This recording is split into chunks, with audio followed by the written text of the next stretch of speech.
to clause 20 at par with the proviso to section 43D of UAPA. Yes. And also below remove clauses 14 to 16. Yes. Lord, once again, state legislature passes the bill in the same format.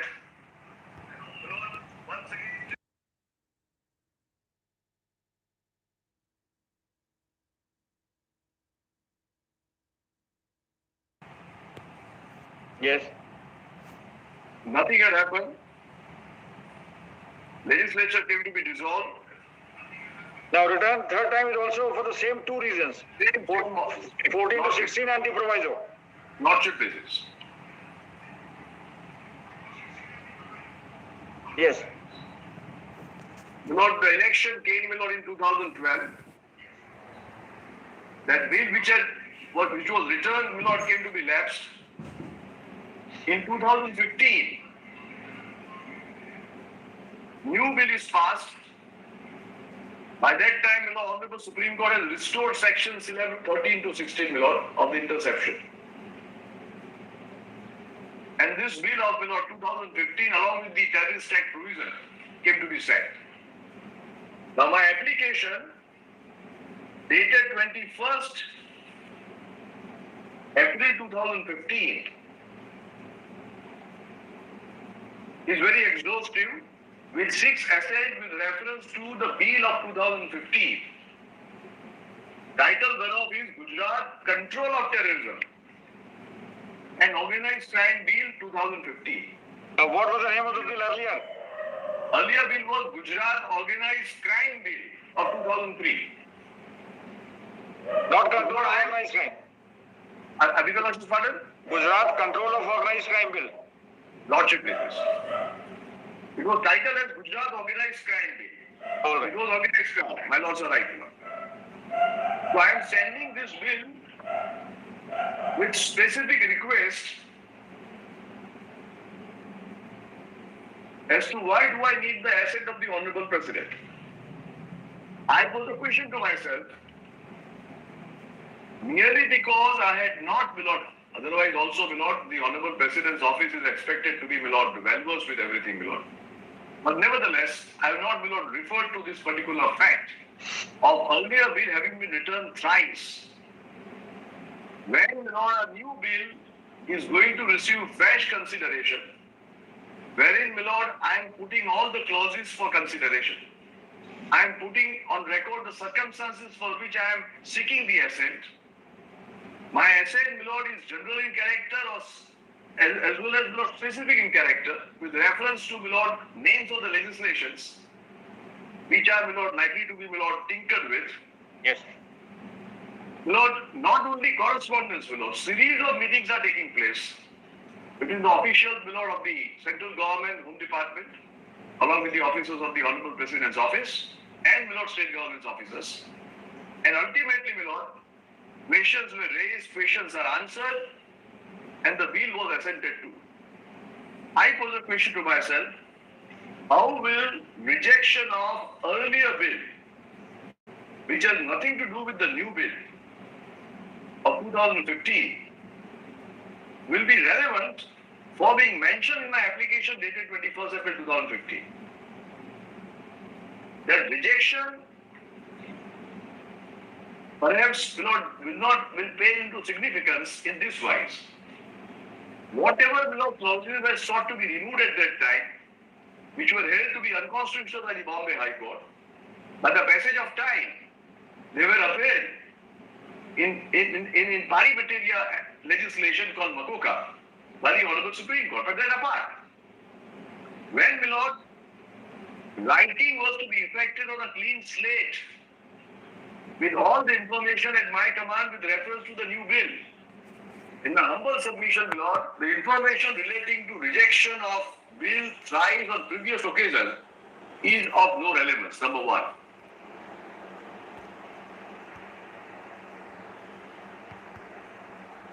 Number two, my learned friend, my lord, sounded as if The Honorable President, having rejected the bill once, twice or thrice, should not have been returned. So yesterday I tried to make out a case, my lord. There is no provision in the Constitution which compels the state legislature to consider the suggestion of the Honorable President and to fall in line. So both are constitutional bodies. So, my lord, all the two occasions, my lord, the state legislature had passed the bill in the same format because state legislature felt that what we are doing is absolutely in accordance with law. There may be difference in perception, my lord, but both the authorities were, my lord, supposed to be having their own perceptions. Under the circumstances, my lord, our application dated 21st April 2015 cannot be said to have been vitiated because it did not indicate the factum of earlier bill having been rejected thrice. So with this premise, Lordship, kindly, my lord, go to page 78 where the affidavit has been filed.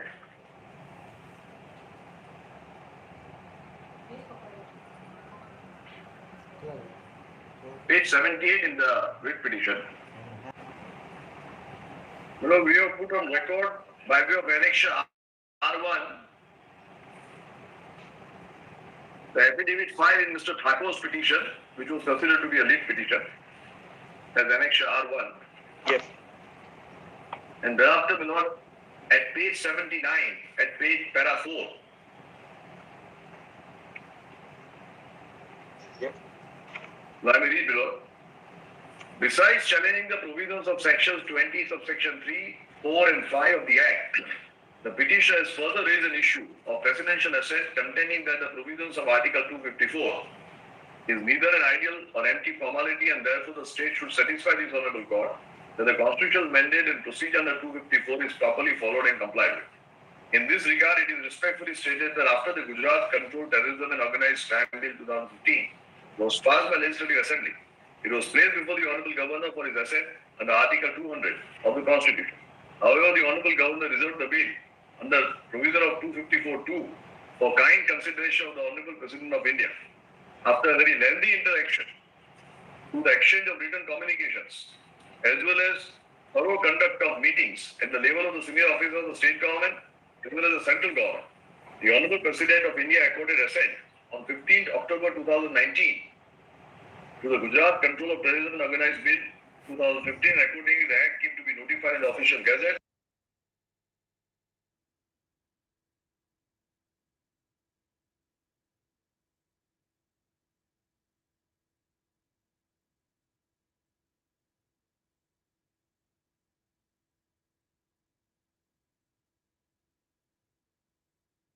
Mandate in the procedure under Article 254 of the Constitution has been properly followed and complied with the state. Copies of some of the same communications exchanged between two governments in the matter of obtaining requisite assent of the Honorable President are annexed herewith.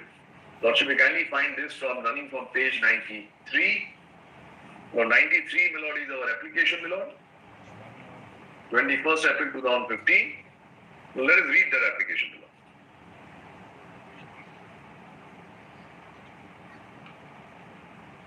It is addressed to the Lord Government of India, Gujarat Control of Terrorism and Organized Crime Bill. Sir, I am directed to forward herewith. Mr. Trivedi. I'm sorry. My apologies. Insofar as the submission of Mr. Butch is concerned to the extent that the assent is under 201 and not 254, that argument is not very convincing to us so far. All right? Subject to what he may say in the rejoinder of affidavit, we feel that the assent is there. It is to be granted under 200, goes under 200, reserves and 201, it comes back. That's all right. The only question is whether or not the 2003 bill and the correspondence between the state and the center of the president is relevant or not for the consideration of the assent by the president at the time of considering the 2015 bill. You have to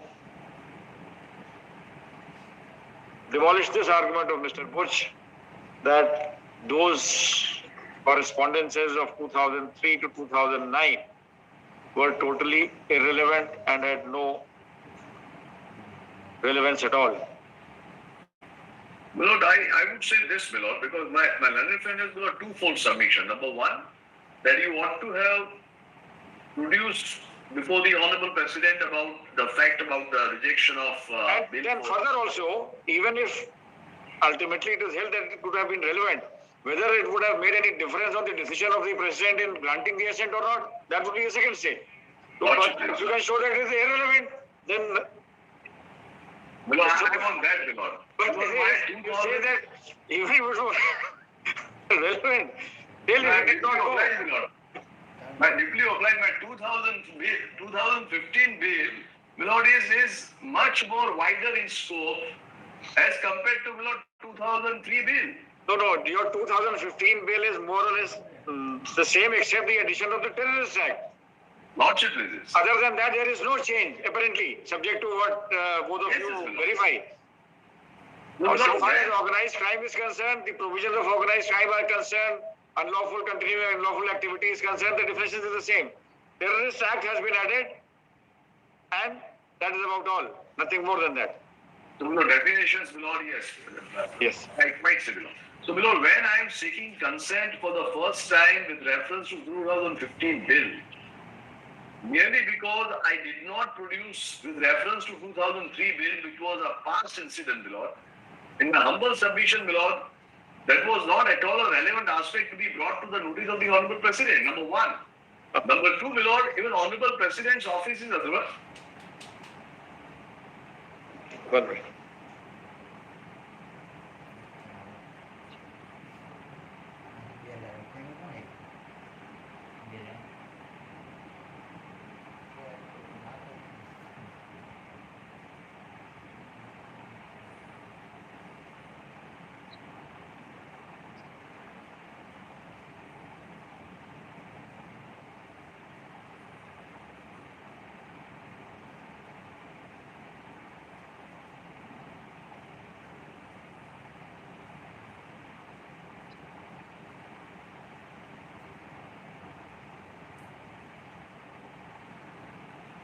Yes. You know, let me say from slightly different perspective.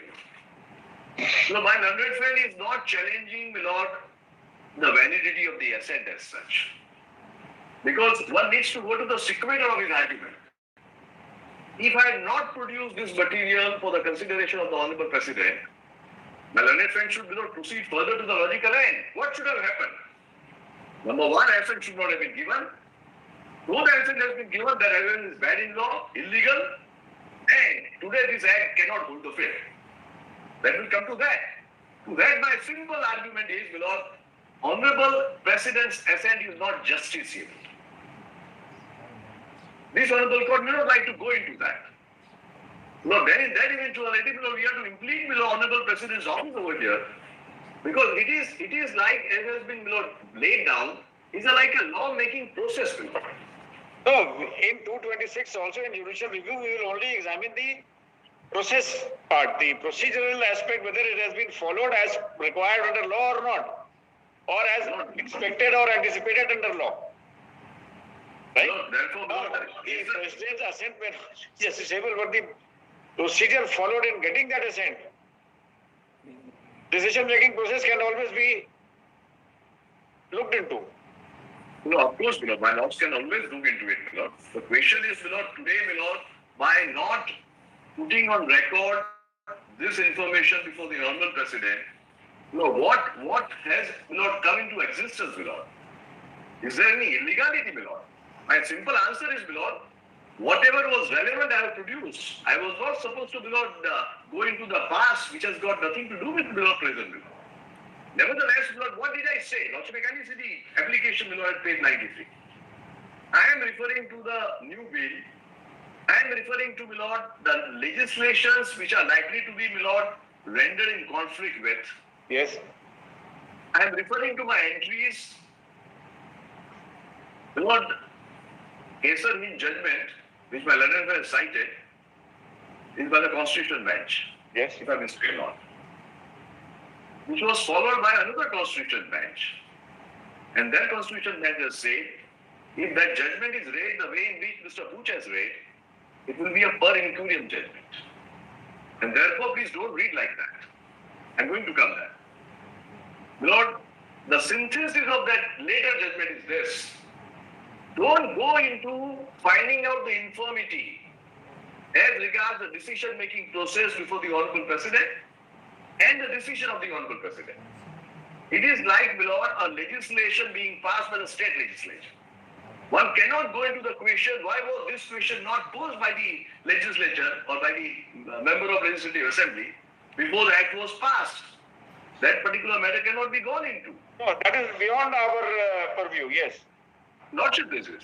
And we are one step ahead. The assent itself cannot be struck down on the ground that the Honorable President's application of mine was not in the right earnest, or this aspect was ignored, or this aspect was not produced before the Honorable President. These are not the matters which will fall, my Lord, within the four corners of the judicial review of this Honorable Court. That's what my submission is going to be, my Lord. Therefore, today, my Lord, I can, if, my Lord, ultimately the Honorable President did not find any objectionable part in my 2015 bill, my Lord, my production of bill of 2003 and the fact of that having been rejected thrice would not have mattered in any way, my Lord. Ultimately, my Lord, legally this was examined.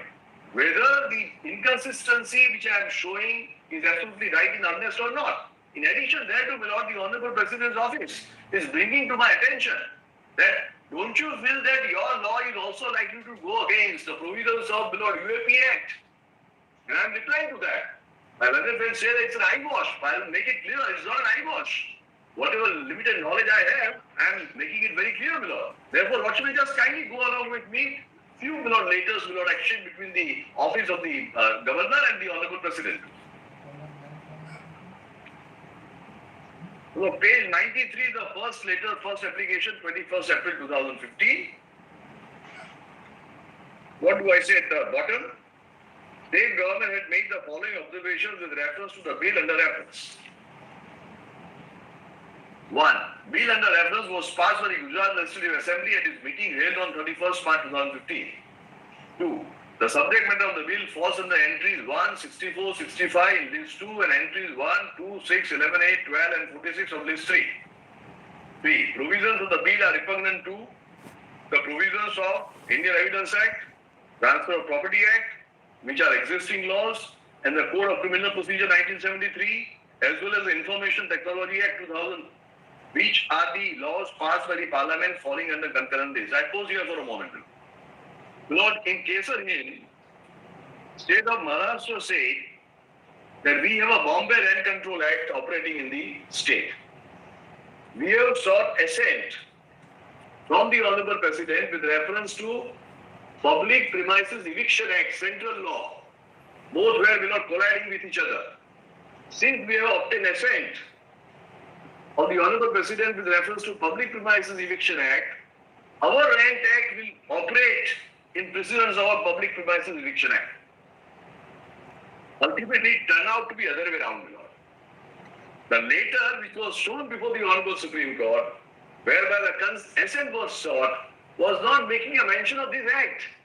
It was making a mention of the Small Causes Act. So, ultimately, Supreme Court said that you had never sought the assent with reference to this act. How can you say that your Bombay Rent Control Act will proceed over the Public Premises Eviction Act? In that context, the Honorable Supreme Court said, one must try to find out when the assent is sought specifically, it was sought in respect of what? And if the assent has not been granted with a specific demand, that assent perhaps is not operating. Assent will operate for the legislation for which it was granted. How will that judgment helpful to us if I had not indicated these bills, these legislations? Matter would have been different. I am very categorically saying, my law is in contradiction with Evidence Act, with Transfer of Property Act, with Criminal Procedure Code, with Information Technology Act, for which I need an assent. But could not have been more specific than this, That is what Mr. Buch's argument is, that you are not placing on record the correspondence of 2003 bill. So therefore, nobody knows what exactly was in conflict then, for which you were seeking assent of the President, why the Honorable Governor reserved the bill for assent of the President, what was there which was repugnant to the Central Act. So all those facts are not here. and it's the same thing or different thing. What was there, what is not there. So that is one of the arguments, Mr. Bushai. Why are you not placing that record before the court? For example, that is totally irrelevant. I would say, Milord, that was absolutely irrelevant, Milord. No law obliges me to do that. Nor did the office of the Honorable President also, Milord, do that. The assent is now in place. Office of the President doesn't know. You know what you have done here. Office of the President is all over the country. It keeps receiving applications for assent and decided and sent back. How is the Office of the President supposed to know what had happened 10 years back, 15 years back? Milord, whatever had happened, Milord, 15 years back, Milord, cannot have its reflection so far as this process is concerned. Every process... That can be your argument, right? After 15 years, that might not be relevant at all. Milord, that is not relevant in my humble submission, Milord. Milord, whatever bill I am going for assent, that bill has to be there. I need to be very specific. Milord, there is also a concept of a general assent. I'll come to that. I merely assent a bill without referring to these sections, with these acts. I merely may say that I need the assent of the Honorable President with reference to the whole act. And if that assent is granted, then in that eventuality, the assent will hold good for the whole thing. Assent is not granted just like that. Assent is required under a specific provision. The assent Lordship is not required. Only if there is a repugnancy, you would require assent, not otherwise. And that would be a central enactment. And you have to point out, if this is the central enactment, this is my provision, and there is some conflict. But we need it here, my legislature has passed it, kindly grant assent, so that your law can prevail over these. My lords are absolutely right, Milord. So therefore, Milord, I am very specific that, these are the legislations with which, Milord, my contradiction will run, so far as my bill is concerned. And therefore, I need the assent because these legislations fall under the concurrent list. Yes. And my also, Milord, law go falling under, Milord, state list. But that is encroaching upon the field, Milord, covered by this legislation. This was the assent I had sought, Milord. And during the course of the interaction, Lord, you may just kindly, Milord, see what I have stated, Milord. After, Milord, referring to the legislations in paragraph 4, I say, as such, it is necessary to reserve the bill for the kind consideration of the Honorable President of India with reference to the provisions of Subclause 2 of 254. According to the statement of object and reasons attached to the bill, state government has stated that the organized crime has of late come up as a very serious threat to the society. It knows no national boundaries, is fueled by illegal wealth generation by contract killing, extortion, smuggling in contraband, illegal trade in narcotics, kidnapping for ransom, collection of protection money, economic offences, running of Ponzi scheme, or the multi-level marketing schemes in order to defraud the people for obtaining the monetary benefits, or large-scale organized betting in any form, cyber crimes, etc. The illegal wealth and black money being generated by the organized crime is a very huge and has adverse impact on the economy. Government has also noticed that the organized crime syndicates like Common Cause with the terrorist gangs and foster national boundaries. Government has every reason to believe that organized criminal syndicates are operating in the state and therefore there is immediate need to control the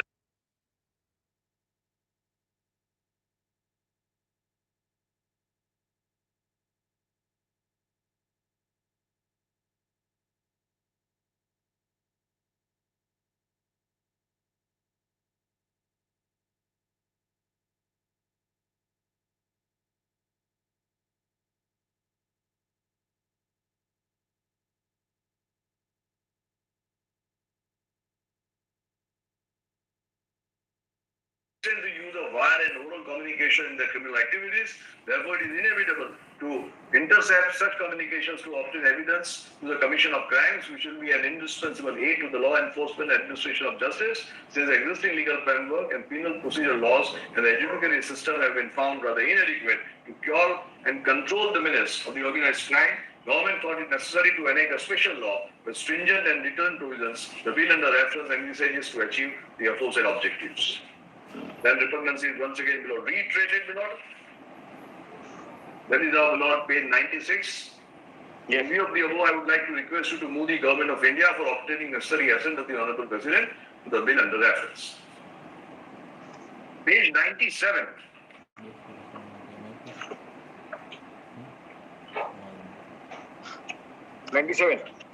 Yes, Lord.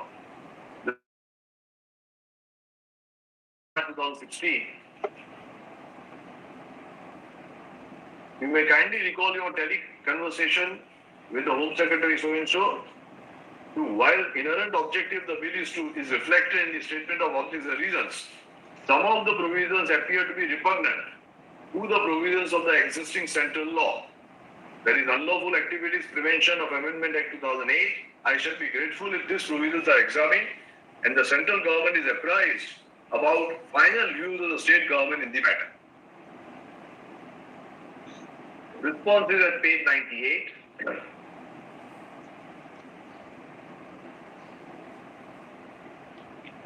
What we have stated below is, second paragraph, communication dated 2nd August 2018. While the opposite later it is stated that some of the provisions of the bill appear to be repugnant to the provisions of the existing central law, unlawful activities, prevention of so and so, the government of Gujarat has been asked to examine these provisions and apply this to the government. In this connection, I draw your kind attention to the government. DO letter dated 29 July 2015. So and so, and state that as mentioned in the state letter dated 29 July 2015, as provided in clause 14, the same provides only for admissibility of evidence collected through interception of wire, electronic, or oral communication under the provisions of any other law, meaning thereby that as and when the interception of the like nature takes place, it would be obligatory on the part of the concerned authorities to follow the provisions of Indian Telegraph Act and the rules made thereunder, as well as Information Technology Act and the rules made thereunder, and therefore the provisions of the aforesaid act are not contravened or in conflict with the bill in question, which would require insertion of adequate safeguards in the same bill. I further state that the subject matter of the bill mainly falls under entries so and so, and entries so and so of list 3. As the provisions were repugnant to the provisions of Indian Evidence Act, Transfer of Property Act, which are existing laws in the court.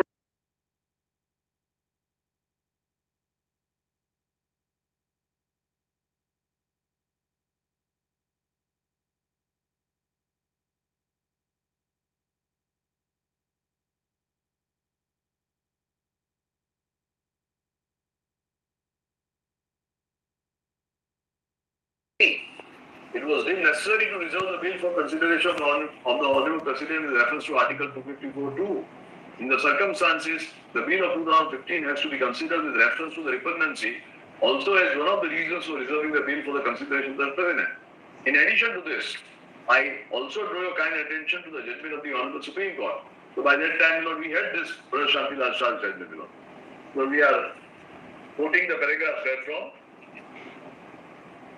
Next page, my lord.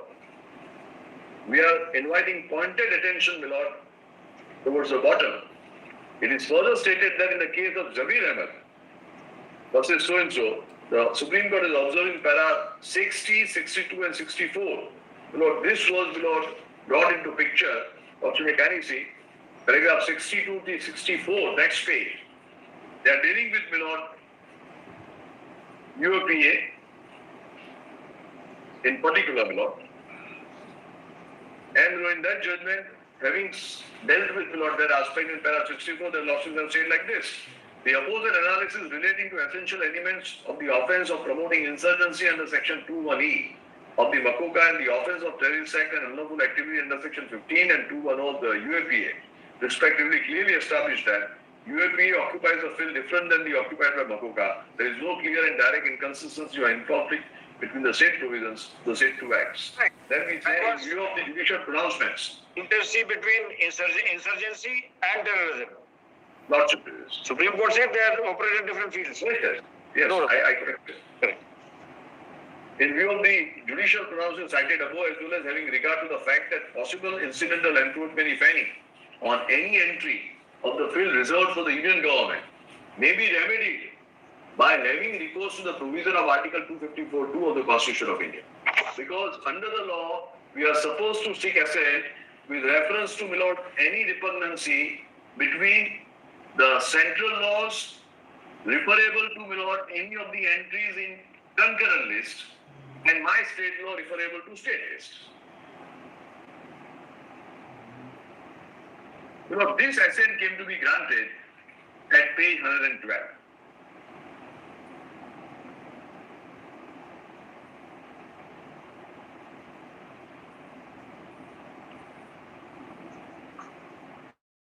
So, my lord, the Honorable President's office is quite conscious that the assent to be granted was with reference to Article 254, more particularly Clause 2, because we had sought That we have already indicated we are not convinced with the argument of Mr. Bush. No. So, my lord, under this 201 and 254, that is not appealing. But insofar as material is concerned, you will have to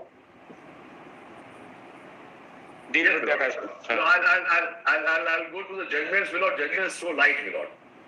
My lord, may I just take my lords to the further affidavit file in the matter at page 168.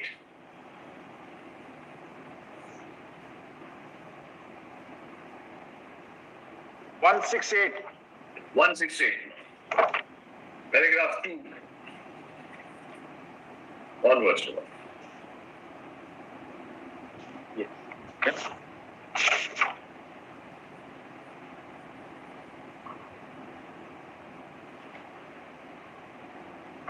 Yes. Because, my lord, initially the affidavits of my learned friend was not making any distinction between 2003 and 2015. They were saying only one thing. This bill has been returned twice, and now all of a sudden bill is getting affected. Lord, all the while we were understanding that what my learned friend says is about 2015 bill. When, my lord, it was realized, we are saying like this. At the outset, I may most humbly submit that there appears to be some confusion on the part of the petitioners as regards Gujarat Control Organized Crime Bill 2003 on one hand, and Gujarat Control of Terrorism and Organized Crime Bill 2015 on the other. Unfortunately, I was all the while under an impression that the petitioners, all the averments are with reference to Bill of 2015. And it was in that context that my affidavit in reply did so-and-so, and additional affidavit reply so-and-so have proceeded.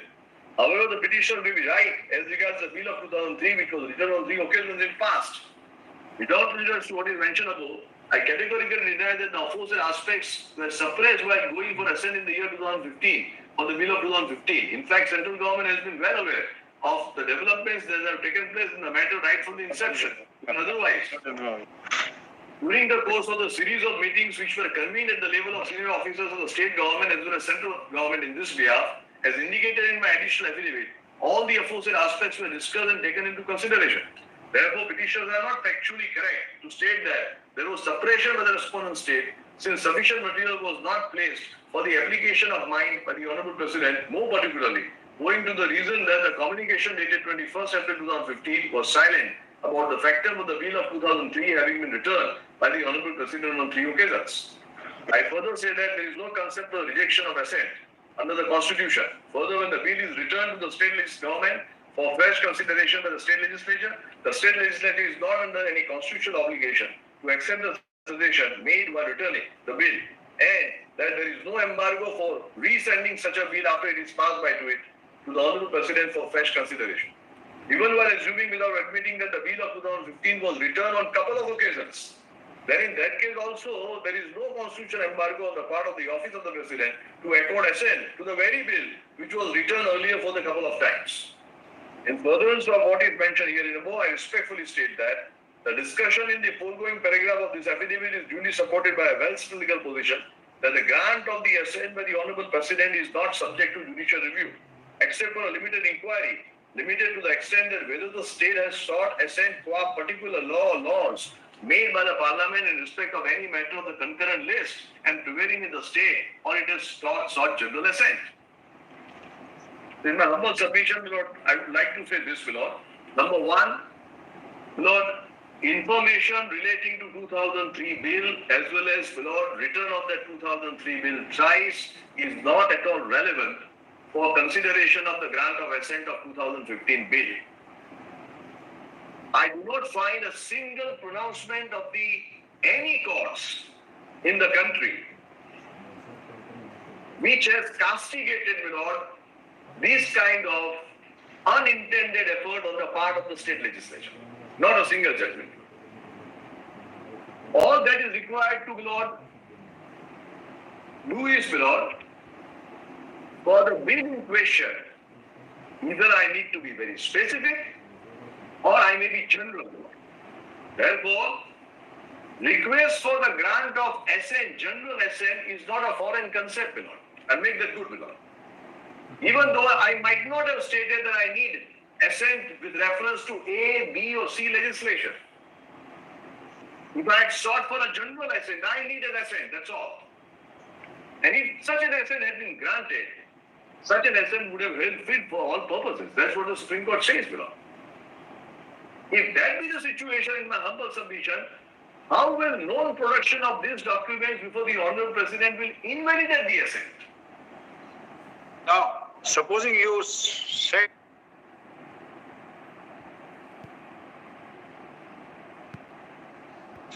your bill to the President for the assent, the Honorable Governor reserves it under 200, sends it to the President for its Honorable President for the assent.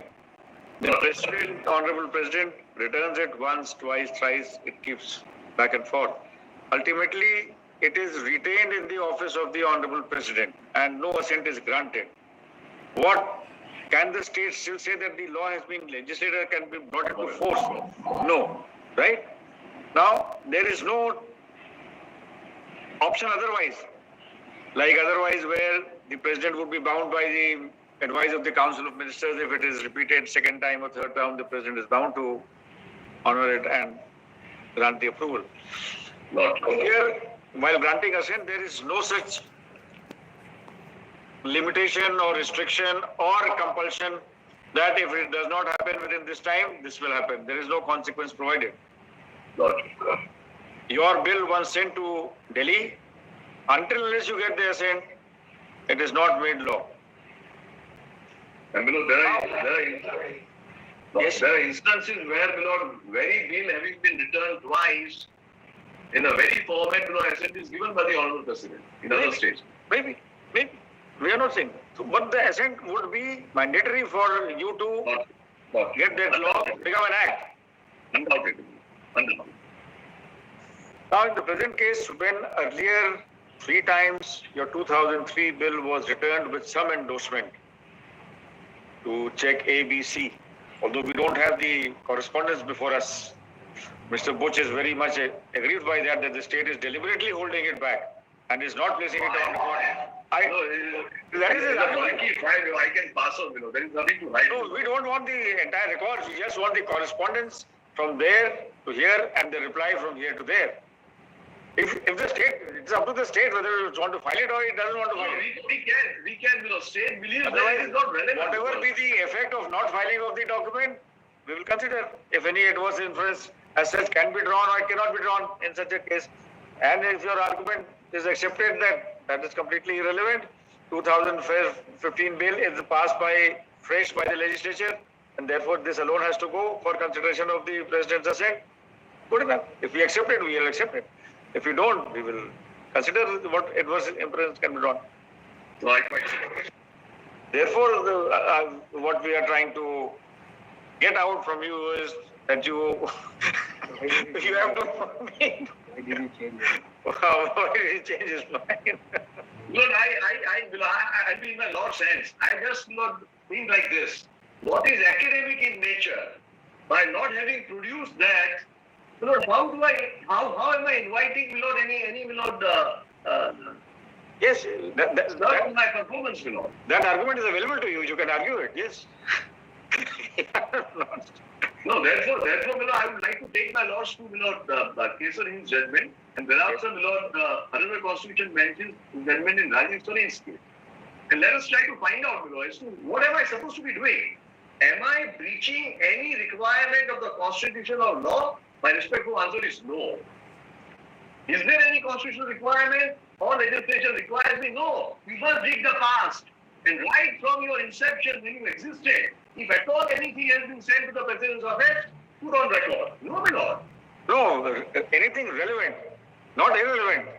Now, this, according to the petitioner, it was a relevant record which ought to have accompanied your 2015 bill. Maybe a mere fact that earlier we had sent it. It had been returned on this ground. Again, communication was sent. After 2009, the assembly was dissolved and nothing happened. And after 5-6 years, the state legislature has again passed this new bill with some modifications and there's something added to it. That's it. So, So therefore, the petitioners feel that you are not disclosing that evidence or that correspondence. There is something which the state doesn't want to divulge. Lord, we cannot have and we should not have any reservation as regards production of all bulky files for my lost consideration. Certainly not for my learned truth information. Definitely not. This is nothing but a fishing and rowing required. I may not like to part with this document so far as my learned friend is concerned. I am prepared to give all the files to my lost consideration. So that we will consider only if we are not convinced by your argument that it is. So maybe go to those two judgments whereas there is no line. Yes. Volume 3, judgment number 23. Just 1 minute.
Yes. Volume 3, Mr. Trivedi? Dr. Volume 3, decision number 23.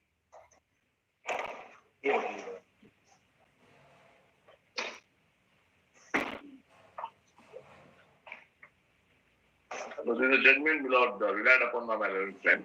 Let me read those paragraphs which have not been read with. Yes. Para 4th first. This is a serial number? No, this is judgment number 23. 23. No, Yes, page 776. 776. Lakshmi, kindly turn to page 786, paragraph 4.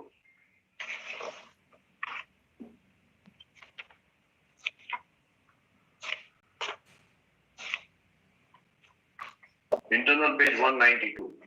Yes.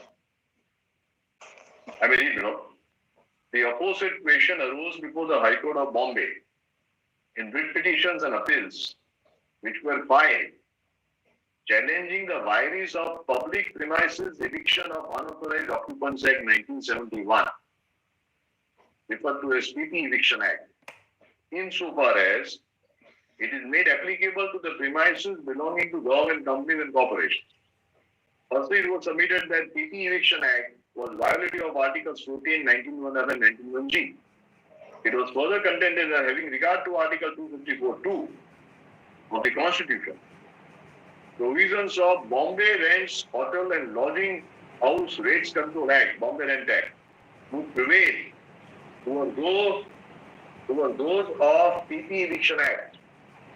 The contentions raised by the appellant were rejected by the High Court, and the court upheld the validity of the PP Eviction Act. But after elaborate discussion, negated the contention that the provisions of Bombay Rent Act prevail in the state of Maharashtra over PP Eviction Act. Thereafter, court granted the certificate. That's how the matter came before this honorable court. Note 5. Mr. So-and-so for the appellant submitted that the following questions arise for consideration by the court. Whether PP Eviction Act specifically empowering the government companies or security corporations to evict their tenants through the summary procedure provided wherein took away or abridged the rights conferred by Article 19(1)(f). They are not concerned with that, not very much.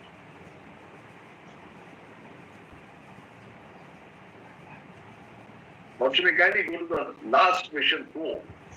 Whether it is permissible for a court of law to inquire into and ascertain the circumstances in which assent to a law under Article 254(2) was given and hold as a result of such consideration that the state law, even with respect to a matter enumerated in concurrent list, having been reserved for consideration of the President and after having received the assent, does not prevail in the state. Then, Lord, should we kindly go to paragraph 8, the contentions of the state below. Para 8, running page 788, internal page 194, at the bottom. It is contended that it was not permissible for the High Court to inquire into and ascertain the circumstances in which the assent to law made by the state under Article 254(2) was given, and to hold as a result of such inquiry that state law, even with respect to a matter enumerated in concurrent list, does not prevail in the state. In substance, it has been contended by the Legislative Council, Mr. Nariman, that since 1947, the Bombay Rent Act is extended from time to time, and on each occasion, assent of the President is received. Once assent of the President is obtained, the Bombay Rent Act prevails in the state of Bombay and not PP Eviction Act. He further submitted that once the assent is received, it is not open to the court to go behind the state assent and arrive at the conclusion that the President's assent is given for repugnancy of a particular law or laws made by the Parliament, such as Transfer of Property Act, Indian Contract Act. He also submitted that giving of assent by the President is a law-making process, and the steps taken in such process cannot be examined by the court. Advisors of the President would point out the relevant laws on the subject, and if the assent is unconditional or unrestricted, the law or laws of Parliament on the subject have to give way to the state legislature. It is his contention that assent given by the President is not subject to judicial review. In any case, there was no reason for the High Court to summon the file submitted before the President before the grant of assent. As against this, learned Additional Solicitor General so submitted that before granting assent, the President has to consider specific provisions of the state legislation which are repugnant to the provisions of an earlier or existing law made by the Parliament. Before granting assent, the President has to apply his mind to the proposed state law and the law made by the Parliament. The consideration would be restricted to the proposal made by the state government, and the President's assent would only be with regard to the laws specified therein. For this purpose made by the state government for obtaining assent is required to be looked into. And that has been done in almost all such cases. It has been submitted as under A, that the assent of the President given to the Extensions Act 8187, Bombay Rent Act 1947, was only for the limited purpose of repugnancy to the Transfer of Property Act and Presidential Small Causes Act. There is no assent applicable to PP Eviction Act. That is how the circumstance arose. Let us see the file. You sought assent with reference to which specific law? Was it with reference to PP Eviction Act, or was it with reference to Transfer of Property Act and Presidential Small Causes Act? One of the sides said, no, we will not produce the file. The Honorable Supreme Court said, ultimately, even the Honorable President is required to know with reference to which legislations you have sought assent. And if the assent is given for those legislations, then you will be operating for those legislations. You can't now add something new, which was never there for the grant, for the consideration of the Honorable President for the grant of assent. With this, Lordship, can we go to later Milord, which was written by the state legislature, state government, para 28, at page, running page 798, internal page 204.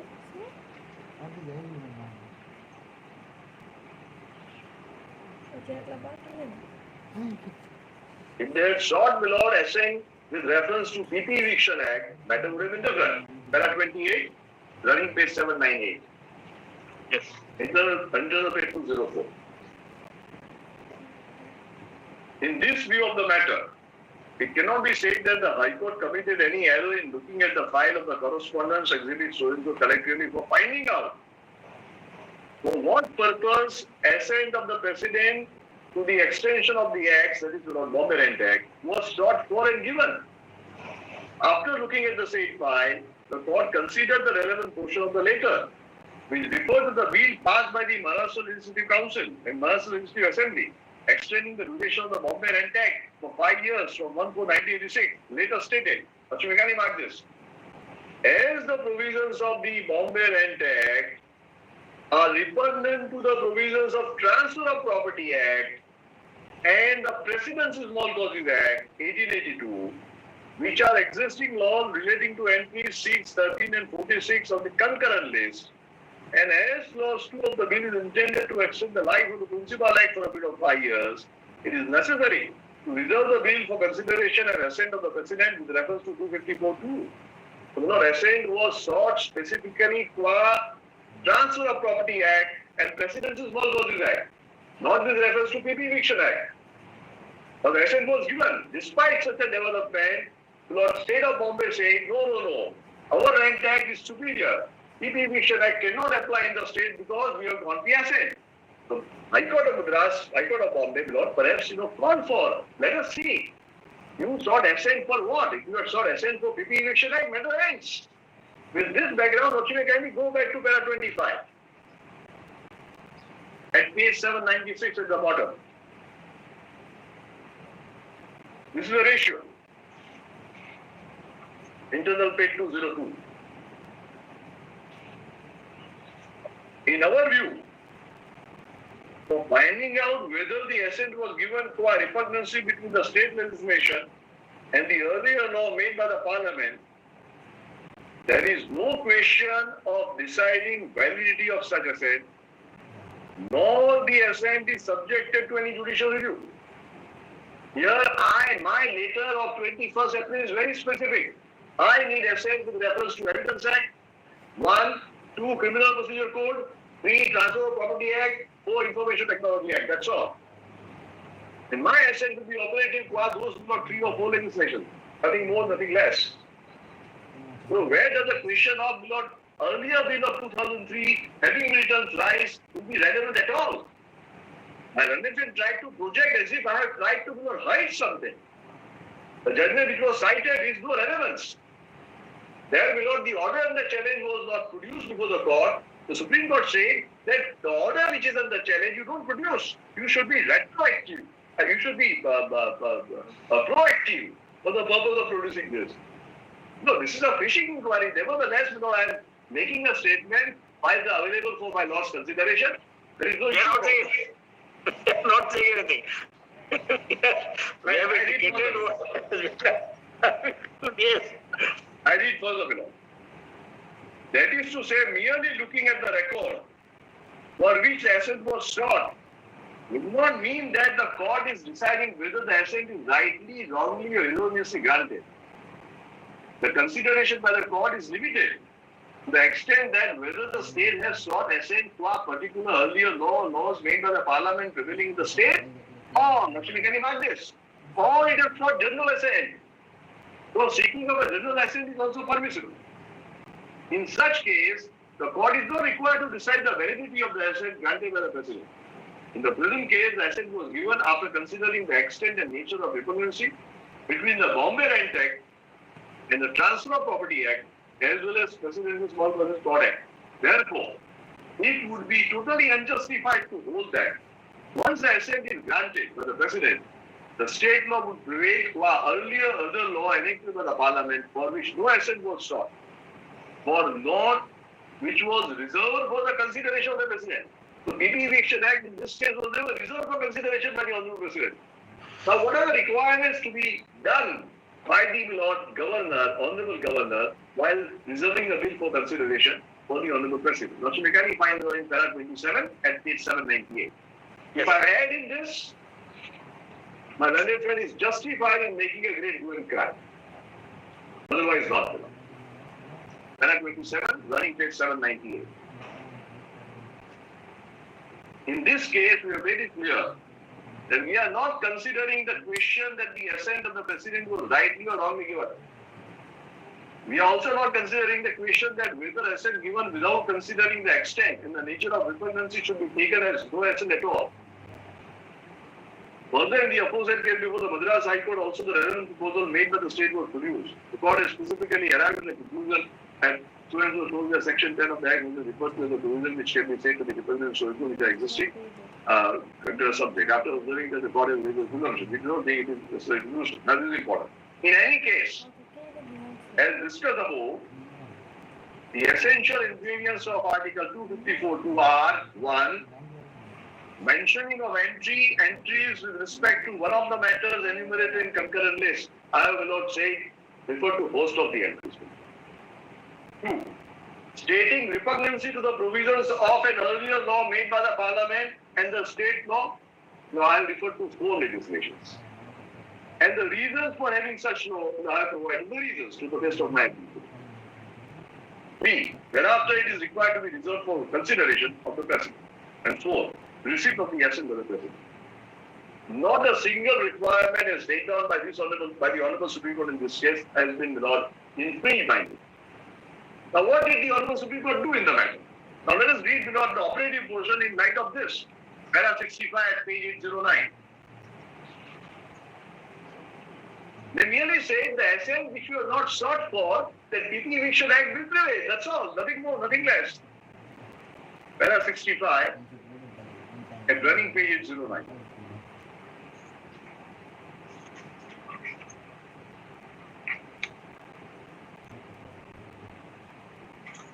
Internal page 215. The result of the foregoing discussion is 1. It cannot be held that summary, speedier procedure prescribed under PP Eviction Act for evicting the tenants and subtenants, if it is reasonable and conformity principle of racial justice, would abridge the rights conferred under the Constitution. We are concerned with more two ways. Article 254(2) contemplates reservation for consideration of the President and also assent. Reservation for consideration is not an empty formality. Pointed attention of the President is required to be drawn to the repugnancy between the earlier law made by the Parliament and the contemplated state legislation and the reasons for having such law despite the enactment of the Parliament. B. The word assent used in clause 2 would in context mean express agreement of mind to what is proposed by the state. C. In case where it is not indicated that the assent is qua a particular law made by the Parliament, then it is open to the court to call for the proposals made by the state for consideration of the President before obtaining assent. 3. Extending duration of the temporary notice. Then para 66. In this view of the matter, in the present case, there is no question of giving supremacy to the Bombay Rent Act for the law made by the Parliament because assent was not there. Now, how was this judgment viewed by the another constitutional bench? So we can come to running page 823, judgment number 24.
Yes, Mr. Ray.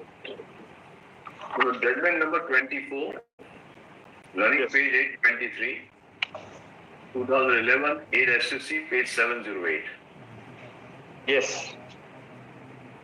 Paragraph 61 to 65. Running page 844. Internal page 729. Yes. I may read below. Following the ratio of Jamalpur case, below there is a previous Constitution Bench judgment, once again on the issue of grant of assent and validity thereof. This court in P.N. Krishna Limited versus observed as follows. In Jamalpur Gram Panchayat case, the facts were specific. Where that specific assent of the President was sought, namely Article 31 and Article 31A of the Constitution. Vis-a-vis Schedule 7, List 2, Entry 18. The President had given specific assent. Tamlate lands in Punjab were owned by the proprietors of the village in proportion to their share in the property of the lands held by them.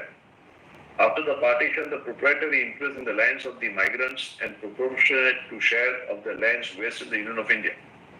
The question arose whether the Punjab Village Common Lands Regulation Act 1953 prevails over the Evacue Property Act 1950.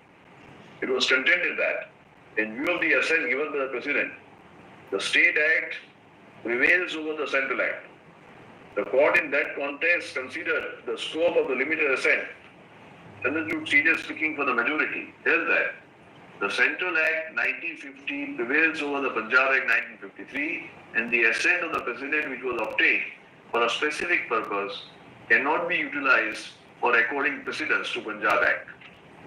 This court held that assent of the President under 254(2) of the Constitution is not a matter of ideal formality. The President has at least to be apprised of the reason why his assent is sought, if there is any special reason for doing so. If the assent is sought and given in general terms so as to be effective for all purposes, different considerations may legitimately arise. Thus, it is clear that this court did not intend to hold that it is necessary that in every case, assent of the President in specific terms had to be sought and given for special reasons in respect of each enactment or the provision of provisions. On the other hand, the observation clearly indicates that if the assent is sought and given in general terms, it would be effective for all purposes. In other words, this court observed that the assent sought for and given by the President in general terms would be effective for all purposes, unless specific assent is sought and given in which event it would be operating only to that limited extent. Then case in Milord, para 62 is set out. Para 27 which I read has been set out.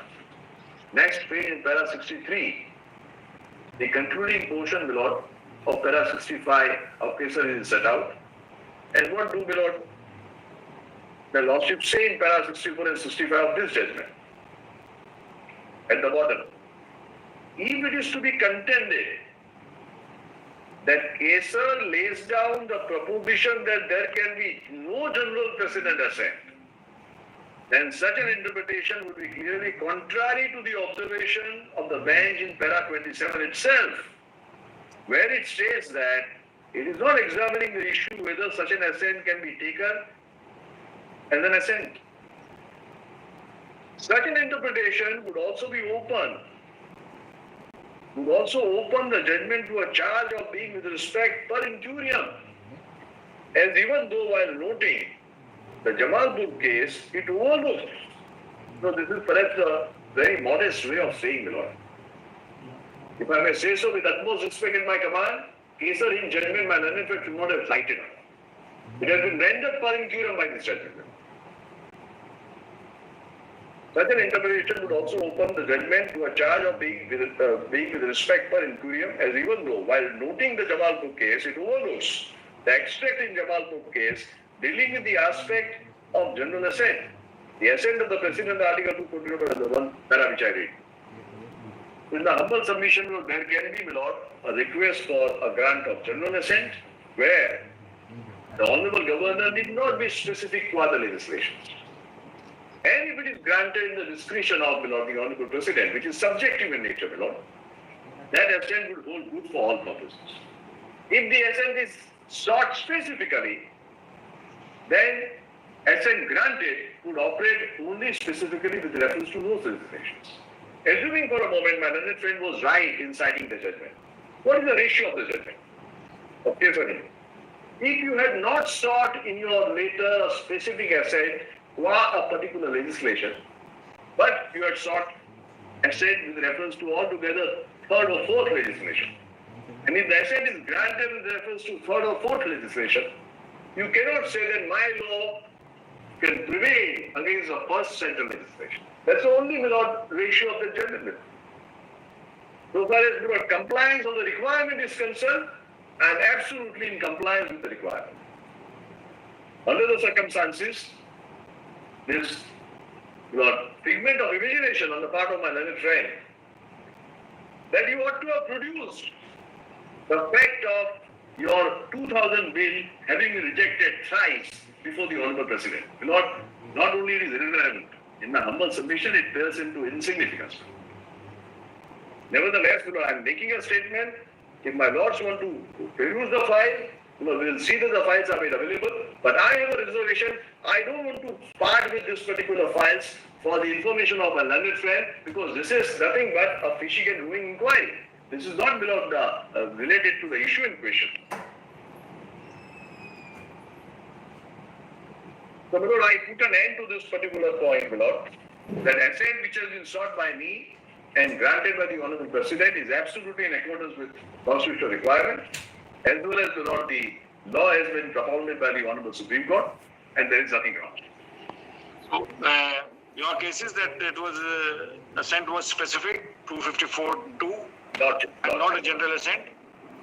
Not a general assent, and I had, but I can give a twist to this argument. To this wise, they are, referring to the Unlawful Activities Prevention Act by indicating that your law provides for terrorism, and terrorism is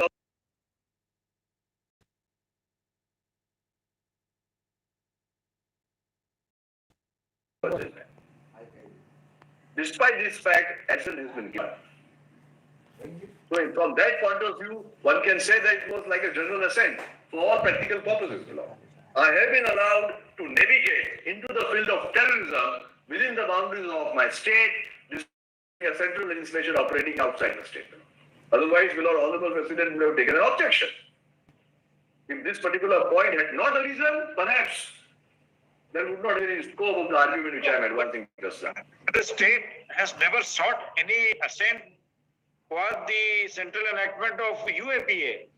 Under Article They have never sought that assent. Yes. That's your... That will not survive together in the state. You want to coexist with UAPA in the state. Correct.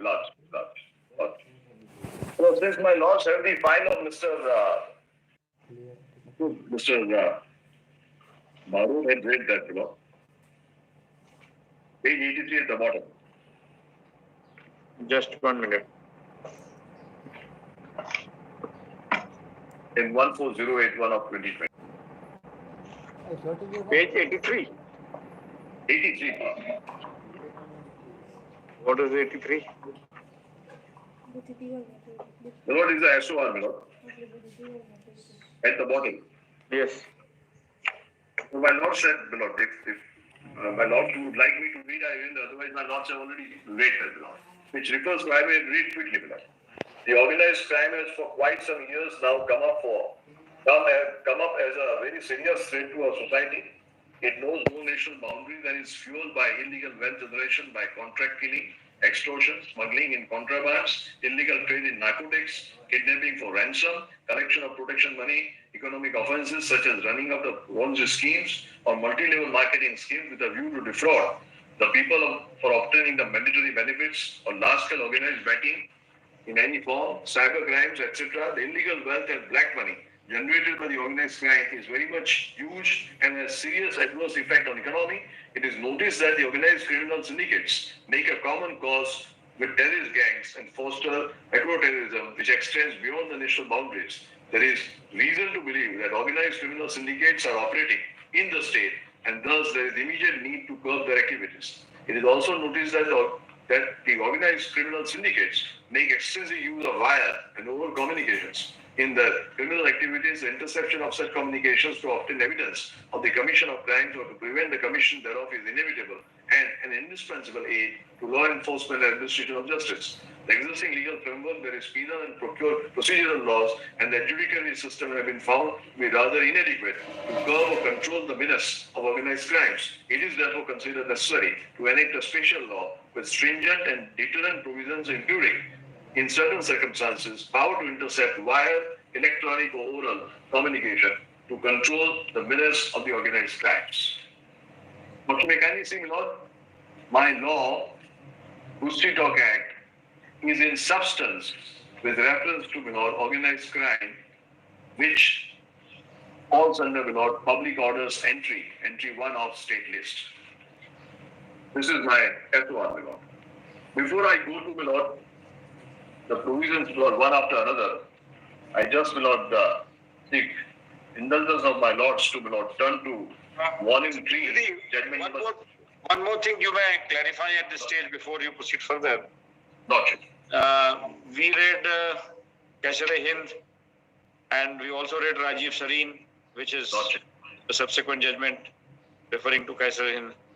Gotcha. One thing what has been said is, in Justice M.B. Shah's judgment, Kaisar-e-Hind judgment, that the state will have to give reasons, explain why do you want this repugnancy or the state law to prevail over the central law. Now, your 21/4/2015 letter is a very short, crisp letter. It does not contain any further reasons. Is there any some material which has been sent along with that, which you can show that this is the explanation or the reason why you want this assent of the president with respect to these 2, 3, 4 central enactments or the existing laws? No, my lord, in writing, that's a letter, but during the course of series of meetings, my lord, not to make any turn to that later, my lord. 21st April 2015, page 93.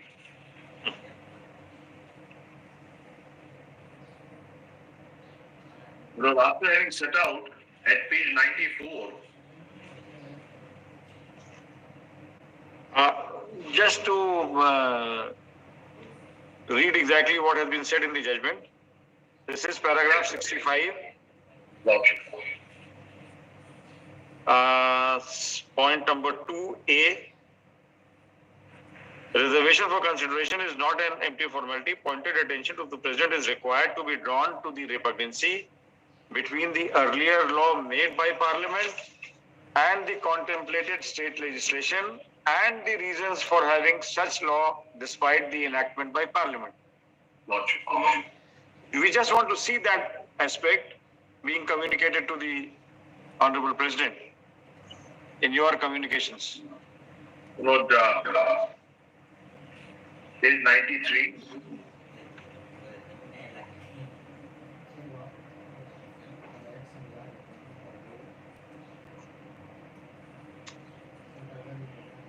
Yes.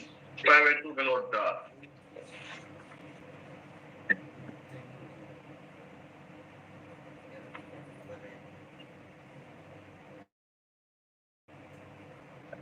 so we have said like this, my lord, immediately after at page 94, we are referring to, my lord, according to the statement of the objects and reasons attached to the bill, the state government has stated that the organized crime has of late come up, my lord, those very expressions have been, my lord, taken note of, my lord.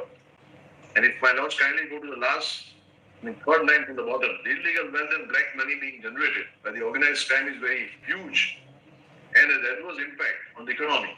Government has noticed that the organized crime syndicate make a common cause with the terrorist gangs and foster beyond the national boundaries. Government has every reason to believe that the organized crime syndicate are operating in the state and therefore there is immediate need to control their activities. Besides, government has also observed that organized crime gangs make extensive use of wire and oral communication in their criminal activities.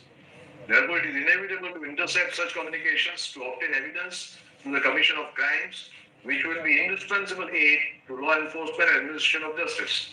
Since the existing legal framework, the penal and procedural laws, and the adjudicatory system have been found rather inadequate to cure and control the menace of the organized crime.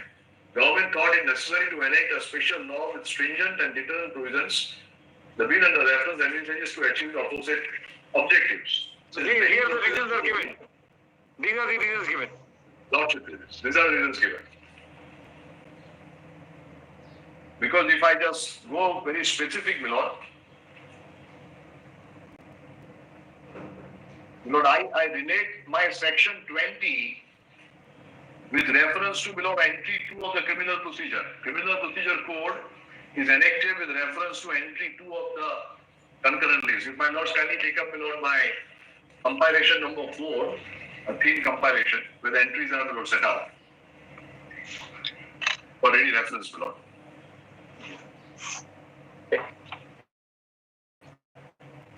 Yes. What should I kindly say, my Lord?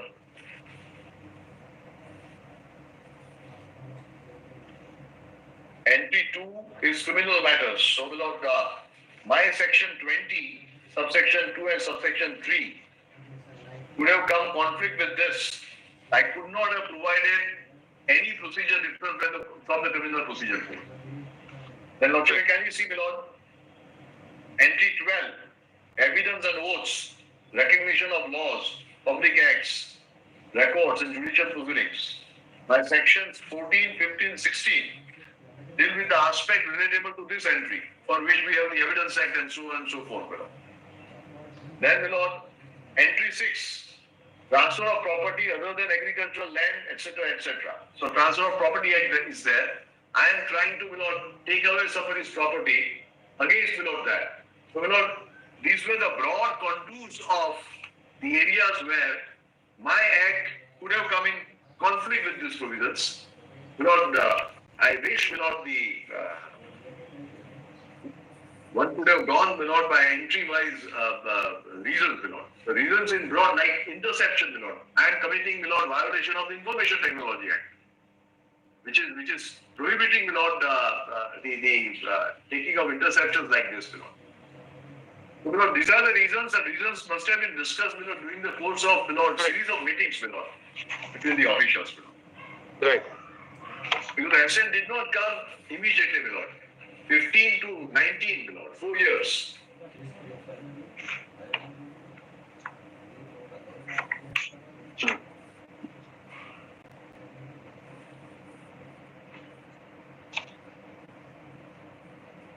May I request my lords to go to judgment number 37 in volume number 3.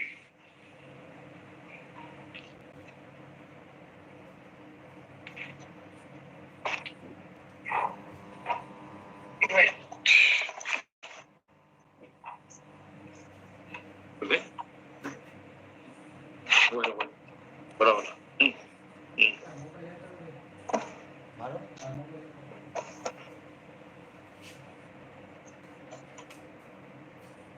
With my lord's permission, I am now taking up, my Lord, each of the provisions and the challenge, my Lord. Before I do that, I will judgment number 37.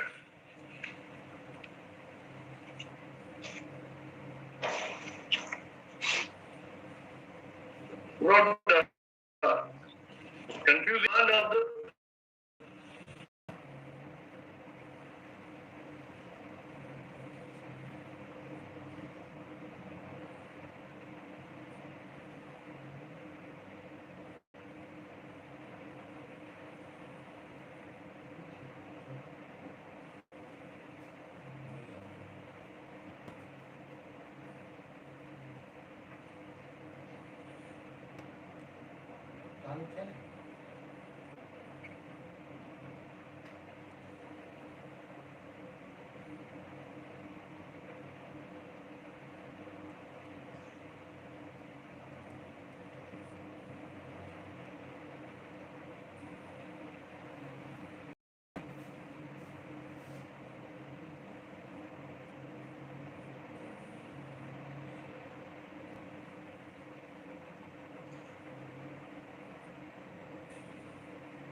Yes. The question which the reason for the Honorable Court's consideration in this matter was under the Gandhi Prohibition Act, there was no clarity. Supposing some property or value in security is demanded before the solemnization of marriage, would it be called a dowry? Or only when two parties achieve the status of bride or bridegroom, only then that will become the dowry.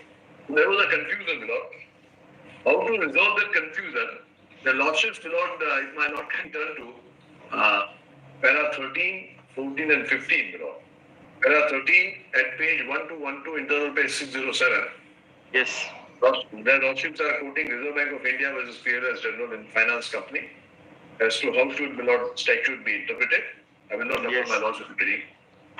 Next page, para 14, the Lords are referring to N.K. Jain versus C.K. Shah. It was observed that in gathering the meaning of the word used in the statute, the context in which that word has been used has significance, and the legislative purpose must be noted by reading the statute as a whole and bearing in mind the context in which the word has been used.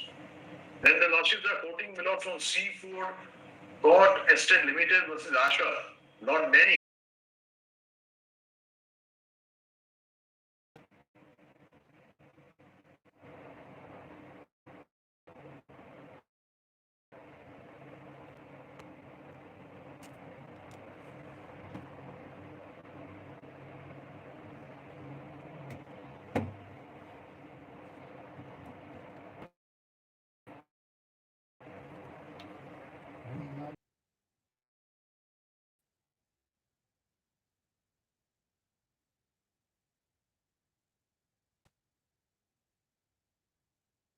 For a term of 3 years. Third party is undertaken.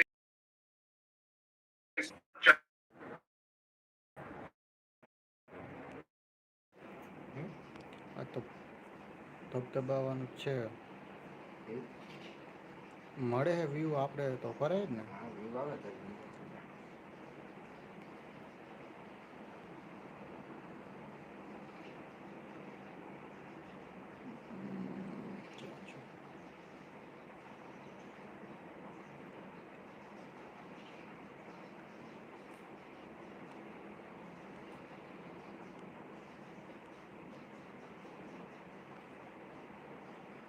આ કરી નાખ આ કરી નાખ થા પા જલ્દી થા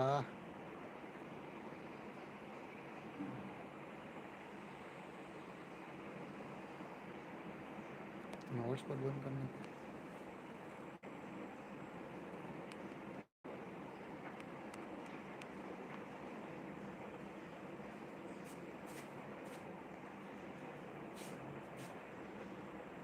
व्यू घटी गया है हाँ व्यू हाँ वया गया है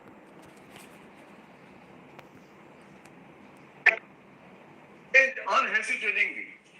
Now, what is the final judgment of the Bombay High Court? Para 66. I may read that para 66 below. Yes. In para 66, the Lordships of Bombay High Court observed like this. In view of the foregoing discussions and the result thereof, we make the rule absolute in the following terms only. 1. The enactment called Maharashtra Control of Organized Crime Act is constitutionally valid, except as otherwise specifically stated hereinafter. The provisions of section 3 and 4 contemplate existence of mens rea inherently and shall always be read therein as necessary ingredient of the offences. 3. Provisions of section 13 to 16 of the Maharashtra so and so are liable to be struck down and are hereby struck down. 4. From the provisions of 21(5), it is deleted, so it remains unconstitutional. 5. The criminal application number so and so. All writ petitions thus disposed of. So, barring this, there are everything else is constitutionally valid. Yes. Lordship papers.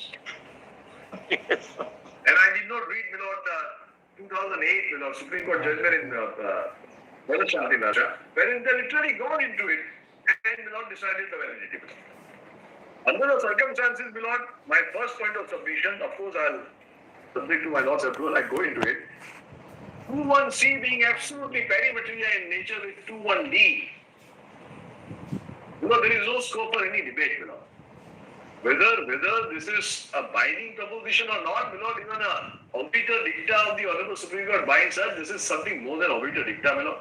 We cannot go into this, my lord. Nevertheless, there are a couple of judgments of Bombay High Court with reference to Article 20, Clause 1 about the ex post facto legislation.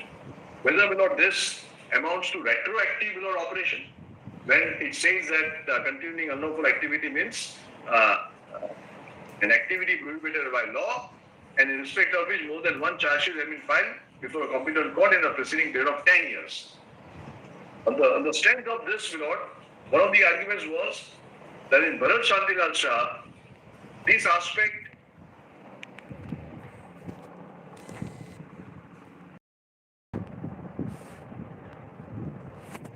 with this specification was not examined. But in another judgment, Jai Singh's judgment, which one of my other friends also referred to below, Article 20, Clause 1 has been below dealt with and said that this is not violative of 20 Article, sub-clause 1.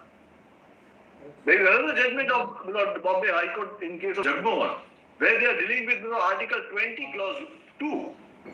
This is Delhi High Court, I think Allah is fine. Where Delhi High Court says this is not violative of 22.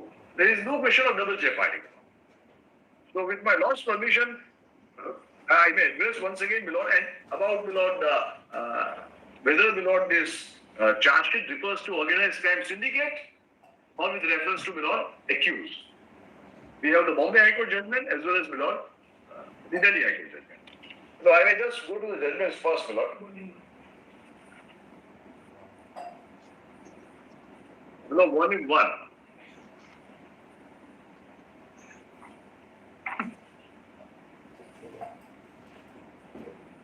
Volume 1, judgment number 6.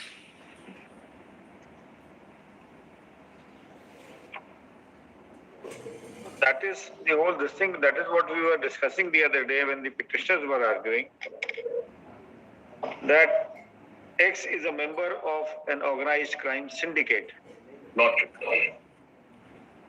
Now, as against X, there is no FIR registered, either prior to the coming of this act or subsequent to the coming of this act. Not true. But against another member Y of the same organized syndicate, there are FIRs which are prior to the coming of this act and subsequent to the coming of this act. Not true. Now, would that be enough to charge the member X under section 3(4), I think? Right. 3(4) is, my lord, a person who is a member of the organized crime syndicate. A member. So merely because he is a member, would he be charged under this offense, under this act? That was one of the issues which was being discussed, as how this is arbitrary or this is vague and this is not discrete and specific, violative of Article 14 and 21, whatever. What is, therefore, in respect of which there is an FIR or charge sheet, would it relate to the organized crime syndicate or to the individual accused? My lord, may I take your lordship to that judgment first, my lord, of Bombay High Court? This aspect It says has been dealt with? There is a specific judge. Yes, my lord. This very aspect. If my lords kindly turn to my lord. Lord, judgment number 11. Member of shall be punished with the prison of term. Which compilation? No, compilation number 1. 1. Volume 1, judgment number 11. It is 2009 SUC Online, Bombay 770.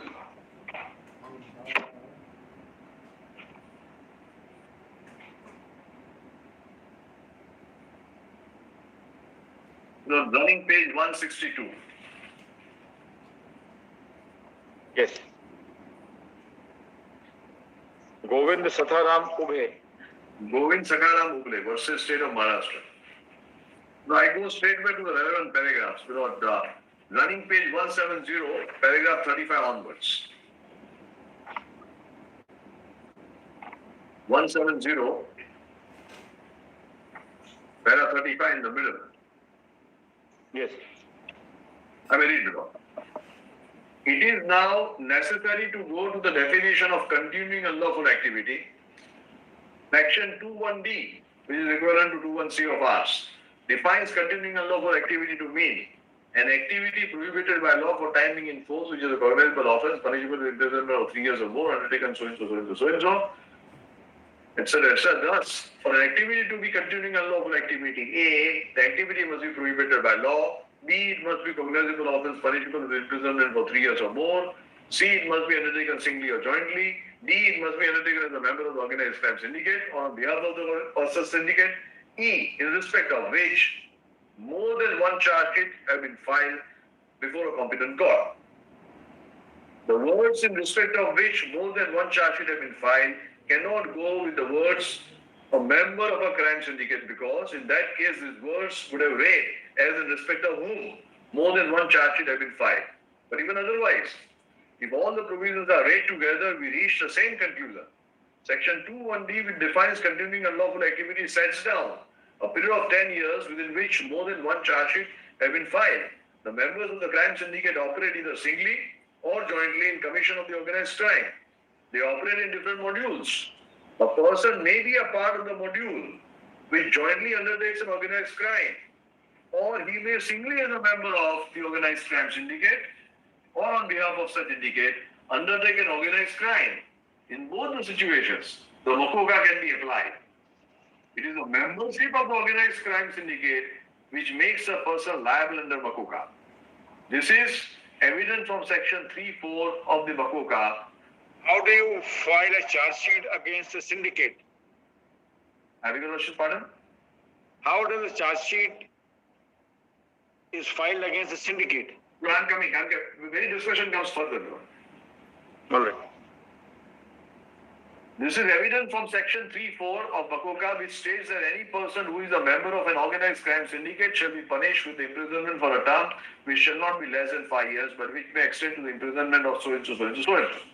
The charge under the Makoka ropes in a person who is a member of the organized crime syndicate, commits organized crime, that is acts of extortion by giving threats, etc., to gain economic advantage or supremacy, etc., etc.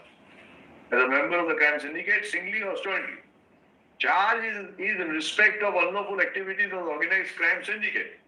Therefore, if within a period of preceding 10 years, one charge sheet has been filed in respect of organized crime committed by the members of a particular crime syndicate, the said charge sheet can be taken against a member of the said crime syndicate for the purpose of application of Makoka against him. Even if he is involved in one case, the organized crime committed by him will be a part of the continuing unlawful activity of the organized crime syndicate. What is important is the nexus or the link of the person with the organized crime syndicate. The link with the organized crime syndicate is the crux of the term continuing unlawful activity. If this link is not established, that person cannot be roped in. In order to substantiate our construction of section 21D, we will take hypothetical example of accused A, accused B, and accused C, and accused D, who are members of the organized crime syndicate, who have committed crimes within preceding 10 years. Insofar as accused A is concerned, it is alleged that he has committed an offence resulting in death of any person which is punishable with death or imprisonment for a life, as described in section 3(1) of the Makoka. Accordingly, one charge sheet is filed against him. Insofar as accused B is concerned, it is alleged that he has committed an offence resulting in the death of any person which is punishable with death or imprisonment of life, as described in section 3(2). Accordingly, one charge sheet is filed against him. Likewise, insofar as accused C is concerned, it is alleged that he has committed an offence resulting in the death of any person punishable under 3(3). Accordingly, one charge sheet is filed against him. Finally, it is alleged that accused D is a member of the organized crime syndicate, as described in section 3(4). and as such has indulged in organized crime, and against whom also one charge sheet is filed.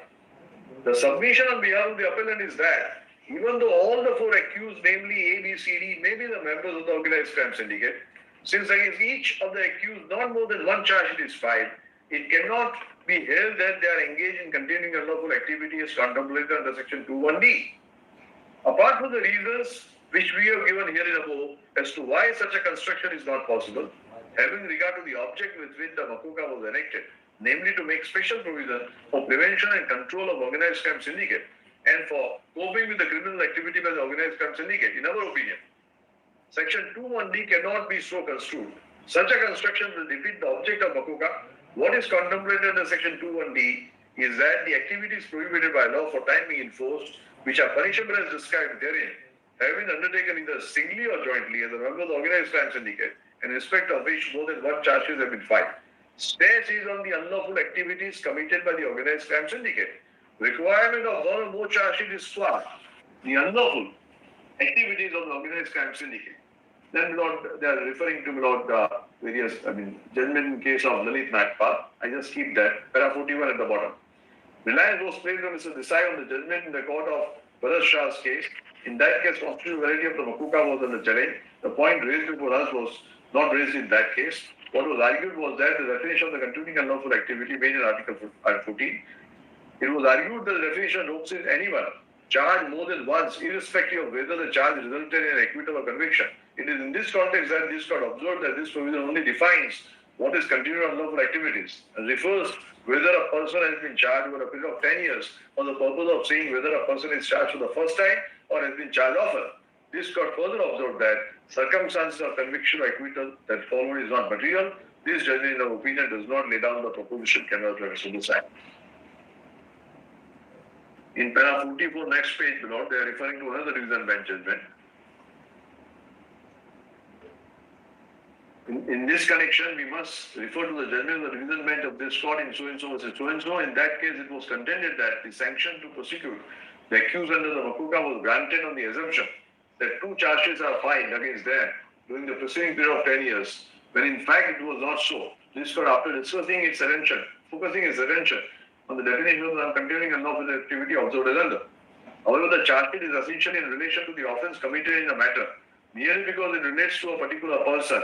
Once it is disclosed that such person is a member of the organized crime or organized crime syndicate, and the offence is part of the continuing unlawful activity by either organized crime or organized crime syndicate, it obviously would mean that charge sheet refers to as defined in section 2D, the offence committed as part of a continuing unlawful activity by the organized crime or organized crime syndicate, and the person being a member of such organized crime or organized crime syndicate, such charge sheet can definitely be taken into consideration for the purpose of Makuka against any such person. But that will not answer to my Lord's query. Para 44. Since in Asif Khan, the point which we are considering was squarely raised and answered, his ratio is attracted in the present case. According to you, the question is answered. We are still not very clear what has been laid down here.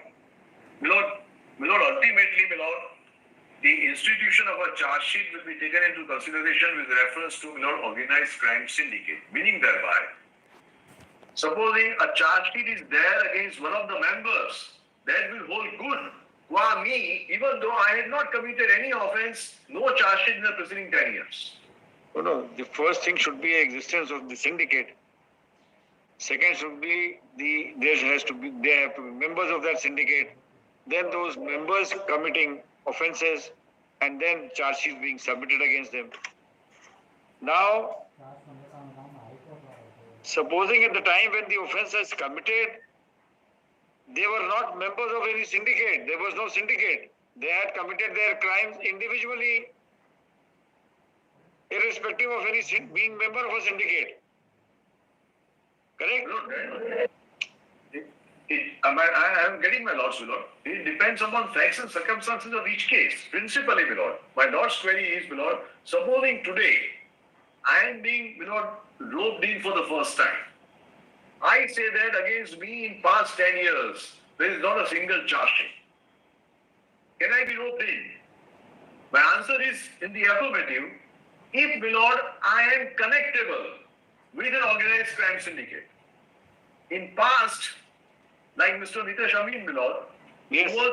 who is a member of the organized crime syndicate, and whose BS I have committed today, my lord, that act, which is punishable, my lord. Against Mr. Amin, my lord, there are 2 charge sheets. There is one third member of the, my lord, crime syndicate, against whom there is one more charge sheet, my lord.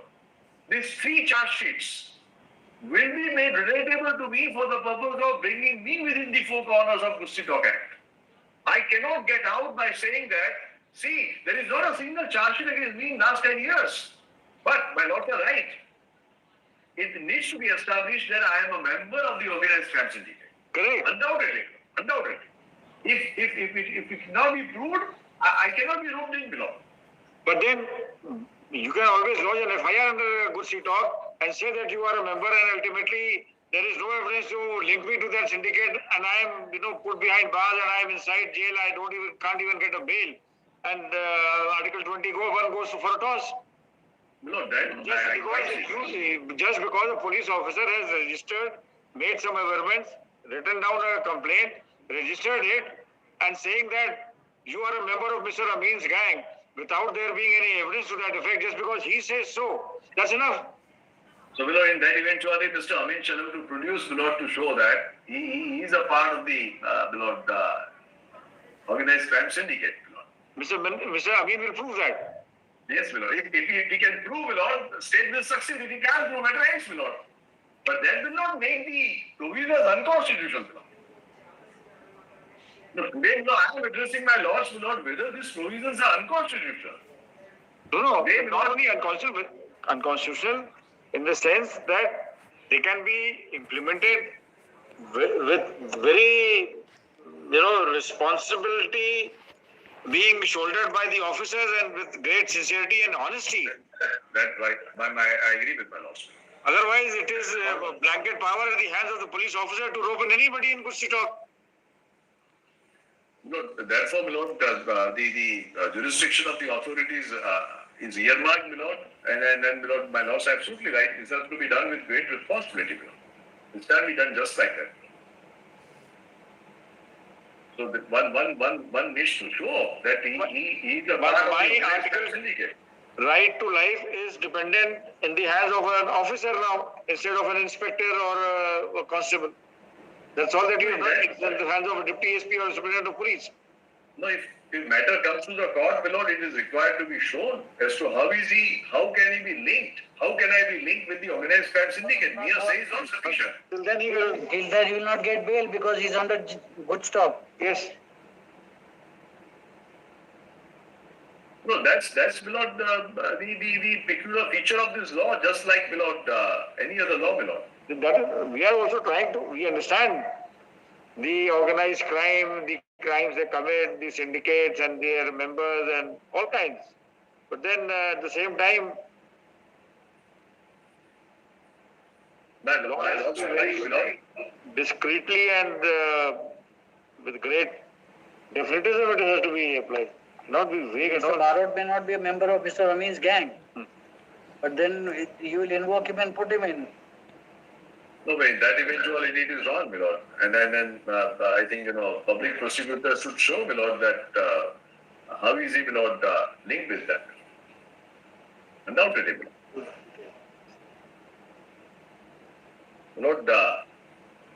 these are the laws, which are to tackle, a peculiar kind of acts and omissions, No, they deal with very difficult crimes also. Very stringent crimes and very, organized crime, of course. That very word suggests.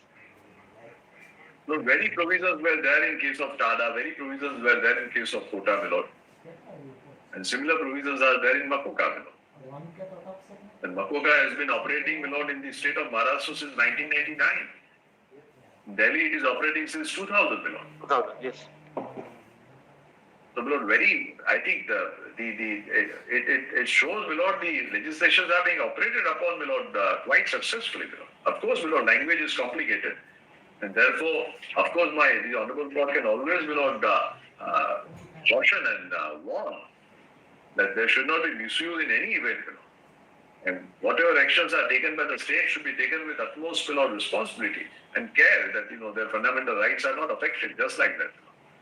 My lords can always put that cap, my lord, and warning for us, my lord. But merely because, my lord, the likelihood is there, should not make the legislation, my lord, vulnerable to the unconstitutionality.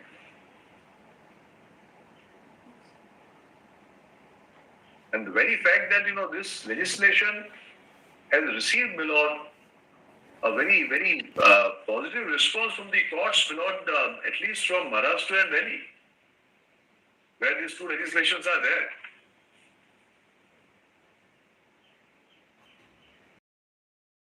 It is, my lord, organized crimes operating all throughout the country. Their misdeeds, my lord, have created a havoc, my lord, in the minds of the people. And that's how, my lord, the states have started taking actions, my lord. We are sensitive and we are conscious of all these things, but still we need to test the provisions with the fundamental rights and vagueness, if any. No, this very judgment has been followed by Delhi High Court, my lord. There also, my lord, similar doubts were created. And all the while the contention was that this charge sheet must be read with reference to the member, not with reference to the organized crime syndicate.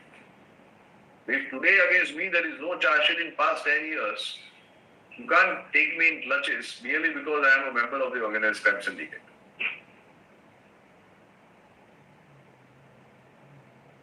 And we have tried to provide an additional feature when I go to our section.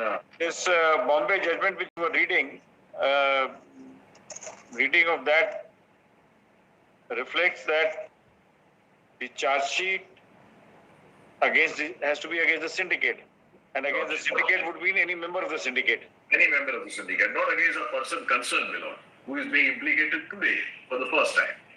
But any XYZ member of the syndicate, not children. And maybe ABC members are implicated even though they have not committed any crime, but they are members of that syndicate.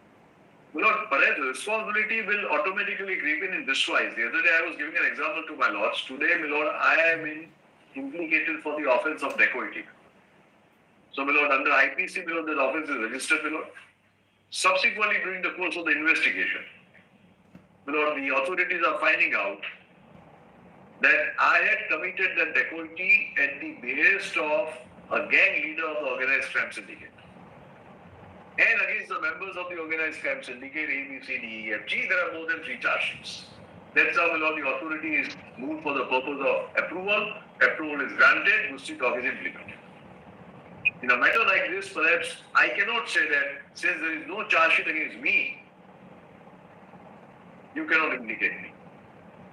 Of course, after 2019, when the act was made effective, there has to be a triggering offense, triggering act. I can't straight away, my lord, that's not, I don't know whether I'm right or wrong, my lord, but to my perception, my lord, this is the correct position. One police should not take me into clutches straight away under good sit out.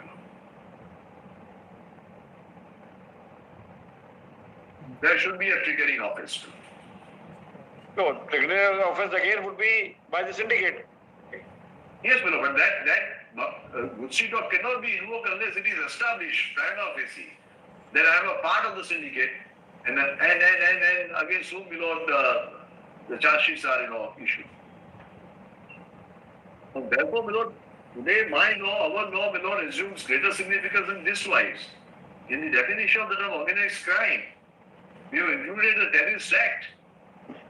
Is there a definition provided as to who can be said to be a member of a syndicate? Merely because I know somebody who is in the syndicate, do I become a member of the syndicate? Or I have shared the proceeds and loot of the syndicate, then I become a member of the syndicate? There should be an overt act, merely because, simple knowledge should not do. But there should be some overt act. I might be, my lord, in loop, my lord, at the time of commission of the offence by another gang member in past 10 years. My name must have surfaced, my lord, during the course of the investigation against Mr. Amin, my lord, during that particular period. There should be a reliability, my lord, on a prima facie basis of such an evidence. And we should assume, my lord, that authorities should, my lord, act responsibly. We will continue tomorrow. Lordship. Shri Kamal Trivedi, Learned Advocate General, assisted by Shri Vinay Vishain, Learned AGP, are continuing. So tomorrow at 11 a.m. Lordship, Mr. Mitesh Amin is also, my lord, his name, my lord. Yes, Mr. Mitesh Amin also. Mr. Mitesh Amin, we will hear him separately. So he is a master of fact. But so far, the learned advocate general says that the act has operated well in Delhi. But in public domain, recently it has come that in past 20 years, there has been only 50 prosecutions, out of which there has been only one conviction.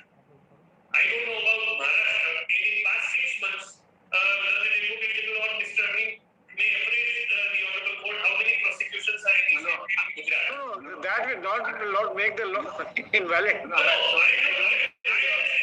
No, since the major part is on this, that it has operated well in other states, let it be held to the constitution. Success doesn't depend upon the number of prosecutions. Success also depends upon the, my lord, trait that we should not commit such offense. I So think these are the notified detention law. So, put it All right. not Consider. Okay, tomorrow at 11 a.m.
રોજ આવનારી અલગ અલગ શૈક્ષણિક કાર્યક્રમો અને સરકારી નોકરીઓ વિદ્યાર્થીઓ સાથે સાથે ટેલિગ્રામ ચેનલની પણ લિંક આપેલી છે.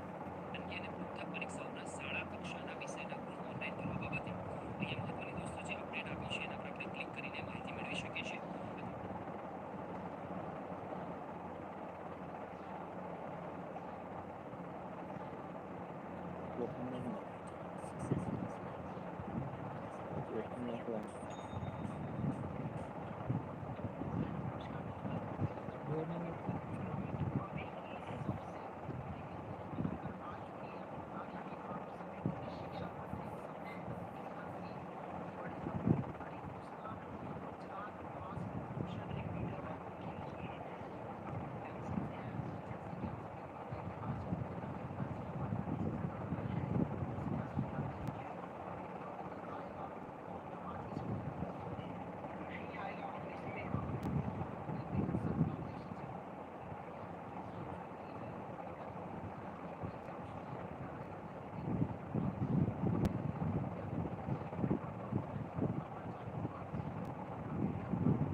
ગુજરાતી બાળકને પણ આપણે બનાવી મૂકી દો. આ ગુજરાતી બનાવી લખી નાખવું ચાલતો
જમણ કે છે ઉધરી એવા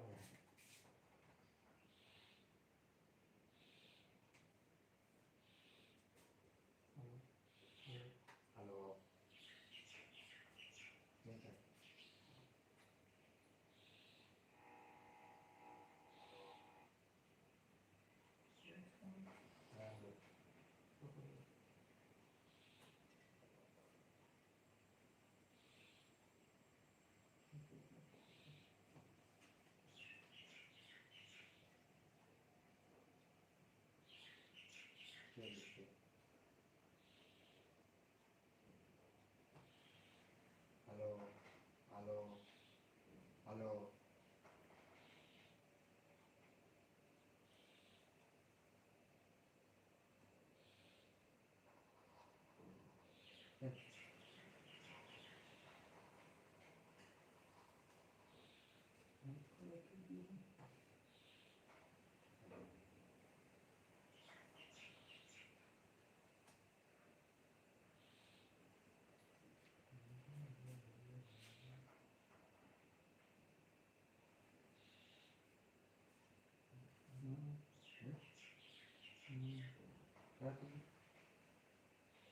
Hello.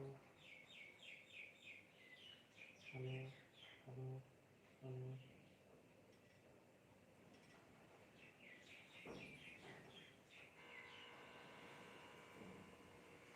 Berapa dia?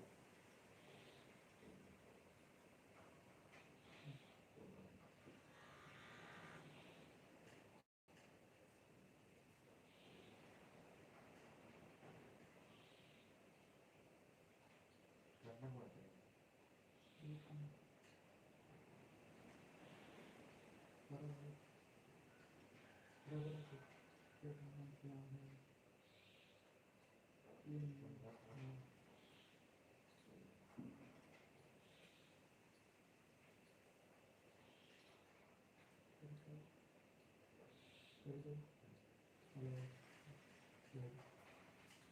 Hello.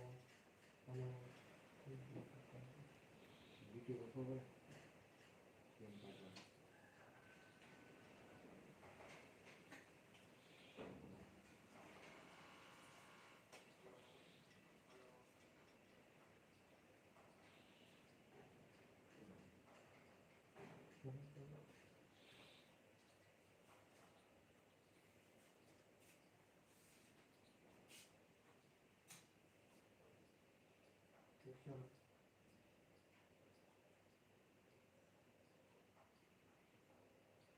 Hello.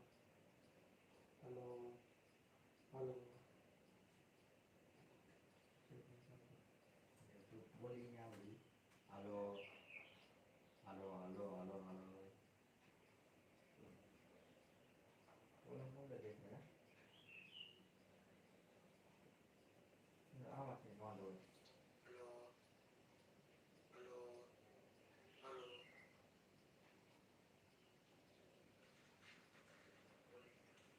Halo. Halo, halo, halo, halo. Ah, dia ini pindah. Bukan ini pasal ini dia ini pindah.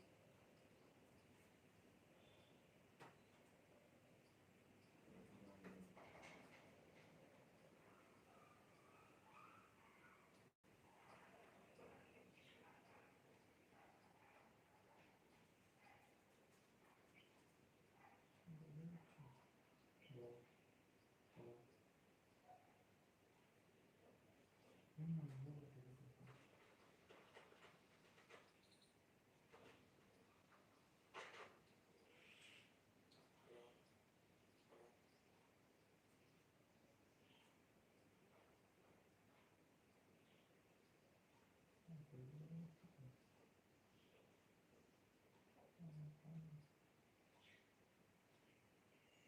Aku mau gue ya.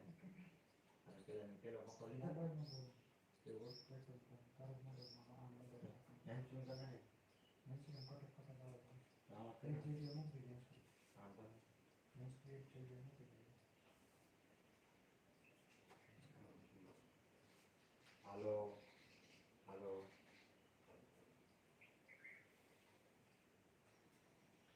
Halo.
છેલ્લા કોઈ થયું બાકી હાલે એટલું હાલે ને તો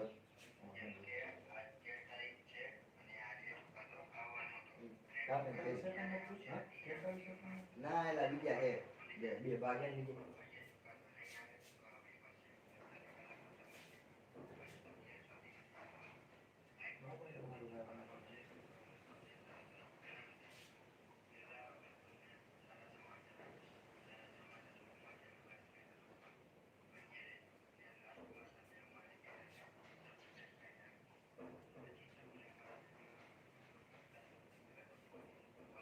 હાલે હાલ હાલ પેલા આમ થાય કરી દે ફટાફટ કેમાં ટ્રેક કરવાનું કેમાં ટ્રેક કરો જોઈન્ટ એમમાં થઈ જશે બરોબર અને લેગ નથી કઈ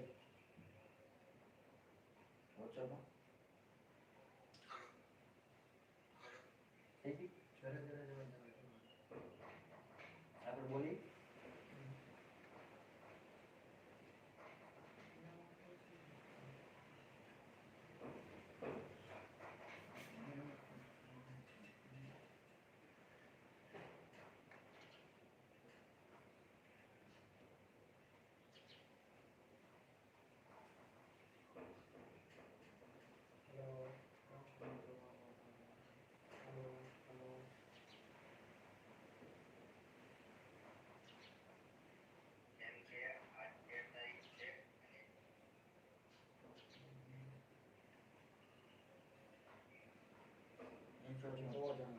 કેમ કાઢો કે વોટ ટાઈમ કર્યો ઘણા ગાડી હારું બોલી ક્યાં આવે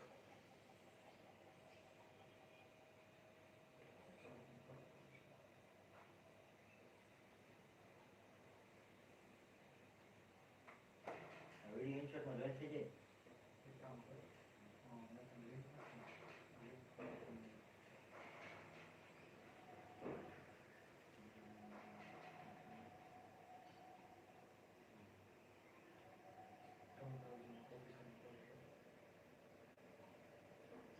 હાલ છે જ નહીં મારા નેટ નહીં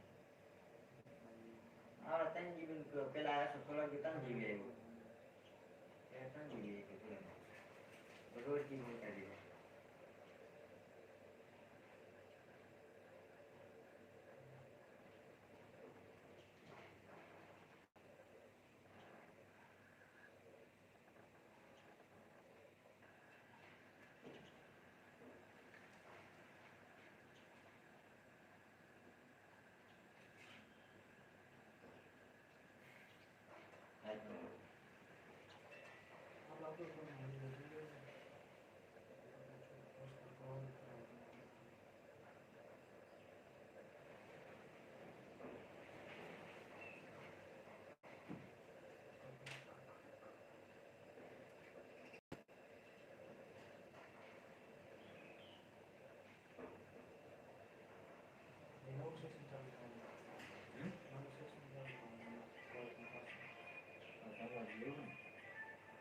¿Qué pasa, bro?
બે ત્રણ કરે ને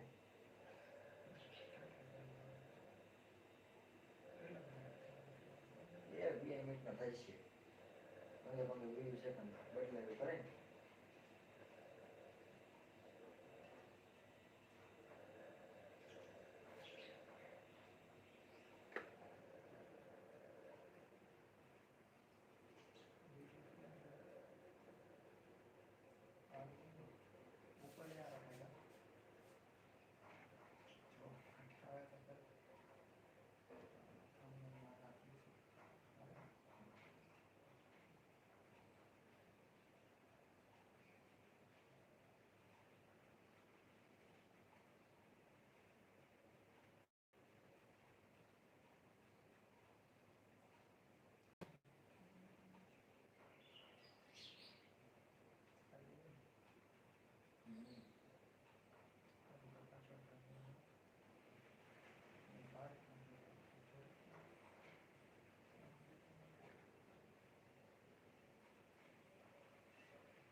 ચાલો તો થઈ ગયું ચાલ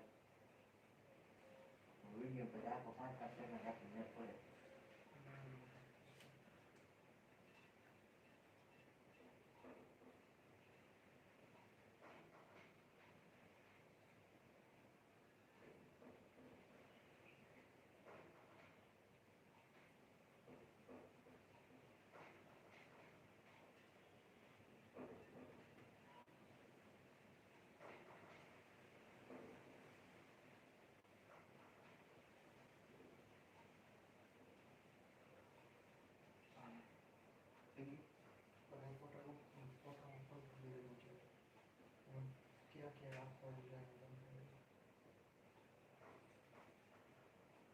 આ ખબર આ તમને બોલો ના ના એ આ પેલા મેં થંબનેલમાં ઉપર લઈ શકીએ ચાર ફોટા સિલેક્ટ કરી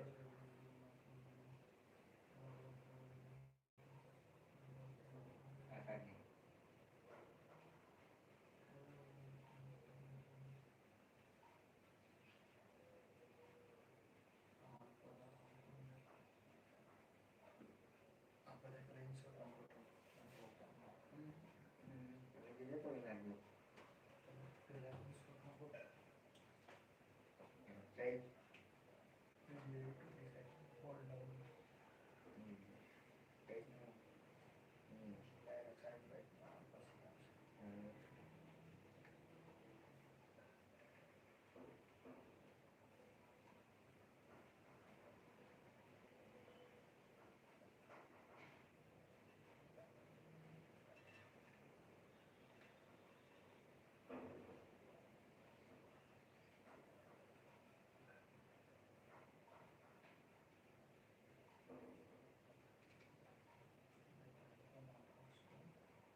નહીં ભલે જ હતા ભલે વિડીયો લઈ લે ને જે પણ પછી ફોટા વિડીયો તમને કરીને હા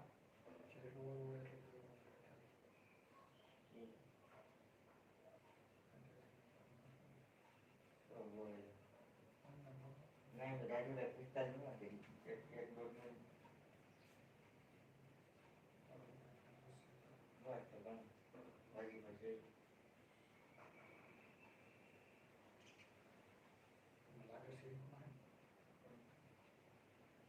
ક્યારે લઈ ગયા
Yes, Mr. Nanavati.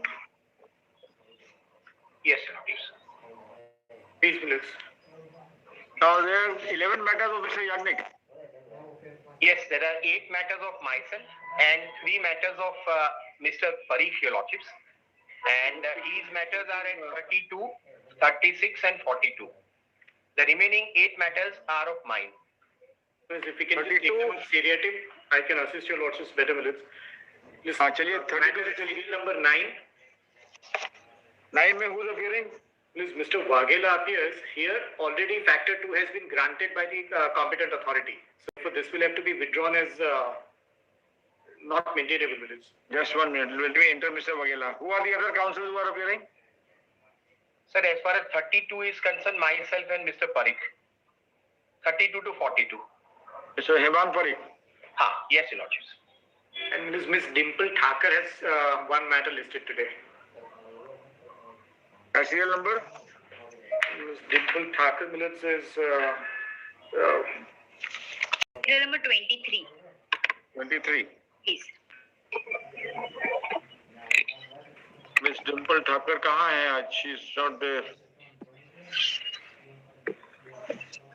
Just inform Miss Dimple Thakur. Please. Court martial. अच्छा, Mr. Vaghela. Please, my lord. Let's have it serial number 9, 14, 18 and 19. Now serial number 9. And I'll withdraw, my lords. Because they are granted benefit of factor 2. 1 minute. देखिए, heard Shri Y.V. Vaghela, Learned Counsel for Petitioner. Mr. State से कौन है? Serial number 9 में. My officer also confirms that so far as village Raipura is concerned, there I am asking who is appearing for the state. You are appearing or Ms. Pathak is appearing? I am appearing. Very well. Ms. Nisha Thakur, Learned AGP for the state, respondent, and Mr. Maulik Nanavati, Learned Counsel, appearing for the NHAI. All the 3 learned counsels state that the revised award, taking into consideration factor 2, has already been prepared. The original award itself make provision of factor 2. Then why did you file a petition, Mr. Vaghela? Wrongly filed. Plus through mistake Milos में अच्छा तो mistake हो गया अच्छा all right wait. through mistake Milos in group Milos. All the 3 counsels got दीजिए. Mr. Vaghela stated that this petition was filed on a wrong premise. As such, the same may be dismissed as withdrawn. It is accordingly dismissed. आप लोग कितना complication करते हैं बड़ा मुश्किल है. अच्छा. 9 number हो गया. Now serial number 14 में क्या करना है? 14, 18. Ampar village. Your lordships will pass the usual order minutes. Usual order. 14, 18 and 19. Yes, 19. Very well. Now लिखिए 14, 18 and 19 में. Who is appearing for the state in these 3 matters? You will appear? Yes. अच्छा. तो लिखिए heard Shri Y.V. Vaghela, Learned Counsel for the petitioner, Ms. Nisha Thakur, Learned AGP for the state respondent, and Mr. Maulik Nanavati, Learned Counsel appearing for the respondent in HEI. Standard order है हम लोग कराएं. Factor 2 वाला आपको मालूम है? ले लेंगे. एक स्टैंडर्ड ऑर्डर दीजिए हमारा. लाइए. ये तीनों डिस्पोज ऑफ हो गया. अच्छा. Mr. Vaghela, you can leave now. Please, oblige. This 23 can also be allowed. That is village. कर रहे हैं. वेट करिए mister. Mister Dimple Thakar is there.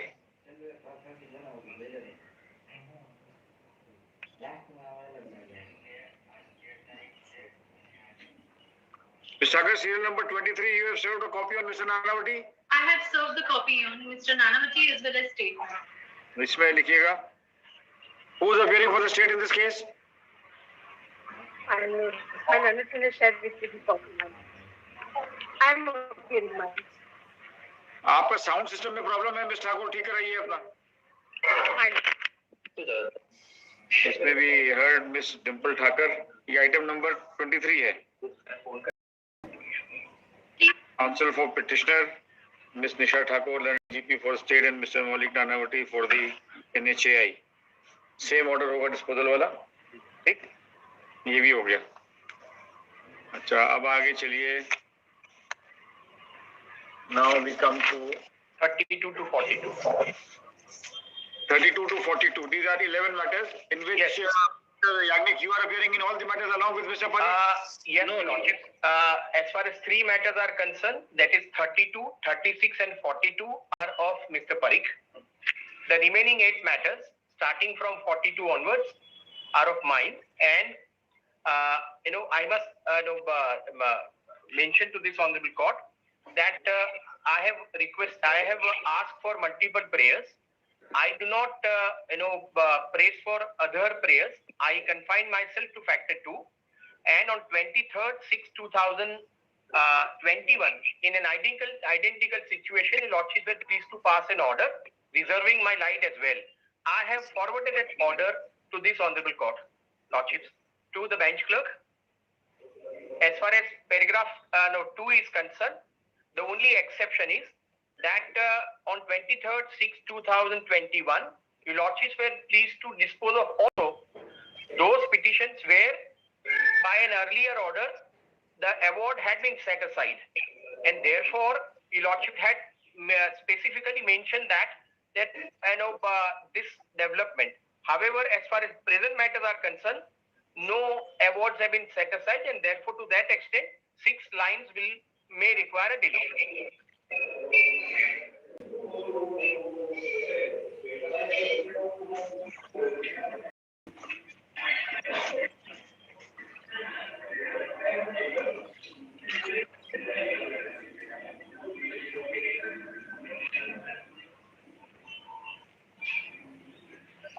Now, Mr. Yagnik, you want the order passed on 23rd June in your matters? Yes, Your Lordship. अच्छा. ये 8 matters Mr. Yagnik के. Here we have something to say, Mills. Very well. Mills, we have no difficulties, Mr. Giving up all the other prayers because the prayers are several. Now, if your Lordships were to have paragraph 2 of that order, Mills. Yes. It's if your Lordships can just come straightway to paragraph number, page number 3, Blitz. Yes. There's the third line. However, it is more or less admitted subject to verification by the respondent counsel. Because the only request is if your Lordships may delete the word counsel, Blitz. Very well. Respondent NHI, Blitz. Correct. We will do that. Anything else? No, yes, Lordships. There is one request. In paragraph 2, 6 may require deletion. That I have done. That we have done. Obliged to Lordships. Obliged. वो earlier award set aside वाला और वो जो draft award वाला था वो हटा दिया दोनों part. बड़ी मेहरबानी sir. Thank you sir. Highly obliged. अच्छा. अब इसमें लिखिए. Now who is appearing for the state in these matters? If not, I shall appear.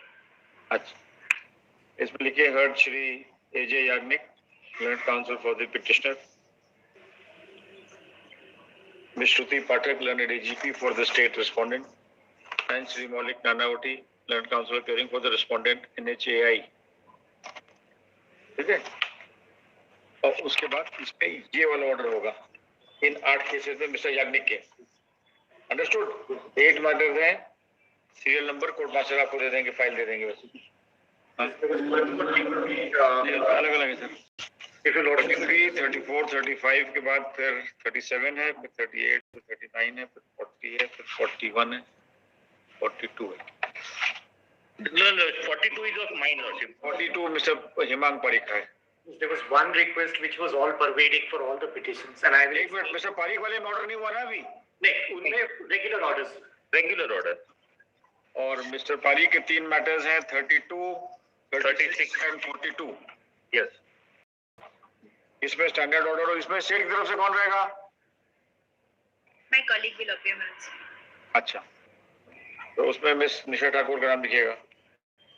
Mister Hemang Parikh, miss Nisha Thakur and mister Maulik Nanavati. उनमें ये स्टैंडर्ड ऑर्डर होगा. Can I just say one thing? Yes, Mr. Nanavati. What has happened is that the first of the orders came to be passed in the month of April. Right. We got the order, we got the sanction done. Thereafter, there have been a series of orders. Plus, today what is happening is that I write to the government because this is a closed project. The government keeps on telling me that you can't keep writing again.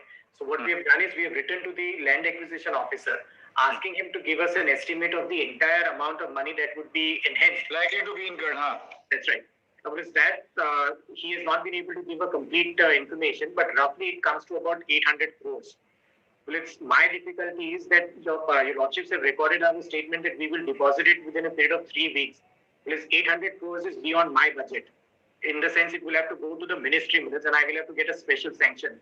If your lordships can just consider that, because we have already been slapped. Nobody is going to be hanged. No, we have been slapped with a contempt notice. Who has moved the contempt? You inform the contempt court. This is the difficulty. And it is your statement. You can always seek time from the contempt court. Nobody is going to hang you so long as you give an assurance that you are going to pay. We are giving, but they have been, some of them have been unreasonable. They have sent us a contempt notice even to the chairman of the NHA. You can't do anything with unreasonable clients and councils. Therefore, if your lordships can just consider that. You find that all councils are very reasonable. Some clients may be unreasonable. I'm not blaming the lawyers at all, but the clients sometimes, once they get the order from the High Court, they then go to the local lawyers, and the local lawyers advise them to issue contempts, and the contempts are not even issued to the local officers. They are issued directly to the chairman. यहाँ से? हाँ हाँ. तो आपको अफियरों को बताना चाहिए कि नहीं contempt. Nothing is going to happen. Next time आएगा तो हम फिर change कर देंगे उसको. Only the speed up is to be done from the end of the land acquisition officer. I can't do it because they keep on filing petitions. All right, चलिए. Let us do some more work, other work. Highly obliged. Permission to leave be granted. Permission. Direct नहीं service. यानी कभी 1 minute और है आपका. हाँ sir, है sir. वो किसके साथ है? Sir, that is with regard to moving of application for being considered as party respondent. अच्छा 24 में नंबर आएगा तब. हाँ जी सर वो. I will wait sir. You wait. Here direct service may be permitted. ठीक है sir, I withdraw it. Doesn't matter. We'll get a certified copy and serve it to them. Obliged. Permission to leave for the moment. Obliged. Obliged, madam. May I leave? Please.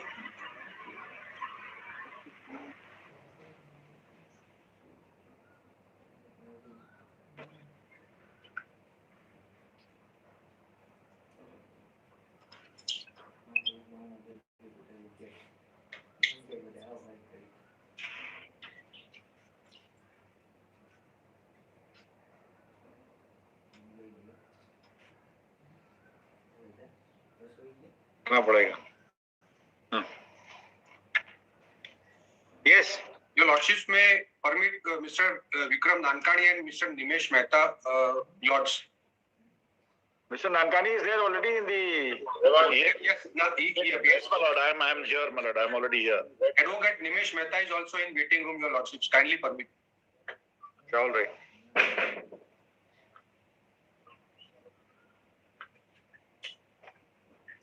Please, your lordships. Nankani. Yes, my lord. But kindly see what my petition is about, the prayers at page 55. इसको काट दीजिए. Page 5 are the prayers, my lord. The petition 4,000 pages की है. Let us get one of the compilations first. Yes, my lord. And I'm not going to trouble your lordship with all the pages. Such bulky paper books. Yes, absolutely right, my lord.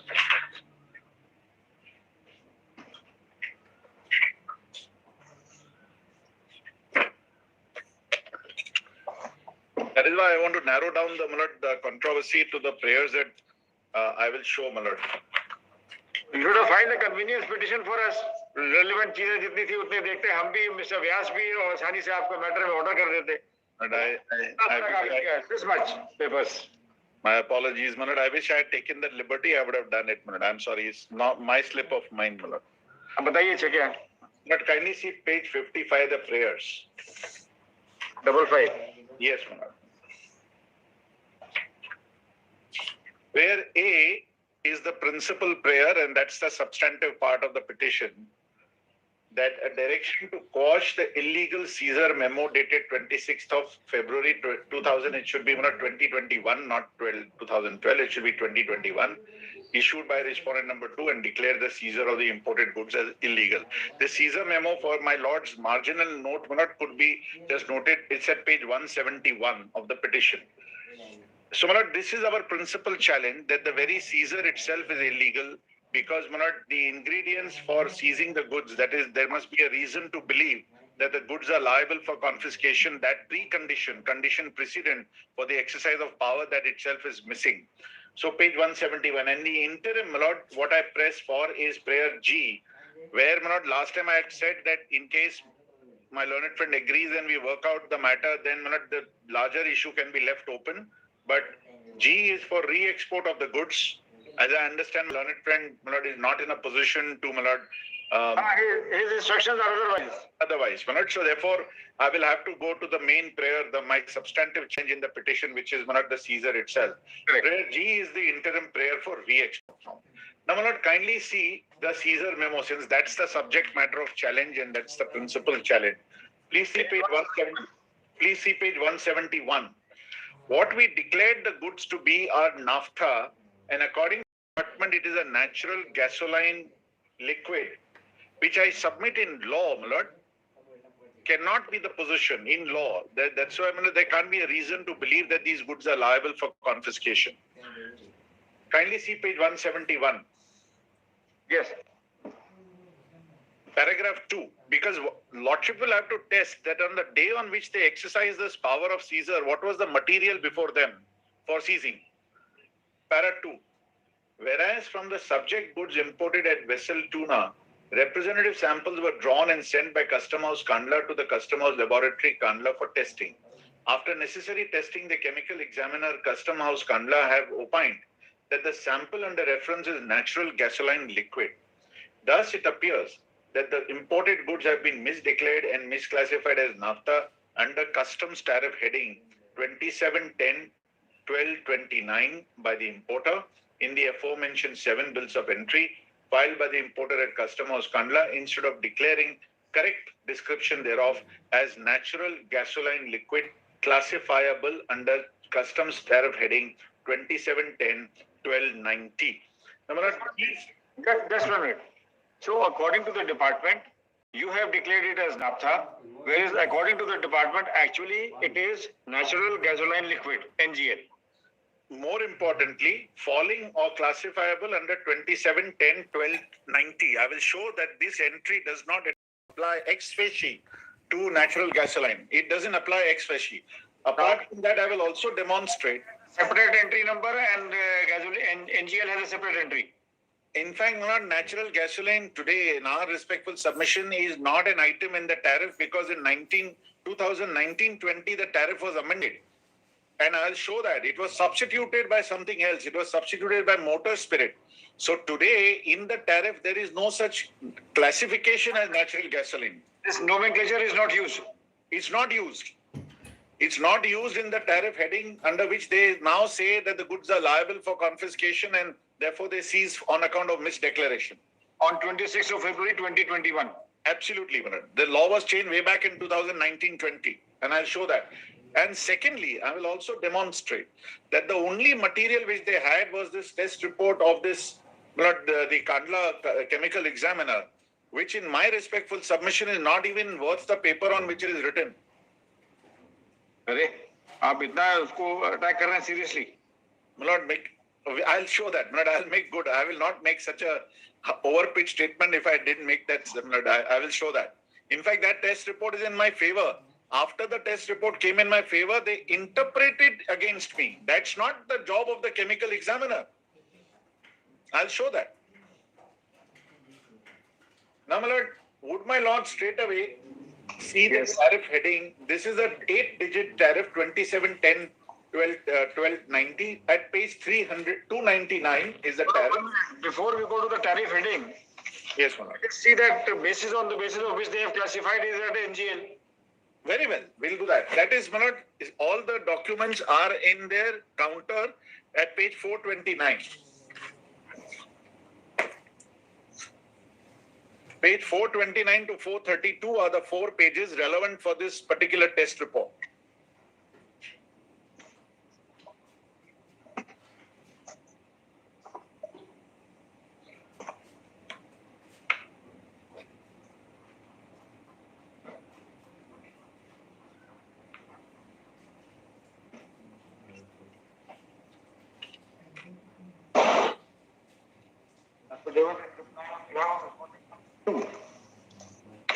which begins from page 373, 323. Yes, Malad. 313, I think. 313, 313, affidavit of one Mr. Shreyans Shah. Yes.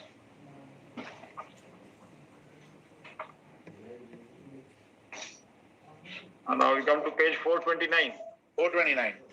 Now, Malad, this was the test report which was given on the 15th of February 2021.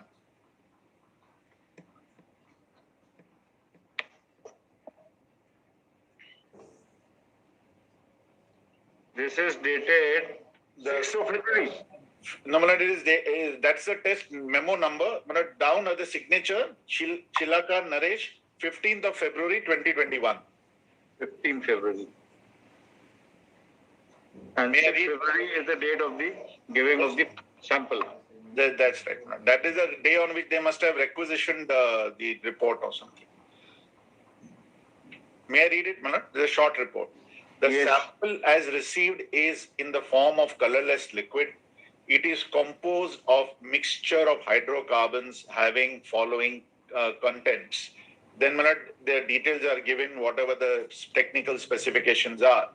So the report nowhere says that this is natural gasoline liquid. In fact, it says mixture of hydrocarbons, which, if at all, could be an indication that it is naphtha, but not. There's no indication that this is natural gasoline.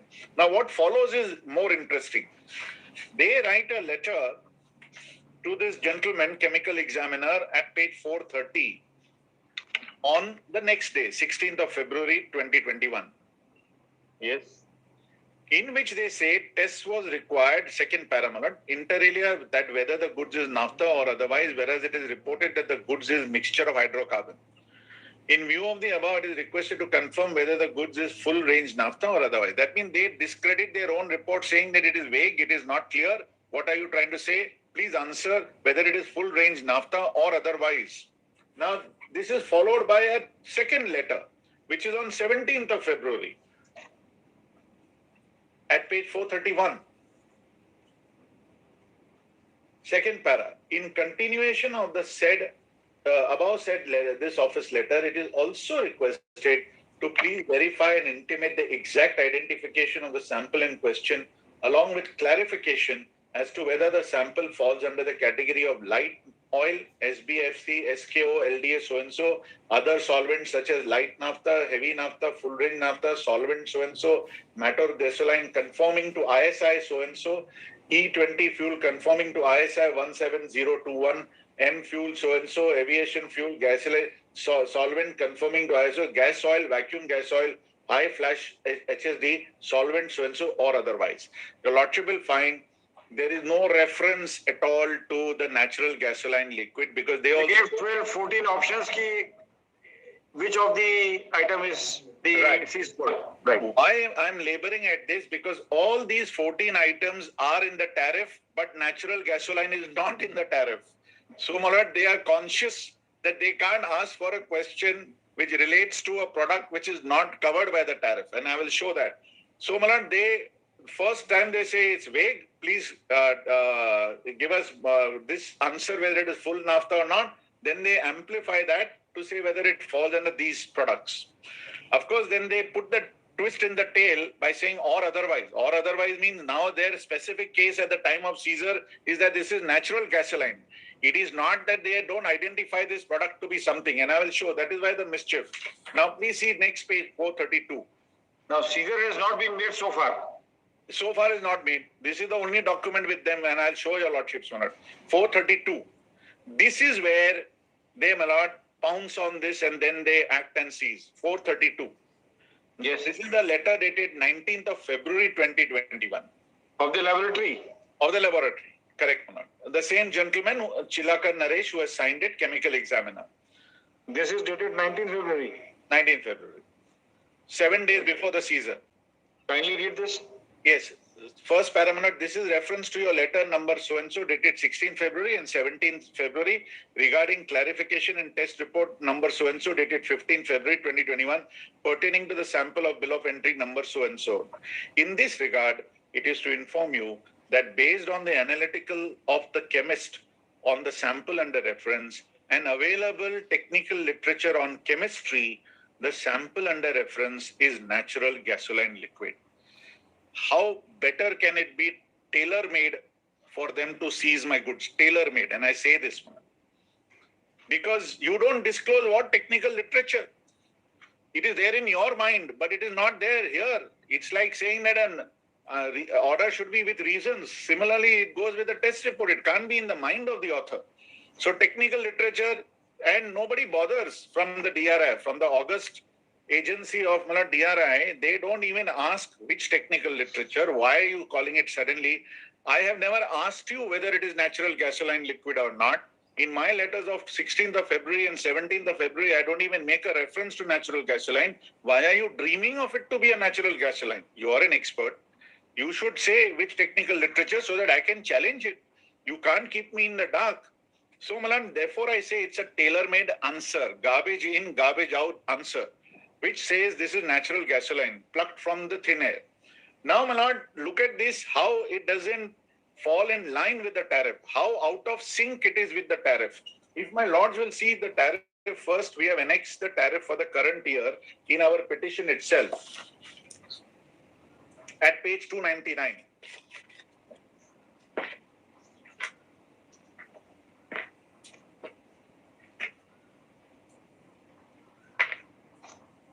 So this is the only evidence before them, with them at the time of Caesar. Now 299, Manu. This is the customs tariff for the year 21-22, that is the current year, Manu. And if my lords will be pleased to see page 303.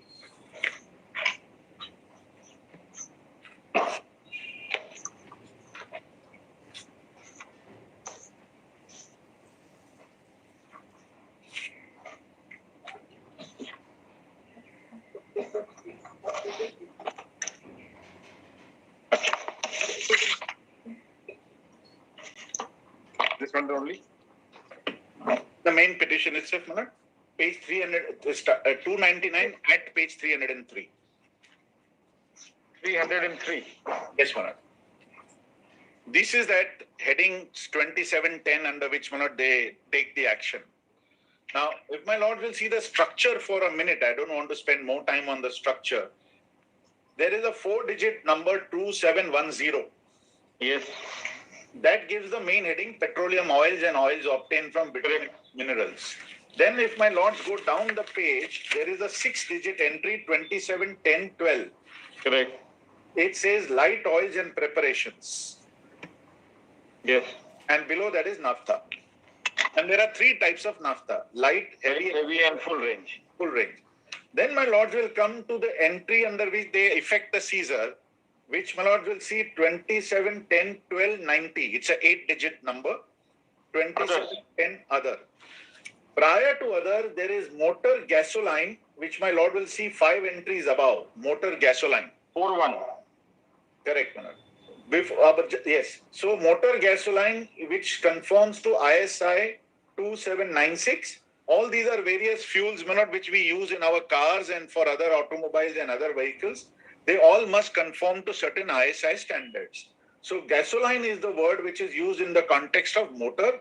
Otherwise, then aviation gasoline is there, but there is a residual entry called others. Now, there is a historical background to this word others, and that has not changed. The meaning has not changed. That I will demonstrate by showing that way back in 2017-18, there was an entry natural gasoline, which the parliament deleted and substituted it with motor gasoline without affecting the scope of the word others. Before I do that, I will be failing in my duty if I don't point out, Marat, that in this chapter 27, at page 300, there is a note, chapter note. The chapter note starts at page 299.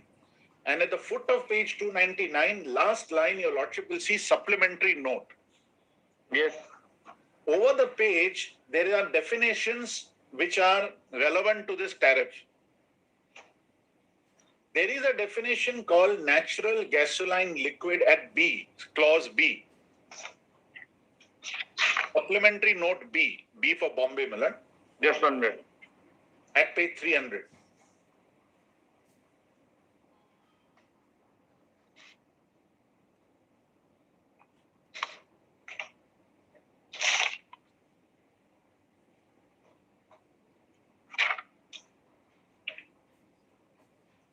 Page 300 is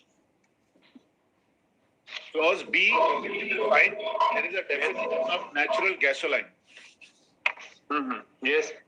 Natural gasoline liquid, NGL, is a low boiling liquid petroleum product extracted from natural gas.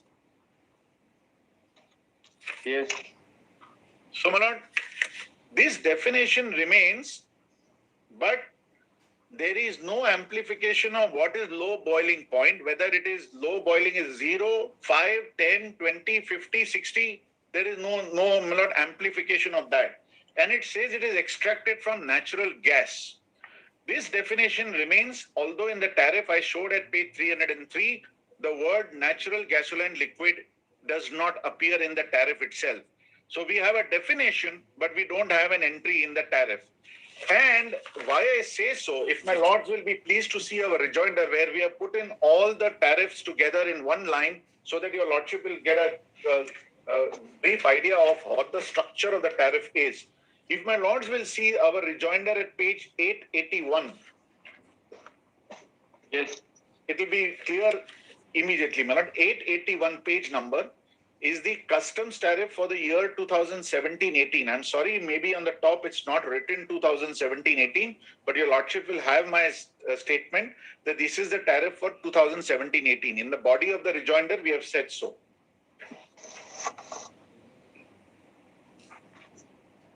Now here also at page 882, the definition of natural gasoline appears. And at page 885, in this heading, 885, my lord.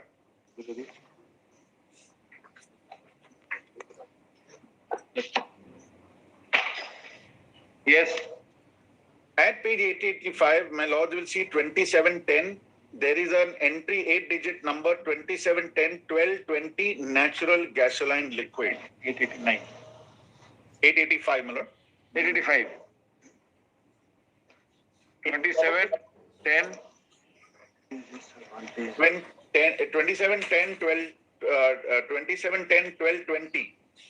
Yes. My lords got that? Manad, it says natural gasoline liquid. Yes. And just below that, there is another entry which says 2710, 12, 90 other. 20. 90 is others, which is there even today. Now also. So, my lord, the tariff and the parliament very clearly distinguished to say that natural gasoline is apart from, does not fall within the entry others. It is a separate entry of 2710, 12, 90, which was natural gasoline liquid. There was a definition which says it is a low boiling point extracted from natural gas. Now, this, my lord, continued from 2007 till, my lord, 2018-19, which my lords will also find at page 897 for quick reference. 897.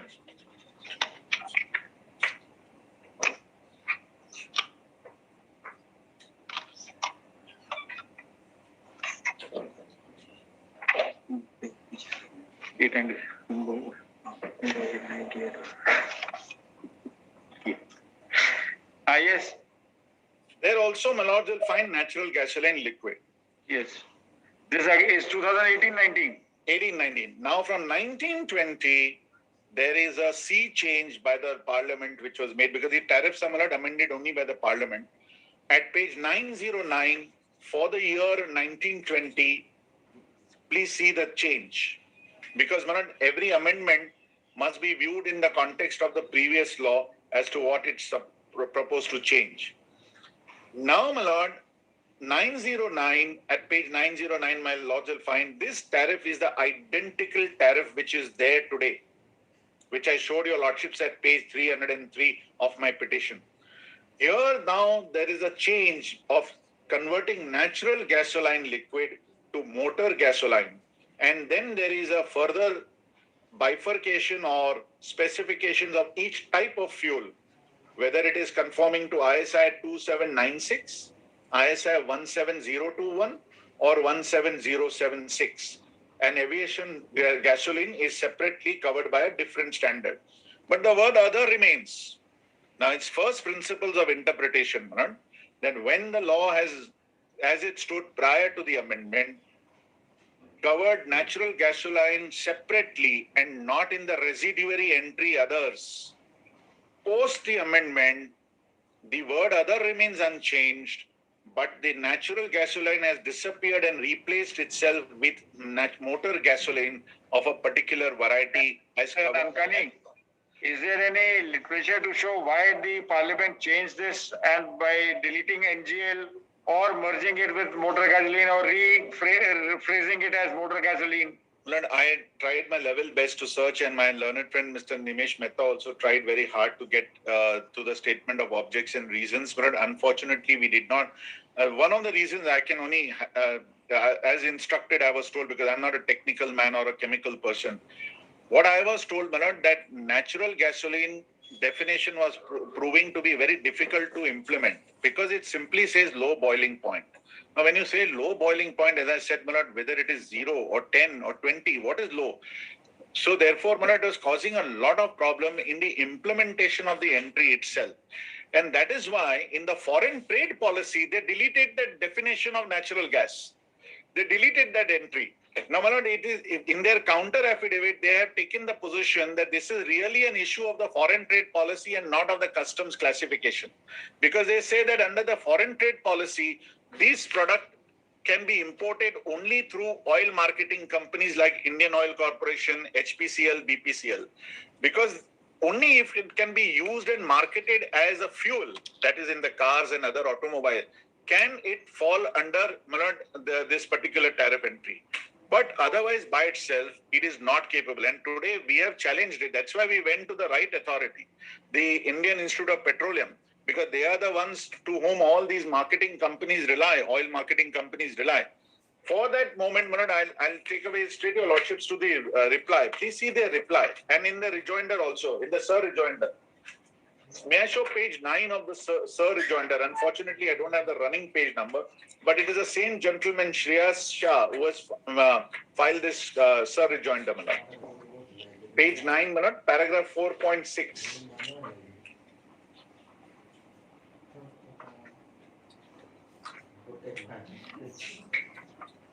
This was filed, I believe, Manoj. Running page will be 983. I'm grateful to my friend. 983.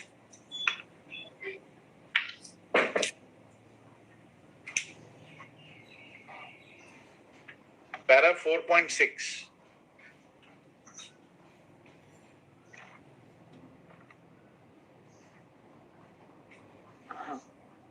Yes.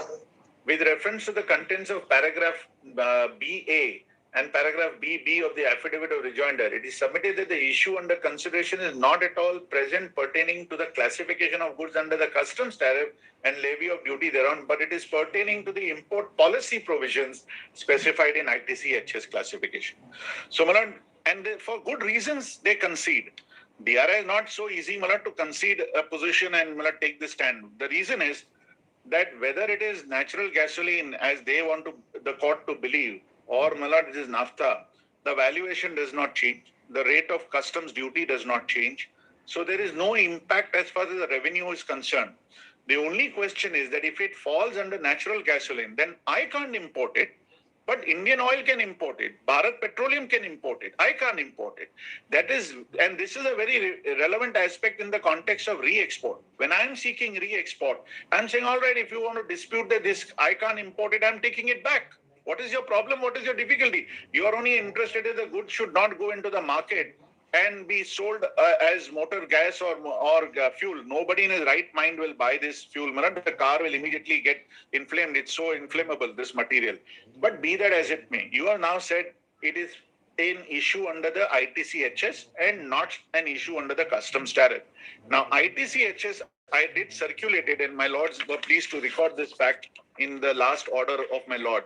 ITC-HS which is part of the foreign trade policy. ITC HS1 stands for Import Trade Control, ITC.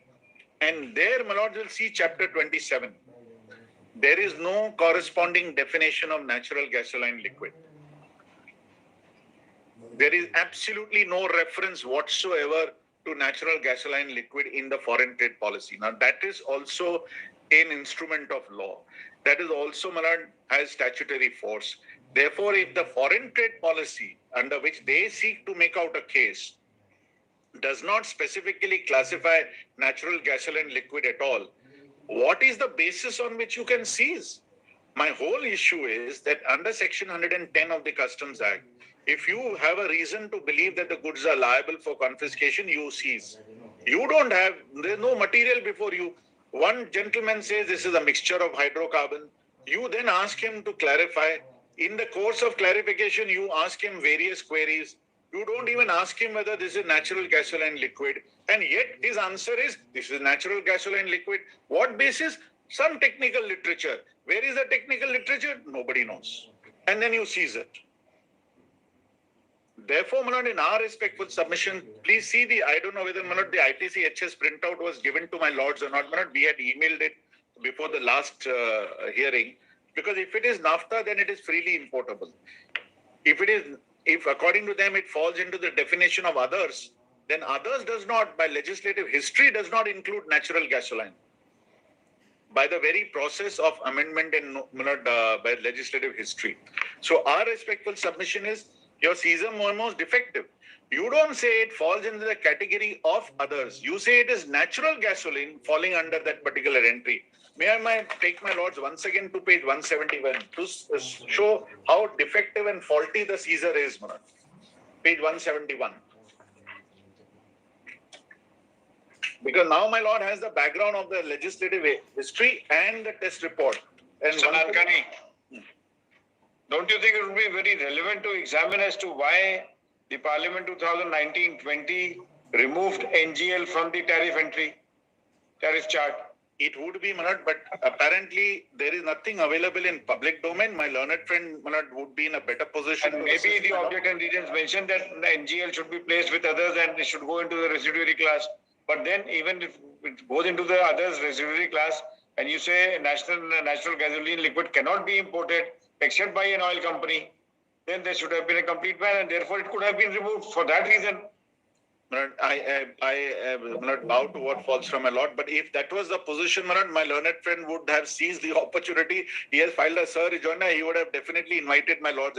We could not find anything in public domain, Manoj. We could not, I must confess.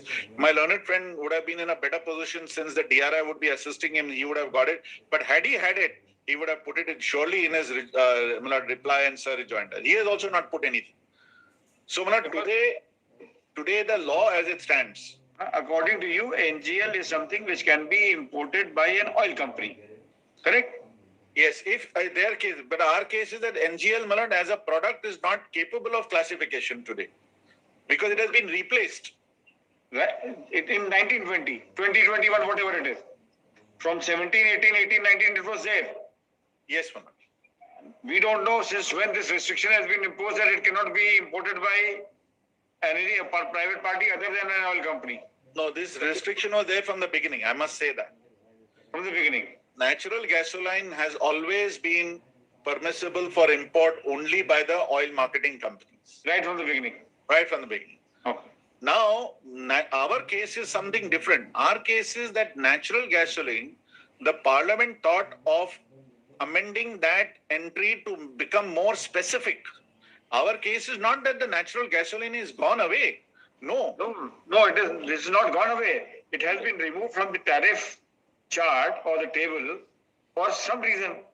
And no, replaced. Our case is not just removed, Manoj. Our case is that natural gasoline liquid must still be there.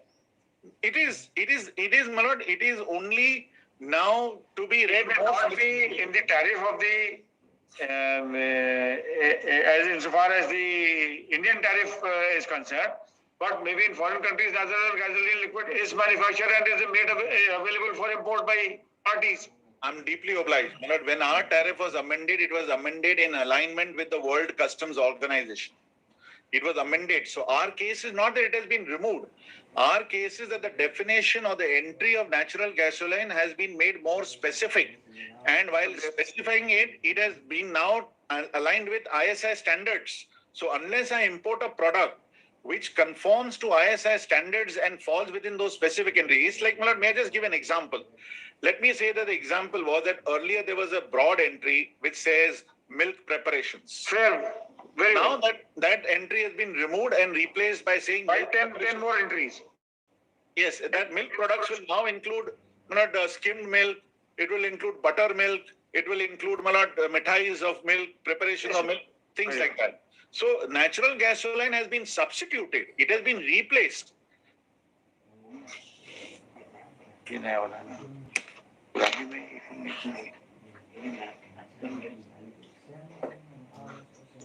Our case is not, it's removed because the word others is there from beginning and even continues to be there.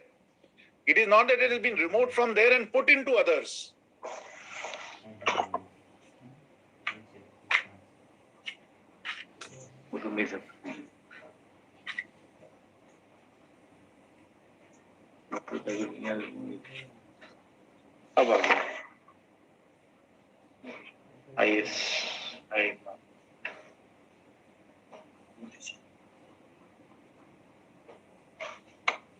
This had another number, but other was always there, 90. These new have been introduced, which are not there earlier. 20 के बाद सीधे 90 आया था. अब अभी तो 20 के बाद ये पूरा इतना सारा ऐड हो गया. Our case is not, I'm sorry, I should not be misunderstood. Our case is not that the natural gasoline has been removed and put into the residuary category of others. No. No, that's not your case. That's saying that NGL has now replaced by motor gasoline and the different standards being specified. Milk preparations now specific divided into 5 more categories. Grateful. So unless on test you say that mine is a motor gasoline conforming to a particular ISI or mine is a aviation gasoline conforming to a particular ISI, that will not get covered. All right. Now, where have you taken this plea in your petition saying that NGL is now substituted by these 5, 7, 10 entries? Yes, Manoj. And what is the reply given by the department to that? I'll show that. I'll show that.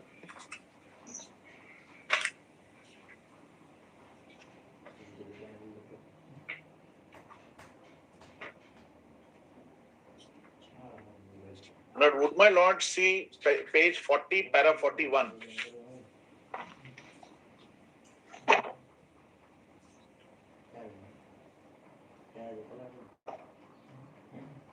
There I have given a table where all the entries of the previous years are set out and the current year, and I have given my remarks that earlier it was natural gasoline, now natural gasoline has been omitted. Para 41, my lord. Yes.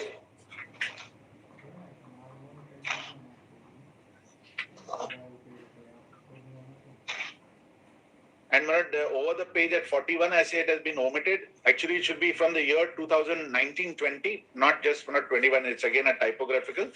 That in our rejoinder, we have corrected that position, that it is 19-20. So, I want a specific amendment as per the argument you are raising now. Yes, Manoj. Natural gasoline liquid now stands substituted by these entries and it cannot fall in the residuary clause of the 90 others. That, Manoj, yes. That also, Manoj, we have said that page 46, ground O.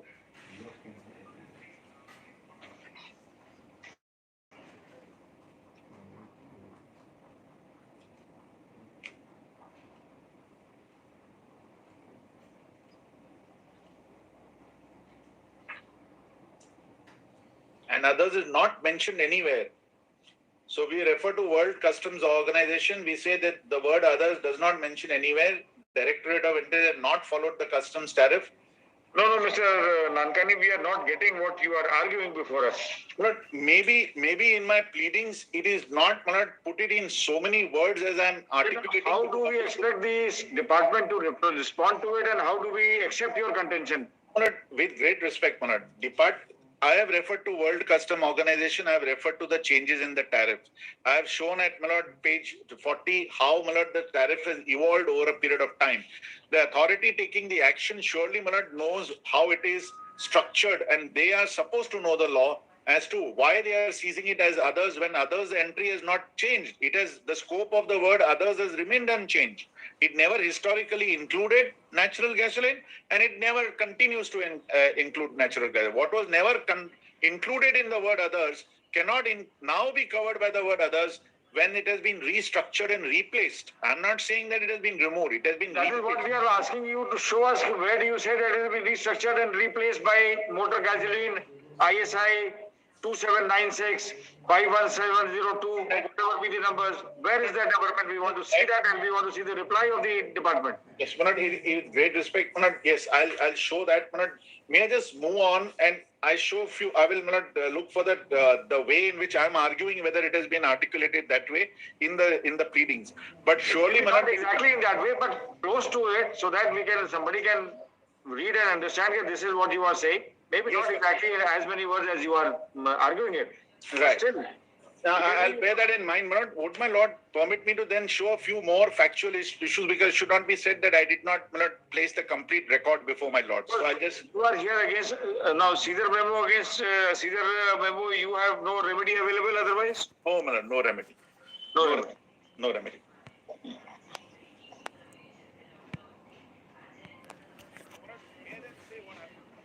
Thereafter, when we get that cryptic test report which I showed at pages 429 to 432, thereafter we asked for retest.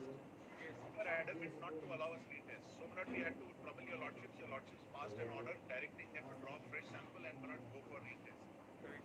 When they went for retest, we sent the samples to two laboratories. One is Geochem, which is a private laboratory but internationally renowned, and the other is Indian Institute of Petroleum, which is the government of India recognized laboratory for all these purposes, for petroleum products in particular. Yes. They send the sample to the Central Research Laboratory, Customs Laboratory called CRCL in Delhi. When they send the sample to CRCL in Delhi, we tell them that these are the specifications on which you should get the goods tested, because in order to ascertain whether this is naphtha or natural gasoline, carbon chain is very, very important. And there's a reason why I'm using this technical jargon. Carbon chain is extremely important. I will only take your lordships to one such letter which we had written, so that your lordship will have a idea of what I'm saying. Page 218 is one such letter. 218.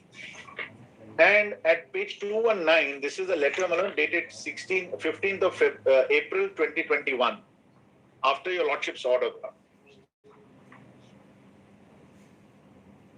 At page 219, your lordship will see that we have given a table, and we preface that by saying, we propose following parameters to be tested along with preferred methods at above mentioned laboratories where sufficient capability facilities are available. And then we give the testing method, and we give the parameters, and most importantly at page 220, serial, in the last entry in that box, serial number 23, carbon analysis. Because that is the key test for determining whether this is naphtha or whether it is gasoline. So these are the carbon chains C1 to C12 that I say that you must get it tested. They may not ignore all of that, and they get the goods tested by CRCL. I'll come to my IIP report later, but please see CRCL report, which is again part of their reply at page 447.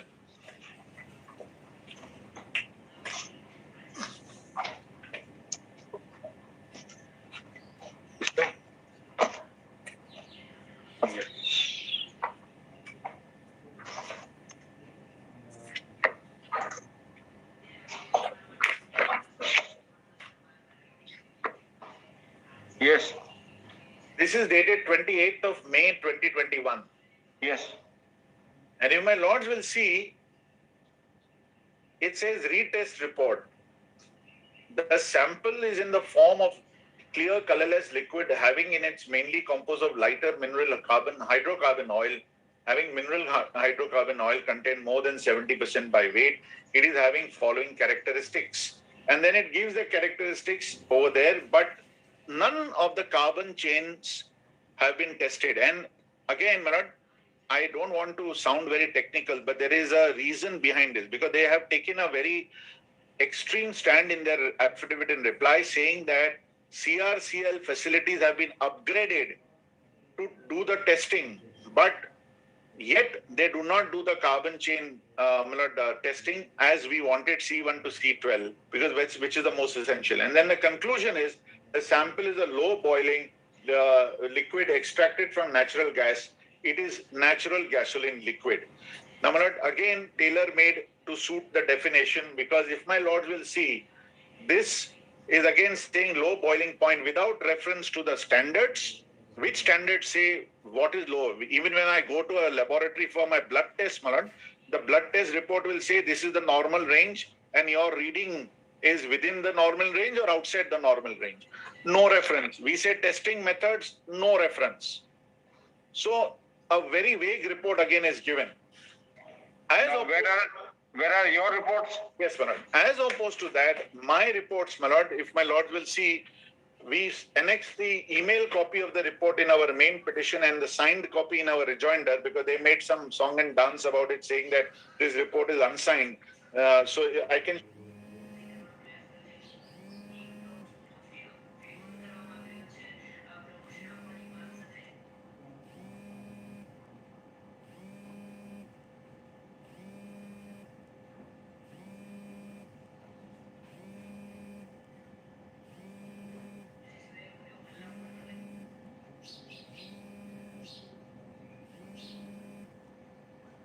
signed version to my lord, since they are... we are okay with the email.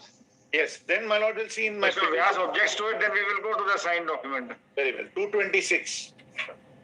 I know my learned friend is not so hyper-technical, but his clients are. So yes.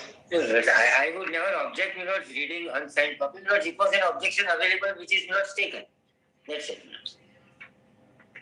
Page 246. 246. Yes, of the petition. Main. That is the email, and then email encloses the report which starts at page 247. And the relevant portion, Manoj, begins from 250. This is the Indian Institute of Petroleum, IIP. Yes, Manoj. Dehradun. Now, Manoj, page 250, they first give the standard test methods, paragraph 2. That these are the testing methods that we have used. Then, Manoj, the result. The result shows the various specifications are specified there, Manoj. What are the results at 251? And, Manoj, carbon chain is at page 253. At the top of that, Manoj, page 253, clause 3.1.2, carbon number-wise analysis based on ASTM D6730 method. And then all the 12 carbon chains are analyzed. And then, Manoj, the conclusion is, based on the above observation results, this sealed naphtha sample marked at S5 with serial number so and so falls under the light naphtha range. So, Manoj, this is how fair a report should be. A test report which should tell you this is the method that I'm testing by. These are the specific issues that I will, parameters that I will test, and transparently give the report. It's like, again, I repeat, going to a laboratory for my blood test, they don't even give me the normal range. They just give me a reading and say it is abnormal, you got high sugar. How do I know? So, Manoj, with great respect, the Indian Institute, now when they are confronted with the IIP report, what do they do? Where is your other report, Geochem? That is at page 238.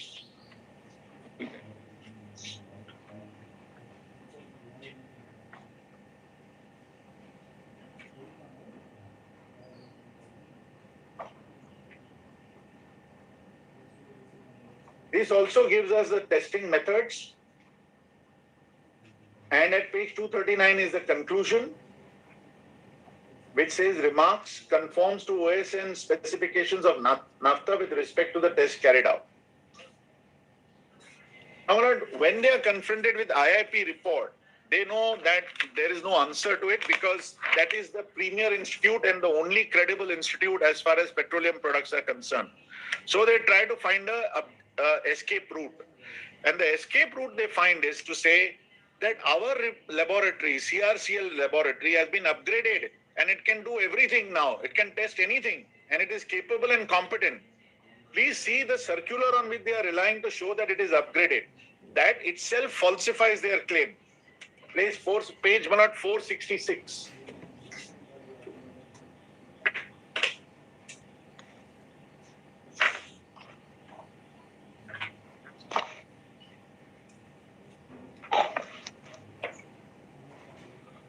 And even today, Manoj, across the bar, I challenge the department, the respondents and my learned friend can find out whether they have the facility of doing carbon testing. I am told, and I say this with serious responsibility, Manoj, on instructions, that the CRCL laboratory does not have the facilities to test petroleum products greater than what IIP does. And Indian Institute of Petroleum is the premier agency. Now, please see this 466 because this is their only answer to IIP, apart from saying it is not signed. This is a circular on which the government relies. 15th October 2020. Page 4. Does it say that IIP is blacklisted or the report? No, not at all. Not at all. It doesn't say that. What it tries to IIP still remains to be a premier laboratory of the government of India. Absolutely, my lord. It is something of which anyone can take a judicial notice also, but it will be unfair to my learned friend if I do not show to the court what his answer to IIP is. His answer to IIP is that my laboratory is equally good. My laboratory is equally good, but that is not borne out by the document that he relies on. Please see page 466. That's why I want to show. This falsifies their case, that their laboratory has been upgraded. What do you want to show from this? Page 466, para 3. CRCL laboratories are now equipped to test samples which are hitherto forwarded to Food Safety and Standards Authority of India, Central Drug Standard and Control Organization, and Textile Committee in order to improve proficiency, ensure optimum utilization of equipment and other sources. Therefore, here is now an opportunity for the revenue laboratories for optimum utilization of the upgraded facilities, especially with the state-of-the-art instruments, and to cater to the needs of these agencies with respect to the samples drawn at the customs area. Using CRCL by these agencies will not only help in optimal use of the available equipment, but also reduce the dwell time. Accordingly, the board prescribes the following guidelines. As revenue laboratories can deal with samples related to drug controller, FSSAI and textile committee, all custom samples are in case of facility to particular commodity or parameter not available in the nearest revenue laboratory, such cases shall be referred to the nearest government laboratory where such facility is available. CRCL New Delhi shall also function as referral laboratory along with other referral laboratories in pharma, textile and food. Wherever CRCL laboratories are not in a position to carry out the test, they shall make use of the nearest CDSCO, FSAAI approved laboratories, custom and textile committee.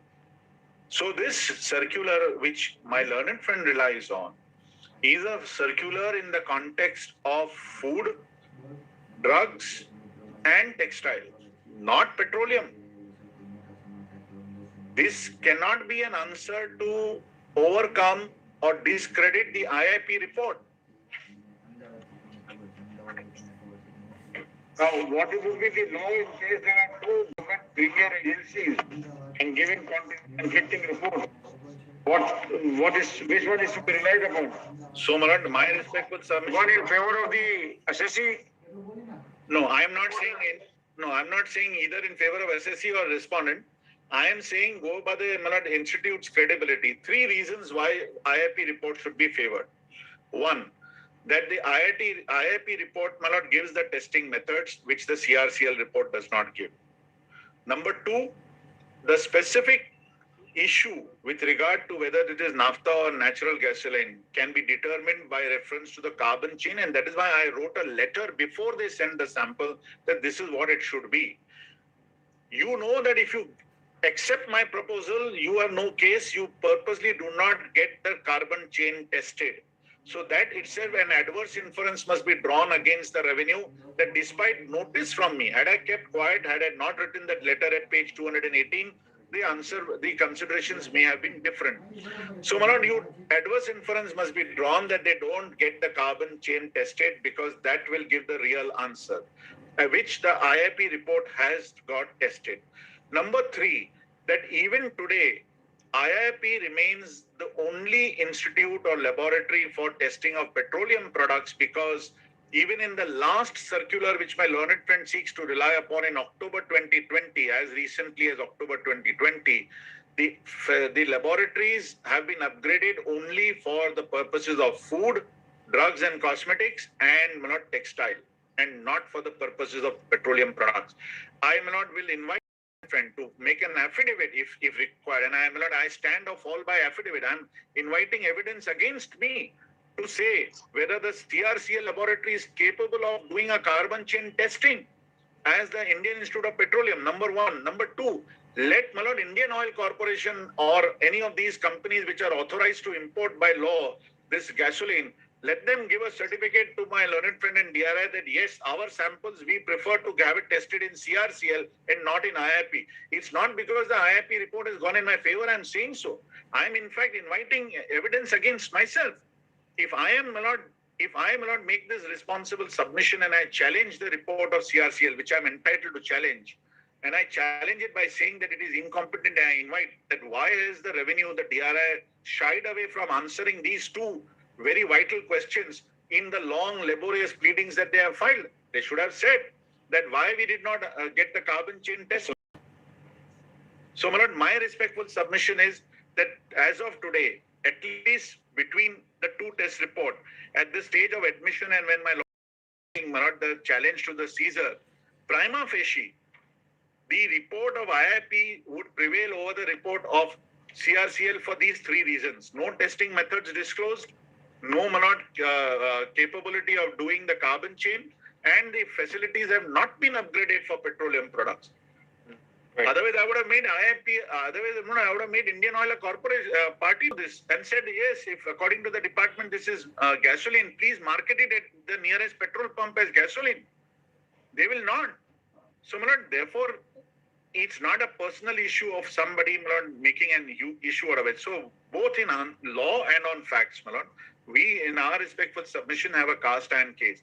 In law, it's a question of interpretation of statutes. Therefore, it's a legal submission. My learned friend should, on plain reading of the construction, be able to assist your lordships to say whether this falls under the entry under which you have seized. It does not. So, the very entry under which you have effected the seizure, by historical reasons, has today stood replaced by a broader entry which classifies into 4 subcategories. And if my product doesn't fall under those sub-4 categories, it cannot be seized. And you yourself are saying it's a foreign trade issue. And foreign trade policy does not have the definition of natural gasoline. So overall, the preponderance today is that I have a good case, prima facie case on merits. Now I go to the alternate case that I have. That be that as it may, whatever be the situation which may be decided at a later stage or not by this court or any other authority. Today, when you have joined issues with me and you have seized on the basis of a flimsy test report, you had no other material before yourself, only a flimsy test report which is neither here nor there. You are today saying that this can't be imported into India. I'm saying, all right, I don't want to clear it for own consumption, allow me to re-export. And to that, their answer is there's a judgment of the Supreme Court which says that this can be absolutely confiscated. Now, there can't be a more absurd case than that. That is a judgment, in fact, which I was going to rely on and I was going to cite in my favor, but my learned friend has done us the favor of annexing it to his reply. May I take your lordships quickly to that report, the judgment, because that judgment shows that re-export, there is no bar, there is no impediment. Would my lord see the reply of my learned friend, my lord, at page 477? I think you have shown us the judgment in the last date. That the last operative portion. But I'll just give a little background, my lord, for my lords to kindly appreciate what the issue was. That is why we had granted time to Mr. Vyas to obtain instructions as to whether they would permit you for a re-export or not. Yes, my lord. We thought we'll save the court's time, my lord, if that was so, but apparently their instructions are to the contrary. My lord, I fully understand my learned friend's position and predicament. My lord, may I just show that judgment at page 477, Union of India versus Raj Grow Impex. And I will, my lord, not adopt the traditional way of reading from the beginning, but I'll read it from somewhere in between because the history of the case is set out in the middle of the judgment, my lord. And that will, my lord, have a huge bearing on our case. Please kindly see first page 492, para 15 of the judgment. I'll just give a very brief background because it's a 150-page judgment, and my lord, I have certainly no intentions of exhausting my lord's times, my lord, on this, my lord. No. I will just very briefly give the history. The DGFT, which is the licensing authority. In your case, this is a seizure by DRI. DRI, my lord. Not by proper officer of the Custom Department. No, that's also argument that we have. Is not being applied here. So, yes, Canon, I have raised that. That's the point I have raised it, but I'm coming to that lastly, my lord. अभी तक क्यों नहीं पेश किया आपने? Mr. Vyas would not have said anything. Canon India is well known, my lord. Canon India is absolutely well known. We would have stayed the seizure. So that is then I don't need to say anything more, my lord, to show this judgment. But that is what it is. It's a DRI which has seized. DRI has been held to have no authority to seize. Authority, Canon camera. That case is very clear, my lord. Justice Bobde's decision. Yes. March 2021. Absolutely right. Mr. Vyas, what do you say to that? Let him finish. I will respond to every aspect that he has argued so far. And no, you first answer to the court's query, not Mr. Nankani's argument. Lords, Canon, my simple response to the Honorable Court, Lords. Lords, in Canon India, Honorable Apex Court takes a view that so far as issuance of Super's notice under Section 28 is concerned, issued by DRI could not have been issued because they are not proper officers for the purpose of issuance of Super's notice. Plus, for investigations, Honorable Apex Court never said. For seizure 110 would require a proper officer. Therefore, Lords, I satisfy Lordship, Lords. Then I am to argue, Lords, even on Canon India. Judgment of this court after Canon India by Justice, by bench presided by Justice Gokani. Yes, Lords. Seizure has also been quashed. No, Lords. There, yes, Lords. These are slightly on a different point altogether. I will address your Lordships on that. There, Lords, we have preferred review application. Why are you unnecessarily harassing us unnecessarily?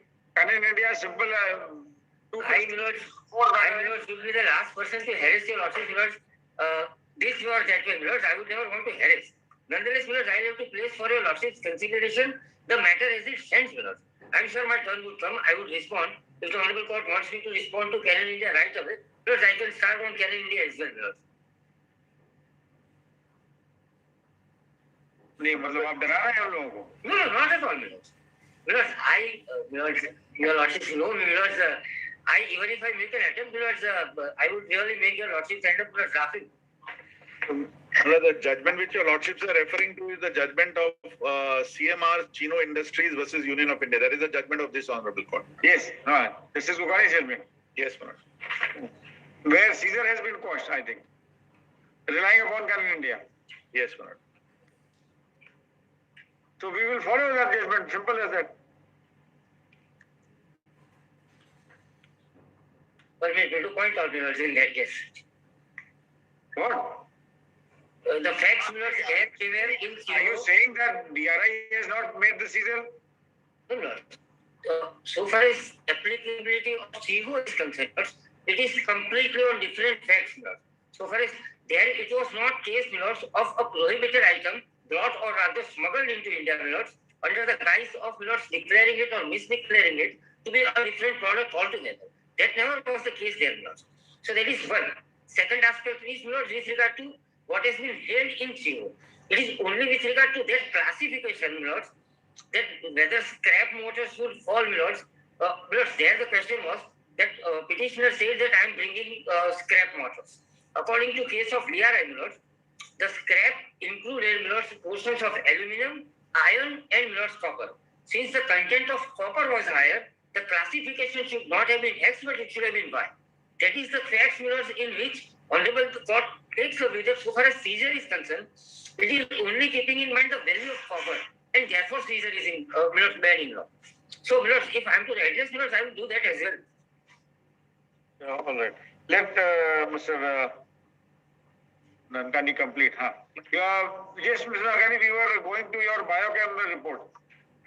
That may not be finished. I just wanted to show the Supreme Court judgment in Rajgro that where re-export was allowed. Yes. And we have circulated the judgment of this honorable court in CMR. I'll take your lordship through that later on. The judgment is not an issue. Mr. Vyas argued that matter, so Mr. Vyas will not have an issue about that judgment. Correct. I just wanted to tell the court that it is on record. We have relied on. Yes. For this Raj Grovel, what was the background in brief? Yes. The DGFT issued a notification putting a quantity restriction on various pulses and the dals and other things which were allowed to be imported, millets and pulses which were allowed to be imported.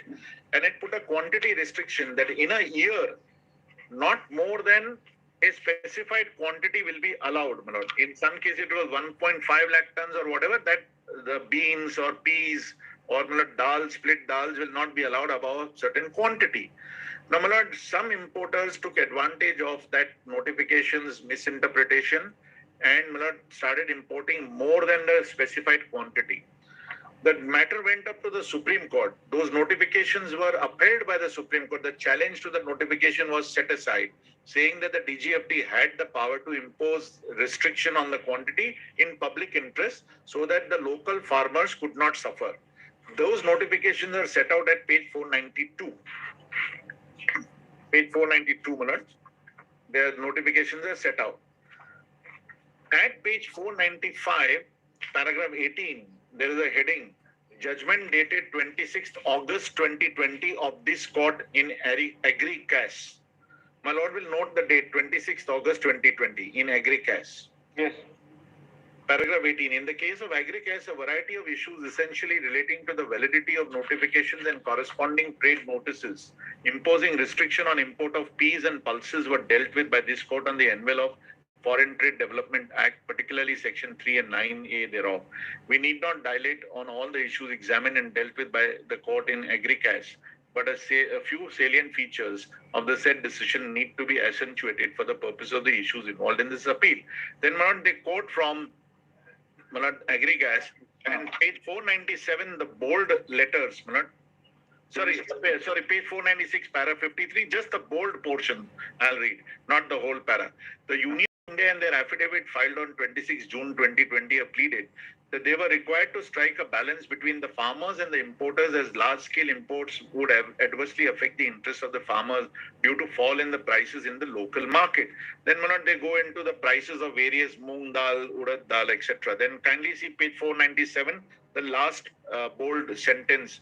The restrictions have been imposed not due to increased quantities of import, but to prevent panic disposal by farmers as the prices of gram would have come down.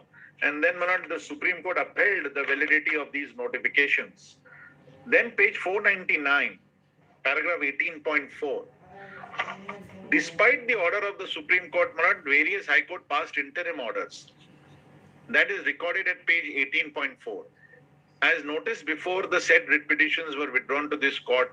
Various interim orders were passed by the High Courts. It was stated that this court, that relying upon such interim orders, the importers have imported various quantities of peas and pulses. It was contended on behalf of the importers that there have been bona fide imports under the interim orders of the court. This court specifically rejected such contention and held that despite the High Courts of Madras, Bombay, Gujarat and Madhya Pradesh having dismissed the petitions of similar natures while upholding the notifications and trade notices, the importers took their chance, obviously for personal gains, and they would accordingly face the consequences of law. This court, in no uncertain terms, rejected the submissions that the importers have acted in the bona fide belief. So not the contention that they were in bona fide imports, that was rejected, they took their chance. Now kindly see what was the subject matter of this order. That despite Supreme Court upholding the validity on 26th August 2020 and saying that the importers took chance by importing pursuant to orders, paragraph 2 at page 478 shows that the Bombay High Court passed an order on 15th October 2020 and 5th of January 2021, much after the validity was upheld, much after the Supreme Court said that those who have imported pursuant to the interim orders have taken a chance and their imports are not bona fide. Yet the Bombay High Court passed an order 2 months later allowing the goods to be cleared for home consumption on certain terms and conditions. According to the government, the goods were liable for absolute confiscation. And they should not, these interim orders should not have been passed by the High Court once the Supreme Court has upheld the validity of the notification and said that this is in public interest. In Agricas. Now, my lord, what happened was that after Agricas, at page 503, your lordship will find paragraph 22.2, the facts of Rajgruha are set up. 503, the adjudicating authority, para 22.2, the adjudicating authority observed in its order in original dated 28th August 2020 that the goods were imported by the importer in the month of November 2019 under the protection of interim order granted by the Rajasthan High Court, but then held to have been imported in contravention of the applicable notification. So the adjudicating authority, 2 days after the Supreme Court upheld the validity, said that I recognize that they imported prior to the Supreme Court order, so he allowed clearance of the goods, and that order is extracted at page 505, where the adjudicating authority allowed the clearance of the goods after confiscation on a redemption fine of 1 crore. This order was not being implemented by the customs. So the importer went to the Bombay High Court. The Bombay High Court passed an order on 15th of October 2020 saying that comply with the order of the Assistant Commissioner or the adjudicating authority. You please allow the clearance of goods on payment of 1 crore. The department said we have challenged this order of the adjudicating authority because we want the goods to be absolutely confiscated. And the Commissioner appeals directed that the goods should be absolutely confiscated. That was the order passed by the Commissioner on the basis that the goods are prohibited, they should be absolutely confiscated. This was a background. Now, despite this, that they are liable for confiscation, absolute confiscation, and these imports were not bona fide after the Supreme Court had laid down the law, the Supreme Court itself, carved out an exception at page 599, which is the conclusion.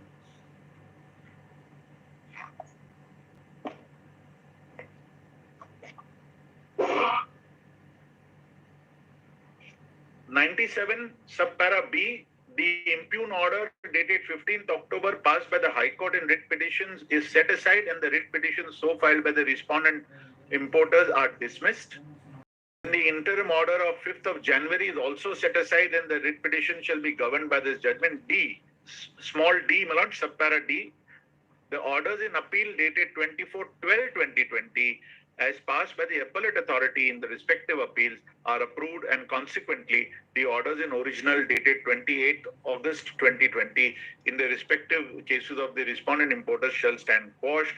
The orders in appeal having been approved by this court, the question of release of goods as also the quantum of penalty stand concluded in this judgment, and hence the prayer for keeping open the option of further statutory appeals stands rejected. Now see F.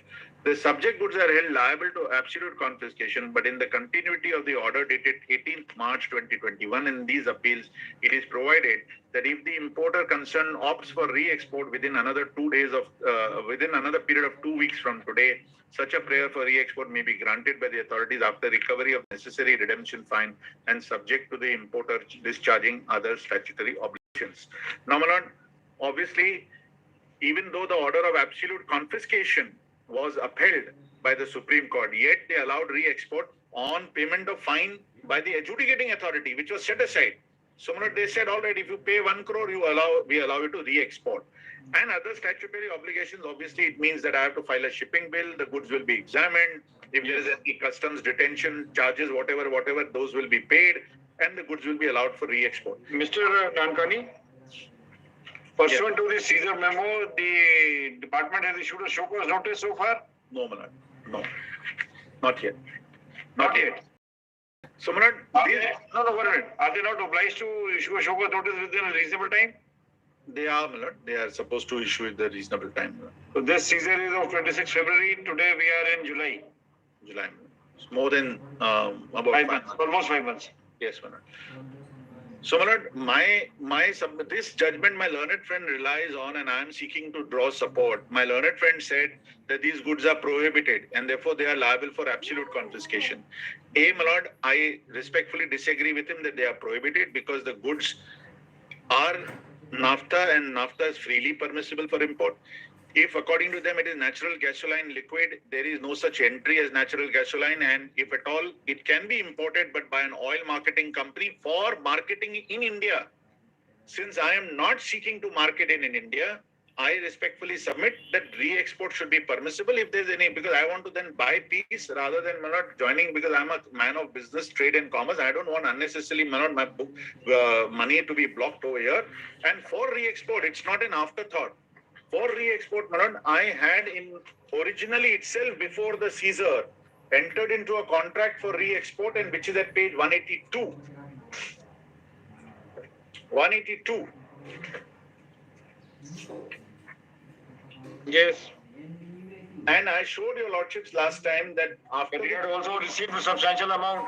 At page 184 on 17th of February and 186 on the 25th of February 2021.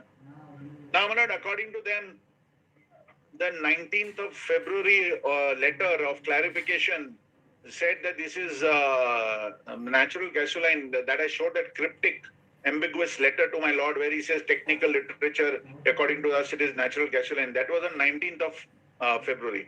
So their case in the reply is that on the 19th of February, you knew we have raised this objection. But that was not, that is a test report. Based on that, I can always challenge that test report. There is no such Caesar contemplated. And nonetheless, getting into any factual controversy, my export contract is well before that, and my first payment of $1.6 million has come in on 17th of February at page 184. The second payment comes on 25th of February, which is before the Caesar. Every test report, adverse test report does not result in Caesar, because you can give a test bond and clear the goods, and I can always ask for retest. So, my re-export contract is much before the allegations. Substantial payment, has come 2 million and 1.6 million, so about 3.6 million has come well before the Caesar. Very well. So that is, and the last point, is the jurisdiction of DRI. I realize that my learned friend will seek to distinguish it, but that judgment in our compilation is at page 184. Yeah. Yes. Page 184 of our compilation of judgments, and my lord is absolutely right. That was the judgment, of Caesar and detention, which was set aside. Yes. And the point is not nature of the goods or nature of the objection. The point is, if they think that there is a reason to believe that the goods are liable for confiscation, they will exercise their power under 110. That is, that power, whether the goods are X or Y, or whether the nature of the allegation is misdeclaration of the description or valuation, at the end of the day, the law does not change. It is the same section 110. Therefore, the distinction which my learned friend seeks to draw, that is not sustainable. The operative portion, is at page 262, where the petition is allowed and the Caesar memo dated 29th of July 2020 is set aside.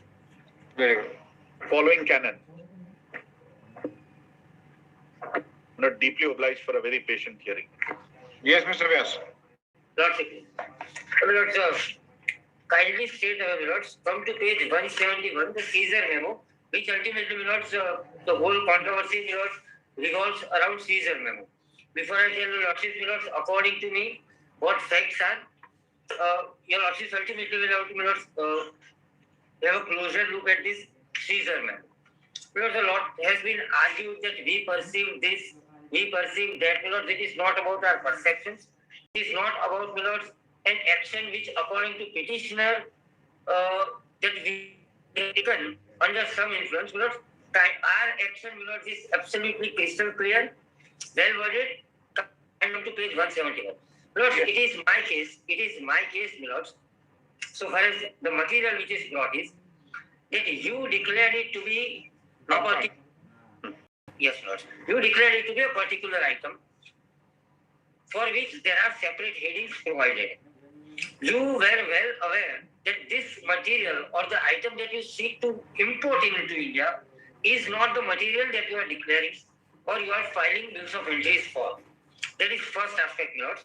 Why I say so, my lords? I am not saying so, my lords, out of thin air as was sought to be, my lords, communicated to the honorable court.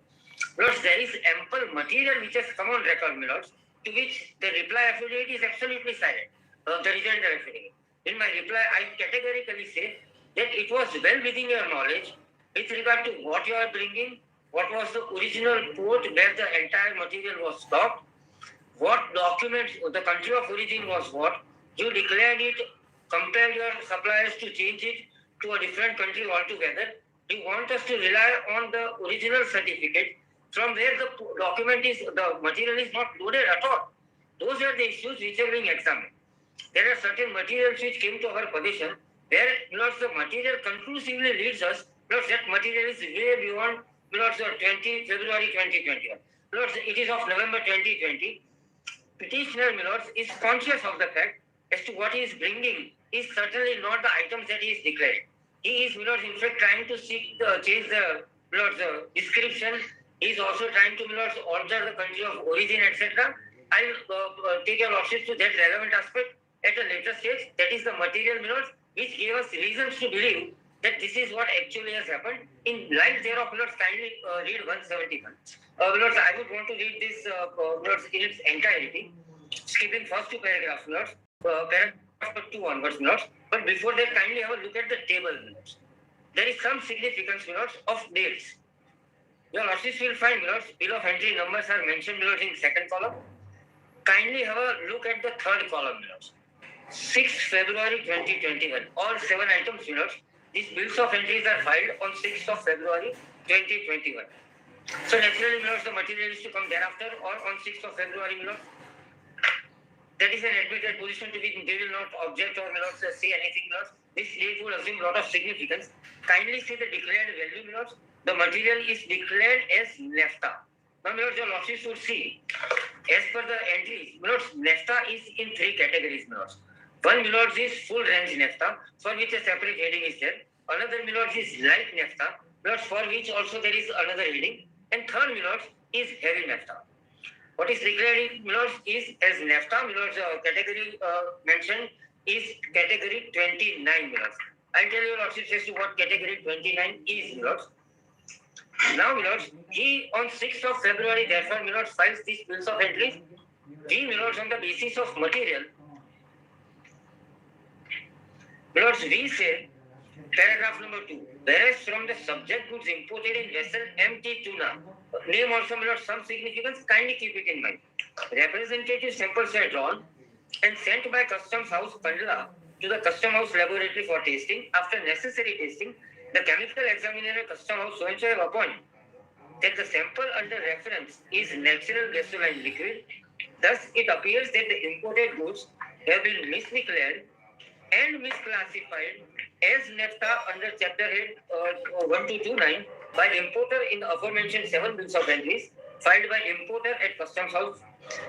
Instead of declaring correct description thereof as natural gasoline liquid classifiable under 1290. I signify, I point out the significance of 1290 as also the contention that was. As per schedule, now this is relevant, para 3. As per schedule 1 import policy of ITC HS, pertaining to Section 5, Chapter 27, only state trading enterprises are permitted to import natural gasoline liquid, which is covered under CTH item code number 27101290.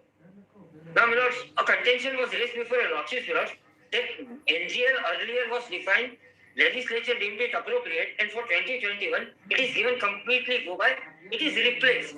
No, my lords, it is not replaced. There is, my lords, specific entries provided for every item. My lords, an item which is thought to be imported, if it doesn't fall within those items which are already specified, my lords, for a specific reason, it is to be included in this chapter head. Now, for this chapter 1290, my lords, the admitted legal position is that lords or state-owned corporations can bring this material which falls under chapter 1290, my lords. As per para 2.20 of FTP, has extended any goods import or export of which is governed under exclusive or special privilege granted to state trading enterprises may be imported or exported by concerned STE as per conditions specified in ITC. As per the policy conditions stipulated of Chapter 27, import of the goods falling under so-and-so are allowed through IOC subject to 220 of the Foreign Trade Policy, except for the companies who have been granted rights of marketing transportation fuels in terms of Ministry of ENG's resolution number so-and-so dated 8th March 2002, including so-and-so who have been marketing transportation fuels before this date. The import in the present case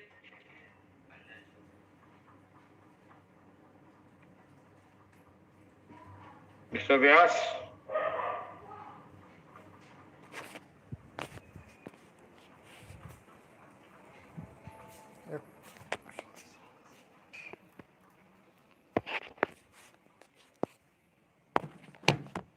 from time to time, Yes. the subject goods are liable for confiscation under the provisions of Custom Act. Notice why I say this? Because these goods, according to us, are prohibited goods. They could not have been brought into India. Now, all I will have to establish before your lordships is that goods fall within that category or not. Now, permit me to read only one paragraph, the pricing thereof. One of the argument was that there is no price implication, there is no duty implication. Now, pricing, kindly see from above as per test results issued by Custom Laboratory Punjab in respect of sale import consignment, it appears that the same is misdeclared, misclassified, classified, and being restricted commodity. There is reason to believe that the subject goods imported, while so-and-so declared quantity of so-and-so, are declared accessible value of rupees 79 crore 63 lakh 76,540. Now kindly see, market value of natural gasoline liquid as 278 crore 95 lakh 19,130 are liable for confiscation as per provisions of section 111. Accordingly, the undersigned hereby place the subject goods presently lying at so-and-so under seizure under the provisions of section 110 of Customs Act. Now, my lords, it is my specific case. I have recorded my reasons, my lords, prima facie to indicate that so far as the material that you have brought is misdeclared, is misclassified, it is liable for complete confiscation because it is a prohibited goods. Only state authorities or state entities could have brought it, and despite knowing you have brought it, which amounts to smuggling, that would be a question, where so-called notice is issued, adjudication takes place, and the procedure would follow. Either prosecution is lodged or not lodged. Now, kindly keep this in backdrop, and kindly, only for a moment peruse a sealed cover, which I have made available to the Honorable Court. The dates would signify, the significance of dates, would automatically emerge from this. This document that I have made available is part of investigation, conducted so far. It is at the preliminary stage. In my humble submission, the petitioner would not be, having any right to be privy to this material. Therefore, I have made it available in a separate seal cover. Kindly look at, the illustrative sample of so-and-so, it is, reference number is 576, at top. Am I with my lords, on that? Yes. Kindly see serial numbers, only I will not read, I will not trouble your lordships by reading this entire chat. I, for the purpose of satisfying your lordships that there was sufficient material to, form that belief And Milords, to have those reasons, Milords, only for that limited purpose, I refer to certain entry numbers, Milords. Kindly first note, Milords, entry number 1. Kindly look at the actual content, Milords, on the last right-hand side column, Milords. It is my specific case, Milords, that the country of origin happens to be X. You are knowing it, and despite that, you have declared it to be Y. Now, the certificate of the material that you have procured, the certificate which is sought to be relied to prove that this is NAFTA at the time of filing of bills of entry, Milords, is, Milords, of country Y. Whereas originally, Milords, the material is from country X. You have yourself changed it to Y.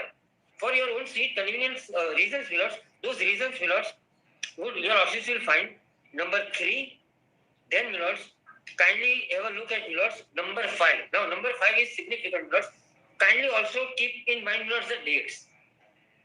Somewhere, Milords, in beginning of November itself. So, at the time when the orders are being placed, Milords, the country of origin is known. He says, no, kindly change it. Kindly arrange documents of some other country. Then, Milords, the further check says that how would I, number 8, Milords, how can I do this? The response is, kindly look, Milords, at item numbers, Milords, 9, 10, 11, and 12, Milords. This would reflect on, Milords, the mindset or, Milords, the conduct of the present petitioner who is coming for your lordships, invoking, Milords, extraordinary jurisdiction of this honorable court. Kindly also have a look at number 15. That also is very relevant, the bold question, Milords. Now, this is where I say, Milords, that it is well within your knowledge. Therefore, you want it to be changed to a particular item so that you can bring it, Milords, in a particular chapter here. I refer to those reports. Oh, India. Yeah. Mr. Vyas, whatever may be these are transcriptions of certain conversations, right? Yes, Milords. Now, how do you expect us to go into all this? I don't want your lordships to go into it. Milords, the only purpose at the outset, as I said, the only purpose to, Milords, make this available to the honorable court is, Milords, my Caesar memo is under challenge. My Caesar memo, Milords, specifically mentions, Milords, the reasons. How do we relate this conversation with the actual transaction and the import and everything? Because, Milords, the names are mentioned. Therefore, Milords, I say kindly keep in mind. Are the goods also mentioned? They may be into a number of businesses, number of transactions, number of imports and number of exports. I am fortunately saved, Milords, because there, Milords, the reference is to this very particular vessel. Apart from other two vessels, one vessel, Milords, which came there, Milords, prior to this vessel, and one which came thereafter. There also, Milords, Caesar has taken place and they have filed a separate petition. It is yet to come before your lordship because it is not registered. But your lordships will take the judicial note that this has been going on within their knowledge. They knew that the description of the material which they are bringing is not exactly what they are declaring. And, Milords, to Milords, come in alignment with that, Milords, they are asking the person, Milords, from whom they are procuring the material to, Milords, change the certificate, change the port, Milords, and, Milords, change the description. Let us not go into this. Otherwise, you file an affidavit and you place everything on record. Give them a chance to answer to this, and we will deal with it. Otherwise, how do you? This would be unfair. Otherwise, huh? Of course, it would be, Milords, but then therefore question would be whether he would, Milords, be entitled to have an access. How this is connected to the present transaction? That is what I am trying to show, Milords. That is how, Milords, I said refer to names. Kindly, Milords, come to item number 38. The vessel is mentioned, that's all.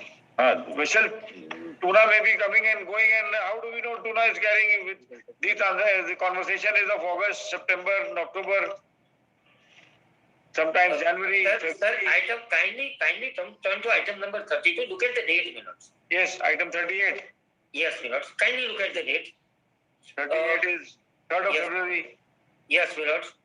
I showed to your lordships, Milords, the contract which is sought to be relied on by them. So by 3rd, they are aware that what they are bringing. They know, because they mentioned that there is some problem with customs authorities. They want this description to be changed. Then, Milords, they refer to this very concise. Does it mention these conversations anywhere mention natural gasoline, liquid, or naphtha, or any such thing? Item number 47, yes, my lords. 47 is what? 46 and 47. Kindly see. Using the light NAP for blending of gasoline, body, NC detail that is. Therefore, kindly change HS codes in all original bills of entries and bills of landings, my lords. Then LC details are also added. So, my lords, then, my lords, kindly see, refer to 48. My lords, 48, the very ship, my lords, is referred to. Kindly see, my lords, by that time, my lords, things are known. What does they say? Empty tuna, my lords, is the very vessel. Empty Arihant. Yes, my lords, that is the earlier empty tuna, and my lords, there is another also. There are three vessels, my lords, which they are referring to specifically. They are also specifically referring to, my lords, changing of HS, my lords, codes. The entries, my lords. The original bill of landings also are sought to be changed. The country of origin, my lords, is also sought to be changed. The material is coming from Iraq. They wanted it to appear, my lords, to have come from Oman. The original bills of entry contain certificates of the material loaded, of my lords, an authority in Oman, from where, my lords, the entire material was never even loaded in the ship. So these things, my lords, clearly indicate, my lords, I am not, my lords, asking your lordships to conduct or undertake this investigation. Investigation is there. The intention, the idea of making this. Mr.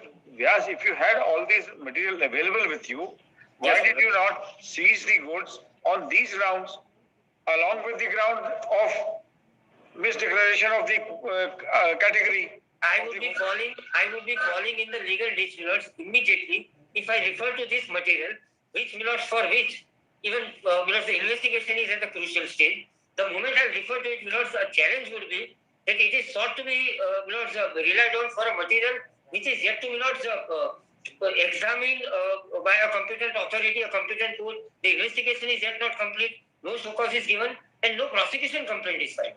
So therefore, today, my lords, this remains material collected during investigation, which conclusively, my lords, or otherwise, even prima facie, leads to my lords, a situation where I can tell your lordships that this is a well-designed my lords, operation that has been conducted by the petitioner.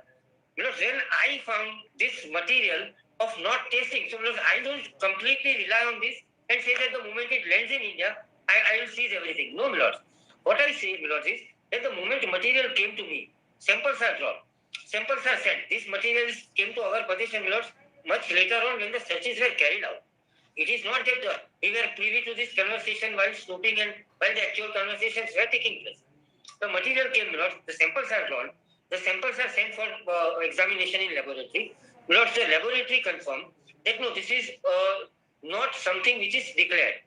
So, my lords, there also a lot of emphasis was put before your lordship that the laboratory says that this is not NAFTA, but you don't find it convenient, so you wanted it to be tailor-made, and therefore you want ask them to give a particular report. No, my lords, not correct. I will take your lordships to those reports. The reports, my lords, will always depend on the questions that are asked.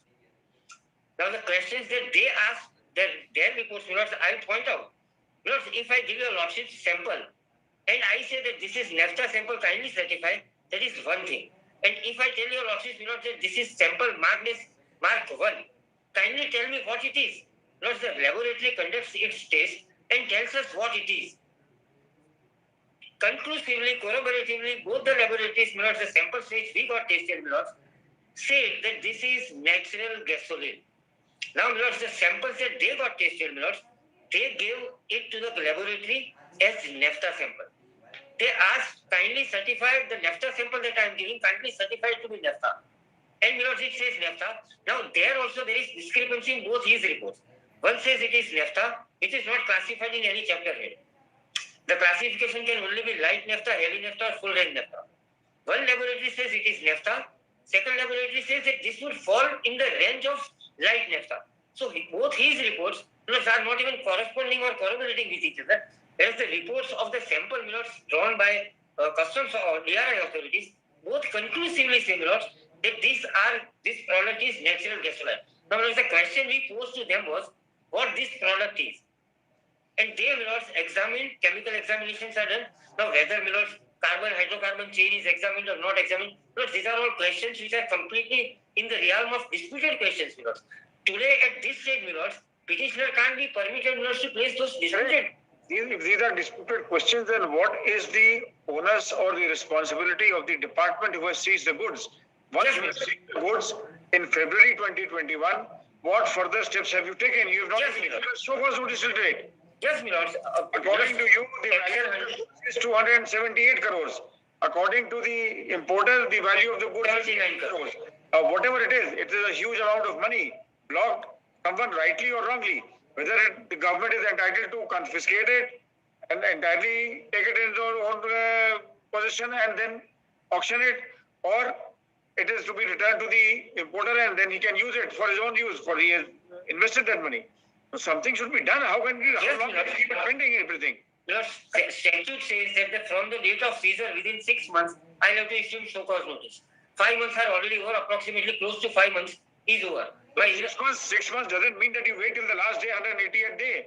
The moment you are able to, I am not waiting for the 6 have months. a report from the laboratory, you issue a show cause notice and say that we are confiscating it because there is a clear misdeclaration. That is the consequence which is bound to ensue, Lord. It is bound to happen. Today, Once you start that process, then the remedies start opening up under the provisions. No, Lord, that is where, Lord, my submission is yet to be made. So therefore, in law, Lord, what is contemplated is that the material is seized. It is prima facie found to be misdeclared, misclassified. So, Lord, seizure happens.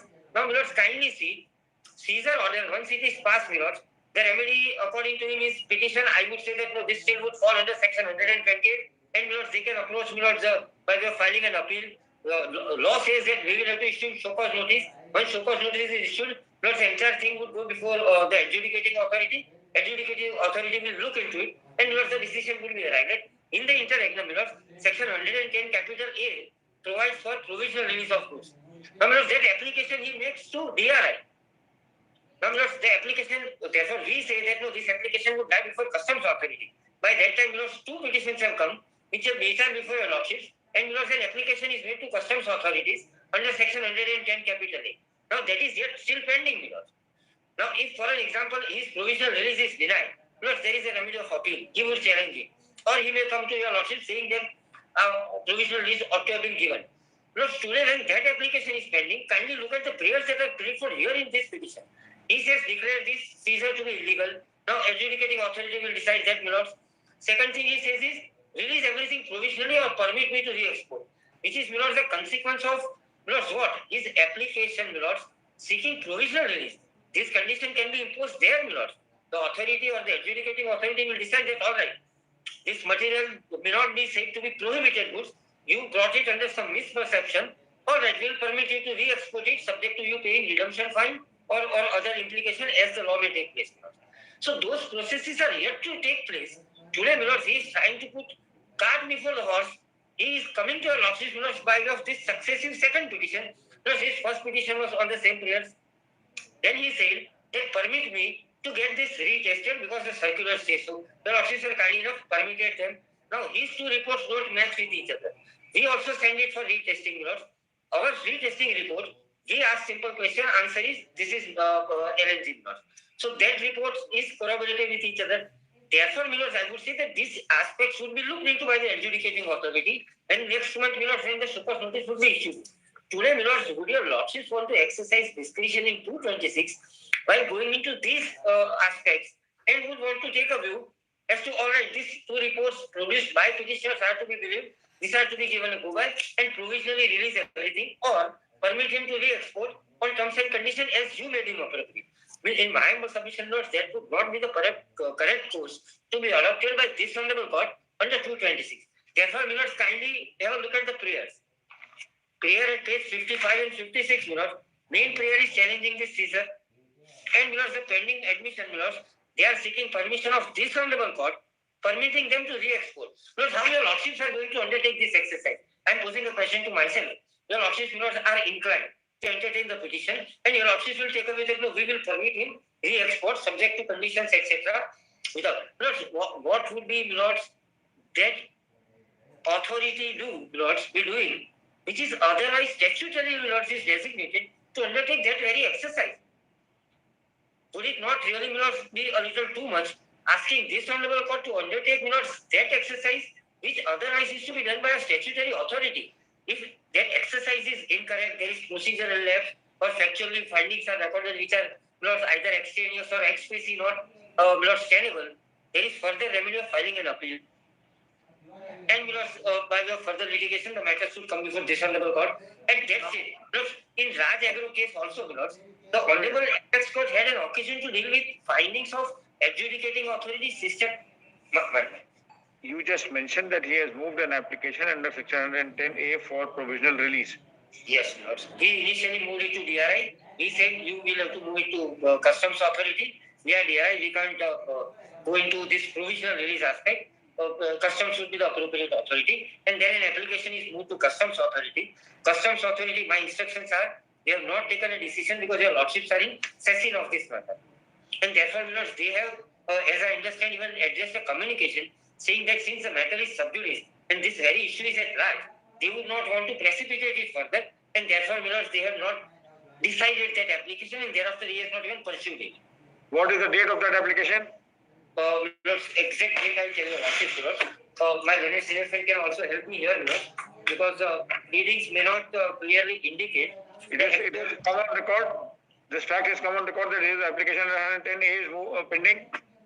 Yes, Milord. Yes. I have placed on record, Milord, the original communication issued by me, asking him to approach, Milord, the competent authority under Custom Act. That communication you will find attached along with my reply affidavit, Milord, at page number, Milord.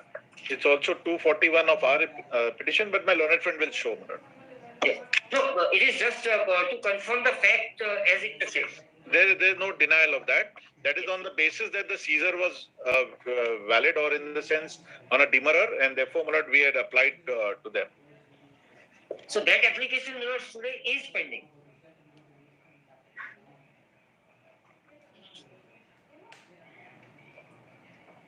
Contact the jurisdictional customs commissioner Kandla with the competent authority for deciding on application for further action in the matter. Yes. This is 12th of May 2021. Yes, thereafter, 2 months earlier, thereafter, as I understand, petitioner also approached customs authority. Subject to correction by the learned senior appearing for the petitioners, to my understanding, that application was preferred before the jurisdictional customs authority as well. And they have not decided, since your lordships are actively hearing the matter at this stage. We informed them in May. They must have filed, Milord, somewhere in June. We are in July, Milord. So customs authority, Milord, have said that no, since you are before honorable apex court, we can't overreach the process, because ultimately if you deny, you would say that despite the fact that the very prayer is made before the honorable high court, you could not have denied it. And we Milord, exercise the jurisdiction. Yes, that is moved to the Principal Commissioner of Customs on 12th of May. I think on the same day you informed him. He must have filed, Milord, before the jurisdictional customs authority itself. And that is received on 17th of May. Yes, Milord.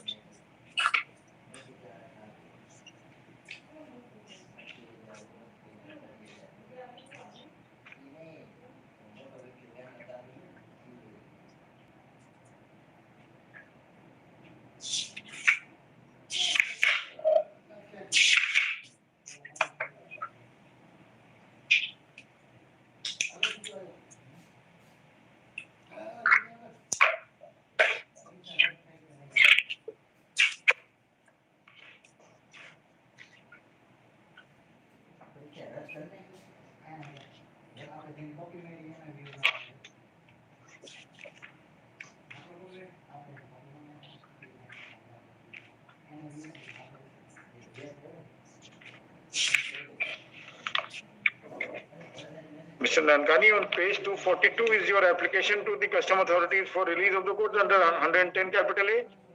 Yes, my lord. That, my lord, I have not run away from that. My lord, there is that application, because ultimately, my lord, I am concerned with the release of the goods for re-export of the goods, and I am not waiting that the goods should not just unnecessarily lie here, because that is to no one's advantage. Nobody gains anything out of that. And that's why, my lord, I showed Raj Agro to say that even in a situation where the Supreme Court held the goods to be absolutely confiscatable. Mr. Namkani, one minute. Once your application is there and you have requested them to release the goods imported per empty tuna on a provisional basis with the condition of re-export as per our request attached herein, let them take a decision on that, then you can challenge it in appropriate proceedings. I'll tell you, Lordship, what the difficulty is. Now, this is exactly what, of course, the petitioner has two remedies before him. One, to show that per se, since inception, the seizure itself is invalid or unlawful. And I'm deeply obliged to my Lord for drawing my attention to the fact that whether there was a statement of objection reasons to the amendment. And while my learned friend was arguing, I was going by instructions, but now I thought, let me do the search myself. And I immediately went to Google and I found the statement of objection reasons. And it says that certain entries are being amended to rectify errors in the tariff. And this 27 happens to be one such entry. As clear as in black and white, that this was done to rectify an error. Therefore, if my submission on interpretation of the tariff entry is correct, then the DRI has got it completely wrong. Because to seize it on the ground that it falls under the definition of others, others doesn't cover natural gasoline. It never covered in the beginning, in 2017. It was a separate entry. That entry, the word others, as scope has not changed. You only rectified the errors by amending, and I'll place this on record. I was just reading it, my lord. It says Schedule 5 is being amended. Schedule 5 to the Finance Bill is being amended to rectify errors and harmonize it with the saying it in so many words. But therefore, Parliament, when it did, it has some wisdom attached to it. It would not, my lord, have left natural gasoline hanging in the air. Now, if you want to seriously contain this point, yes, my lord, you need to make specific averments to that effect, which are missing, lacking in your petition. Yes, what you have argued, the first point you were arguing, you file a supplementary further affidavit, place on record the object and reasons, and let the department file its reply to that. And we will decide that issue. Because what Mr. Vyas is trying to place before us, we are not taking cognizance of that. Absolutely. We will not go by that. He is trying to pollute the mind of the court by saying that you are a big fraudster. There never was an intention, Milord. We have also been counselled. We know how to pollute the mind of the court and when not to pollute the mind of the court. That's part of the game, that's all right. Whether the judge gets polluted or not is a separate thing. And Manad asked the most pointed question to my learned friend. My learned friend showed about 50 documents because entry 50, 47, 48. Do any of the documents say that the actual goods are natural gasoline? Please change the description to naphtha. You have these copies of these documents? No, I don't. Then how do you know why? No, he read. My learned friend said just now. My learned friend said just now, Manad. Don't even talk about it, Mr. Namkani. I'm not taking copies of that. Why are you referring to it? I'm grateful, Manad. I'm just I would be more than happy because if he enters that yard. I will get into that yard, we get into trouble. No, I know. That is why, Manad, I was just responding that my lords rightly said, Manad, that it can't be looked at. But the point is of law. And if इस file भी मत रखिए इसको ये हटा दी साहब के chamber भेजा दीजिएगा अलग से हमारे पास रहेगा हमारी कस्टडी में if my lords are inclined to allow re-export on certain terms and conditions, then all other issues can be left open. Because ultimately, if ultimately, according to Mr. Vyas, these are prohibited goods, where is the question of allowing re-export of that? I'm grateful. That's the short point. If that is the short point, then Raj Agro, even where they came to the conclusion that the goods are liable for absolute confiscation, and they absolute confiscation on the ground that the quantity was higher, they were beyond the permissible limit. Yes, whatever be the reason. But here is something which is prohibited. You could not have brought in. You brought it in a different name. You tried to completely mislead and misrepresent and misdeclare while bringing natural gasoline liquid. By naming it as naphtha, then it is a very serious thing. Quantity would be different. कि 100 रुपए का ला सकते हैं हम 150 रुपए का ले आए आपने 50 रुपए confiscate कर लिया all right I can. Then that too will fall under interim orders of competent honorable high court. That is what honorable apex court says that it is liable for absolute confiscation, but since it is brought under interim orders, we limit it. Other option, Mr. Nankani, is we can direct the authorities to decide your 110A application within a week or 15 days. That will be neither here nor there because my re-export, I'm just submitting this. That in you can, once the authority exercises its discretion of permitting you to re-export or not, you can come back, challenge it by way of an appeal or before this court, whatever you want. Then I would prefer to satisfy the court that this entry itself under which seizure has been effected, that seizure itself is wrong because that entry itself is not applicable to natural gasoline. Even if natural gasoline, you raise that point to the best of your satisfaction, then you will decide that issue.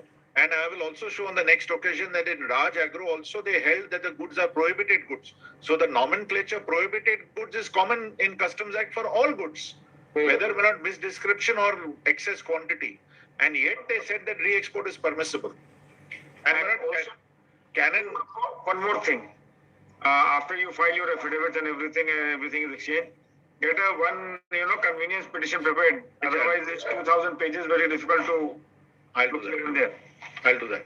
And on Canon, my learned friend has not given an answer, but I will deal with it in my. I didn't complete. I am in the process of answering. I'll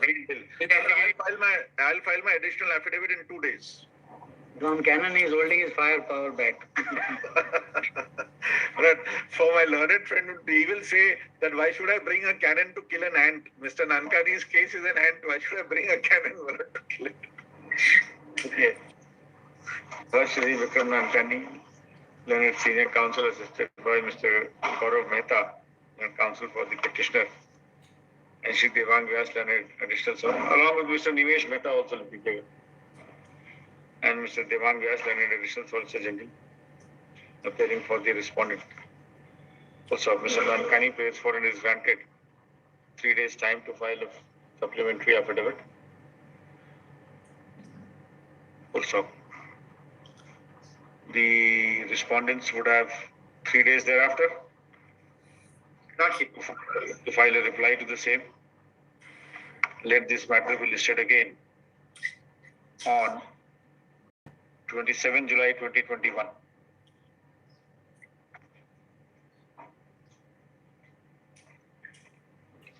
Not anytime next week if it's not convenient.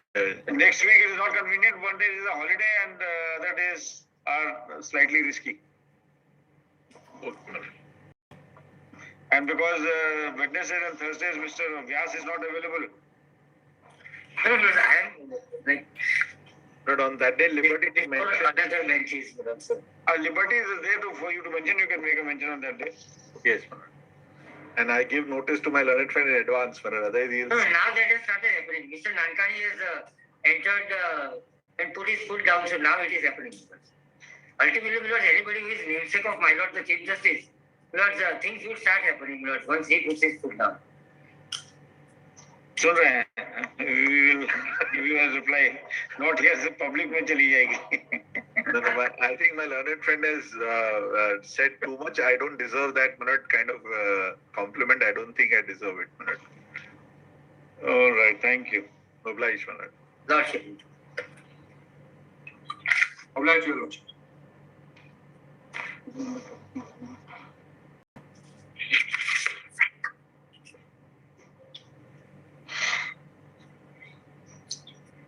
With my Lord's permission, Lord.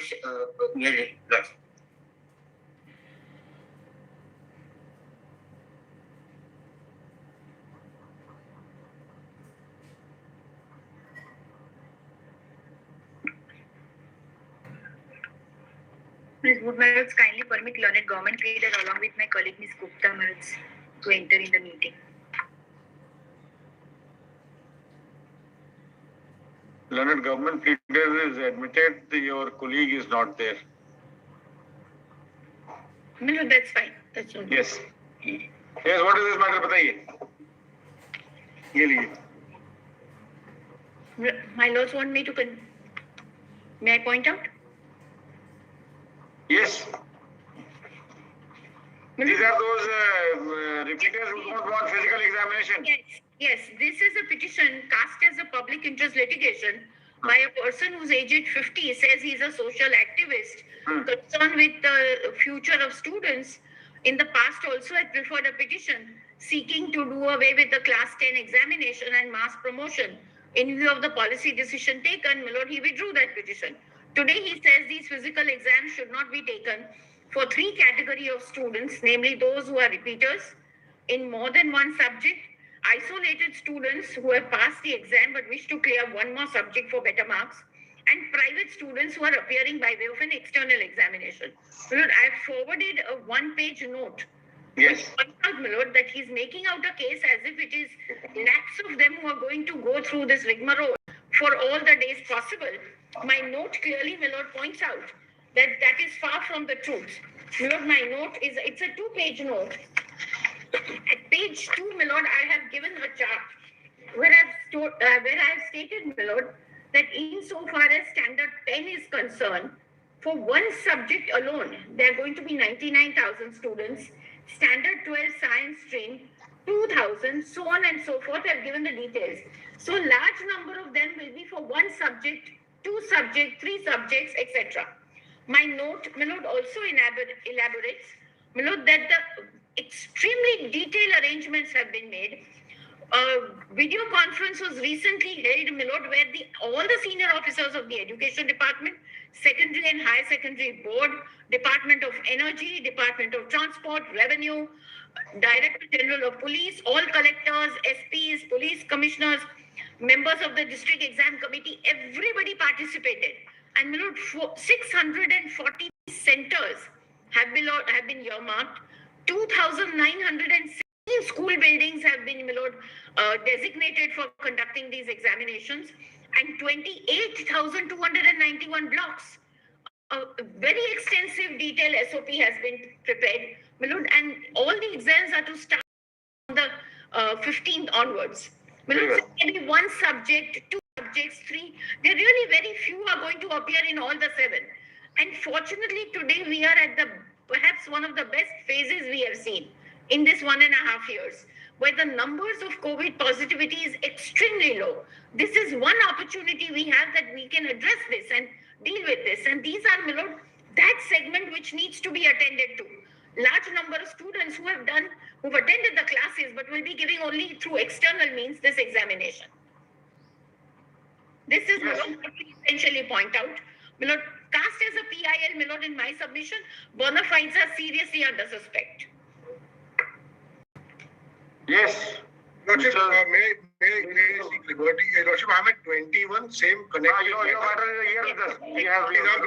I'm grateful. Now, Your Lordship, as far as the facts are concerned, facts regarding the bona fides of the petitioner, etc., may I request Your Lordship to kindly have a look at my petition for a moment? I was referring to item number 2.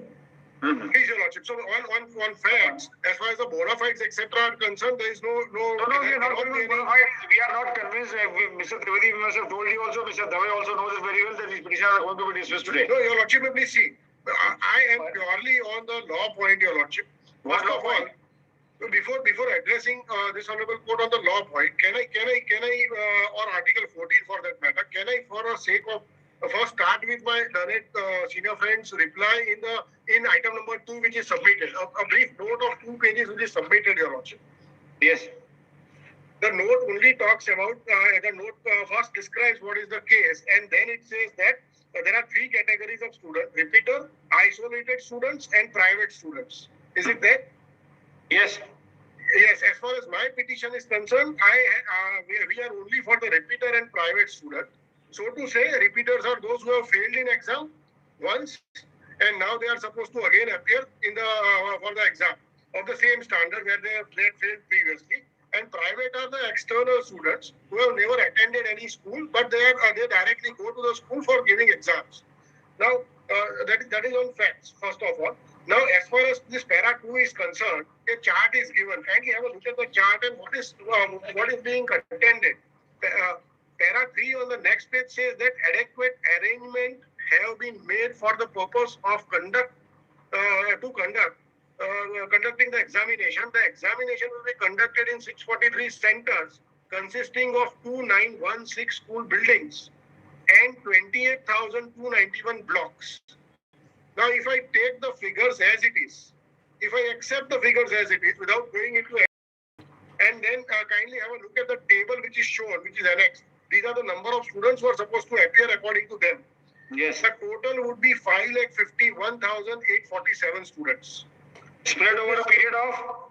No. These students, according to their... They will not all be appearing on every day. Yes, they will be appearing, kindly see. They will not be appearing, but then according to this table... We are going to dismiss these petitions. There is nothing. Go and give your exams if you want to pass, and don't expect to get passed on mass promotion. The petitioner would not need to pass it. The only thing is I have started... The petitioner is presently working as a personal tuition teacher. He's a faculty at Archive Education Tuition Classes. He doesn't need to pass.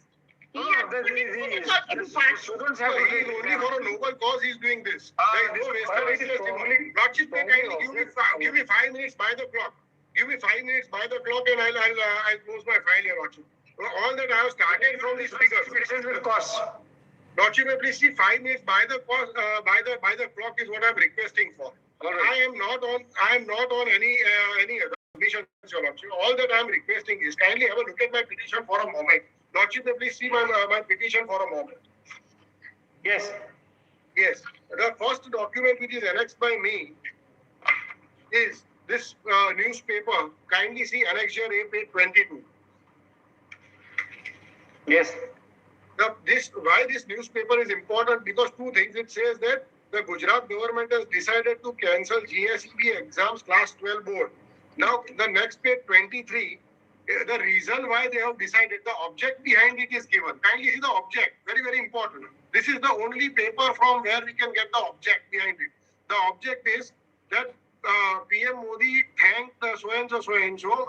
Kindly see, in the meeting chaired by PM Modi, conducted today on 5:30 p.m., it was decided that the CBSE class exams would be cancelled and the results would be taken as per the well-defined objective criteria in time-bound manner similar to the evaluation of class 10 results.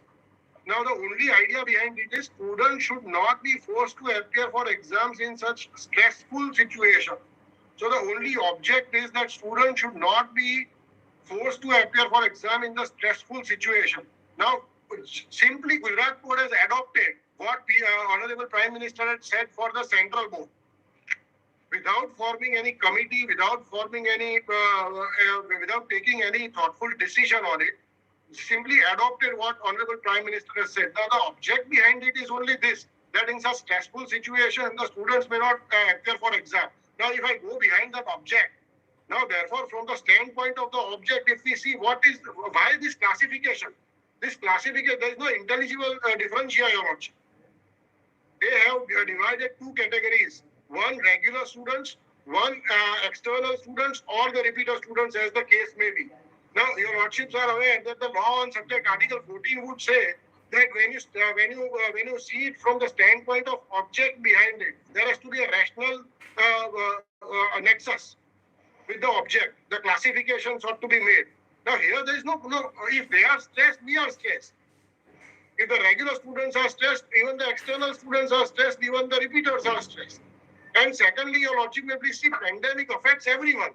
If people in their families have lost their lives, then people in these family of these students have also lost life. So nobody is unaffected by the pandemic or the threat of pandemic. There cannot be unequal treatments to equals. That is the sum and substance of my petition, your lordship. Kindly have a look at the next document. The next document is this page 24. This is the notification which gives exam timetable. The exam timetable is annexed. They are marks promoting all the regular students on the grounds that they are given prelims, so we will adopt their marks from the prelims. I also say the same, that I have also given prelims in the last year.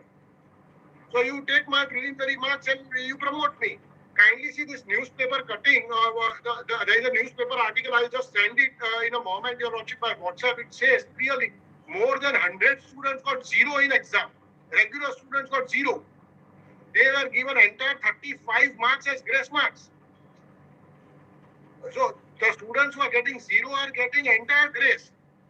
And the students who appeared for exams last year, and at least they have some marks in their kitty, they are not considered. I'm not saying that you give grace. I'm saying that you consider those marks. This is all I'm saying. Now, Your Lordship, there are 2 newspaper articles which I would like to seek permission to send, if Your Lordship permits me. Your Lordship would see these 2 newspaper articles, and then there are series of points which I will not bother this Honorable Court because they are all on rational nexus and intelligible differential. Your Lordships are aware. The series of judgments right from years, Lordship, so many judgments on this point. All that I need to say is that why am I discriminated? That's the only, and Lordship, I have made consistent representations. I am requesting the city Mamlatdar to allow me to make a peaceful,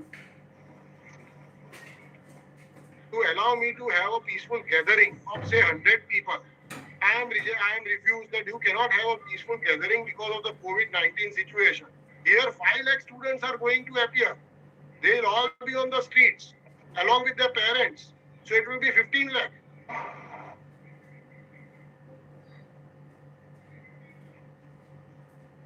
So, the representations are annexed. Honorable Education Minister had made representations. Honorable Chief Minister has written a letter saying that my request may be considered by the board. The board is not considering it.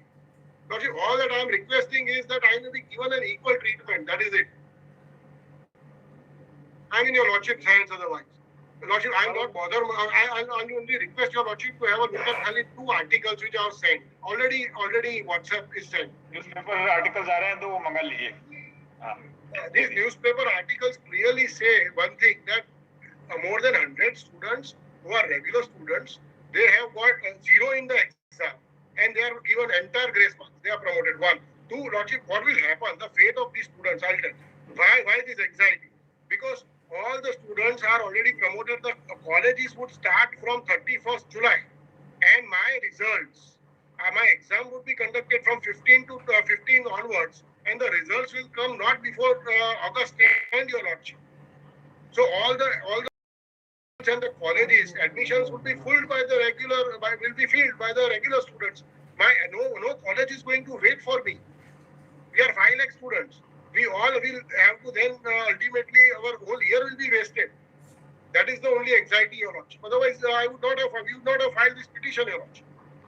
There is no other reason. The entire year of all the extra students, external students, and the repeater students will go waste. Yes, Mr. Dave, you want to add something? And Lordship, one last thing, that as far as this classification is concerned, the Gujarat Higher Secondary and Education Board Act nowhere have any separate classification. They don't treat us differently. The exam, otherwise in normal situation, exam timetables are same, all allocation tickets are similarly distributed, study syllabus is the same, everything is the same. So there cannot be any basis of a separate treatment. Please, Your Lordship. Yes, Mr. Dave. Malos, 2 submissions, Malos. Yes. Very shortly, Malos. Malos, the state is very anxious to conduct the exams, Malos. So whether, Malos, if any untoward incident happen, because as per their note itself, per day more than 1,000 students will be appearing, Malos. Whether the state would be accountable for this, Malos, if anything happen to students who are not vaccinated also till date, Malos. And therefore, Malos, I have shared one judgment of Karnataka High Court. Why the Honorable Karnataka High Court intervened because of this situation, and they have to come up with a formula to promote students, Malos. This is my submission. As far as my bona fide, Malos, I will not go into that aspect, which I strongly object, because whenever state has to take any stand, they come on that bona fide issue. Malos. These are the 2 submissions. At least Lordship will take care of this submission as far as accountability to the state is concerned, Malos. Because students are still not vaccinated, Malos. That is what my submission is. Are all the students staying at home? Yes. Have you made a statement on this, that nobody is moving out? They are not playing cricket on the field. They are not walking around in the market. They are not going to the malls. Have you made a statement? Have you made sure that they are all at home, not going out? Mr. One more thing I suggested, Manoj, if they want to conduct the exam. I went to the airport last week, Monday, in the morning. All the cricket fields were full of cricket players and spectators. Manoj, those were the persons who were regular students. Regular students. They don't take exams, so they will do that. the repeaters and the private students are studying at home, right? Yes, because they are under the pressure of exam, Your Lordship. Under stress of examination. Just a small thing. My learned friend Mr. Dave has already submitted this Karnataka High Court judgment squarely applicable, exactly on the point. There also, these two categories of students are given mass promotion. They are treated at par. They say that you consider that in that state there are two exams, PUC 1 and PUC 2. Here there is prelim exam and final exam. So PUC 1, if you are applying for the regular students, then you must apply the same for the repeater and external. That is what Honorable Why did you not? You are in such huge numbers. Why did you not represent to the state rather than filing a petition? We did. My representations are there. I showed you. Local representatives should have been there with the government to tell the government that look here, why are you framing different policies for different category of students? Manoj, in my petition, your MLAs and MPs doing? Why did they not raise this issue? Lordship, we are students. And students. No students come forward. These are all motivated petitions. No, Manoj, in my one second, Manoj, in my petition, students have made representation, Manoj. If the losses may see my petition annexure, Manoj, students have made personal representation.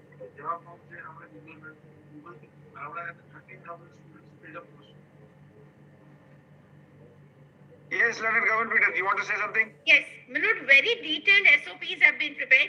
So, Milord, his apprehension that all of them 5 lakh are going to be together in one hall or something is wholly misconceived. It's extremely detailed, Milord, preparations which have been made. Intelligible differentia, Milord, those 8.5 or 10 lakh students would be appearing in every single paper. Here there are isolated papers. All exams are not going to be held together. It will be probably for one paper or two papers spread over time, depending on the nature of the subjects which are chosen. Therefore, my lord, even if the number is close to 5 lakhs, it is not going to have the same impact as having all of them 8.5 or 10 lakh of students appearing simultaneously. And my lord, CBSE also is proposing to hold these exams for the repeaters sometime in August. Yes. So, following the argument of Mr. Trivedi, the sooner it is done, the better it is for these students. Yes, so that they get admission in the next class as early as possible, and the seats are still available for them, rather than seats getting full if the exams are further delayed in August and September. True. Lordship, My information is even Karnataka High Court has permitted these exams. This is the information I am just receiving from the authorities. That Karnataka High Court They hold the examinations in August and September and declare the results by 12th of September.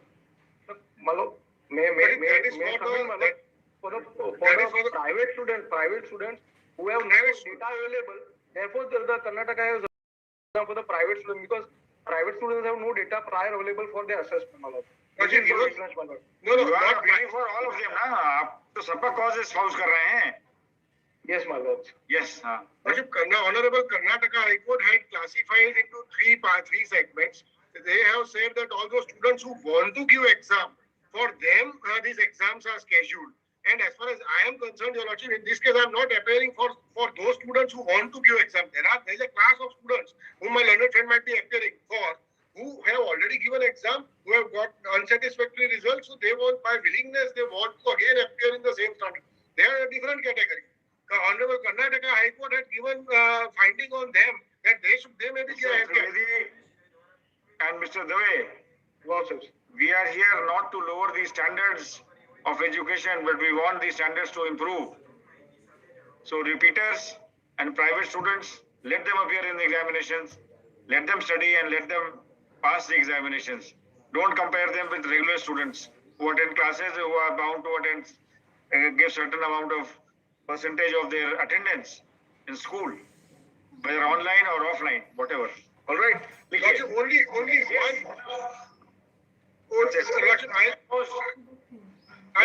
Dismissed. I can invite Honorable Court's attention to just one figure, Your Lordship.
Honorable Court's attention to just one figure, Your Lordship.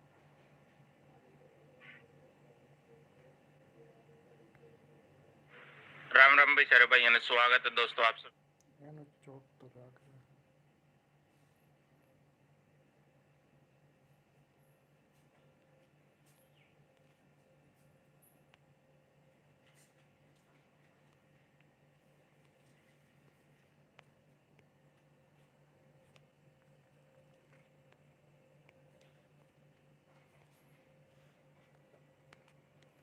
Honorable Court's attention to just one figure, Your Lordship.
Advocate Ramesh Mehta is also in waiting room, Your Lordships. Kindly permit. All right.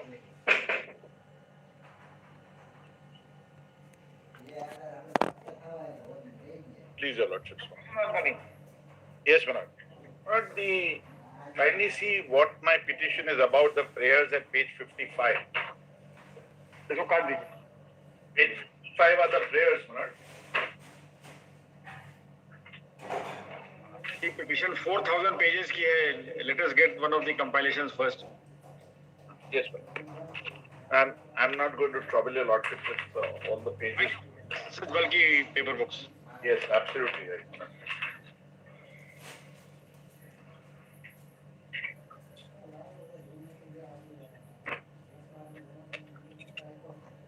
That is why I want to narrow down the controversy to the prayers that I will show, Malad. You should have filed a convenience petition for us. Relevant चीजें जितनी थी उतने देखते हम भी mister व्यास भी और आसानी से आपका मैटर में ऑर्डर कर देते. This much papers. My apologies, Manad. I wish I had taken the liberty. I would have done it, Manad. I'm sorry. It's not my slip of mind, Manad. अब बताइए अच्छा क्या? But kindly see page 55, the prayers. 55. Yes, Manad. Where A is the principal prayer, and that's the substantive part of the petition, that a direction to quash the illegal Caesar memo dated 26th of February 2000, it should be 2021, not 2012, it should be 2021, issued by respondent number 2 and declare the seizure of the imported goods as illegal. The Caesar memo, for my lord's marginal note, could be just noted, it's at page 171 of the petition. So, Manad, this is our principal challenge, that the very seizure itself is illegal, because, Manad, the ingredients for seizing the goods, that is, there must be a reason to believe that the goods are liable for confiscation. That condition precedent for the exercise of power that itself is missing. So page 171, and the interim, my lord, what I press for is prayer G, where, my lord, last time I had said that in case my learned friend agrees and we work out the matter, then, my lord, the larger issue can be left open. But G is for re-export of the goods. As I understand, my learned friend, my lord, is not in a position to, my lord, his instructions are otherwise, my lord. So therefore, I will have to go to the main prayer, my substantive challenge in the petition, which is, my lord, the Caesar itself. Correct. Prayer G is the interim prayer for re-export. Now, my lord, kindly see the Caesar memo, since that's the subject matter of challenge and that's the principal challenge. Please see page 171.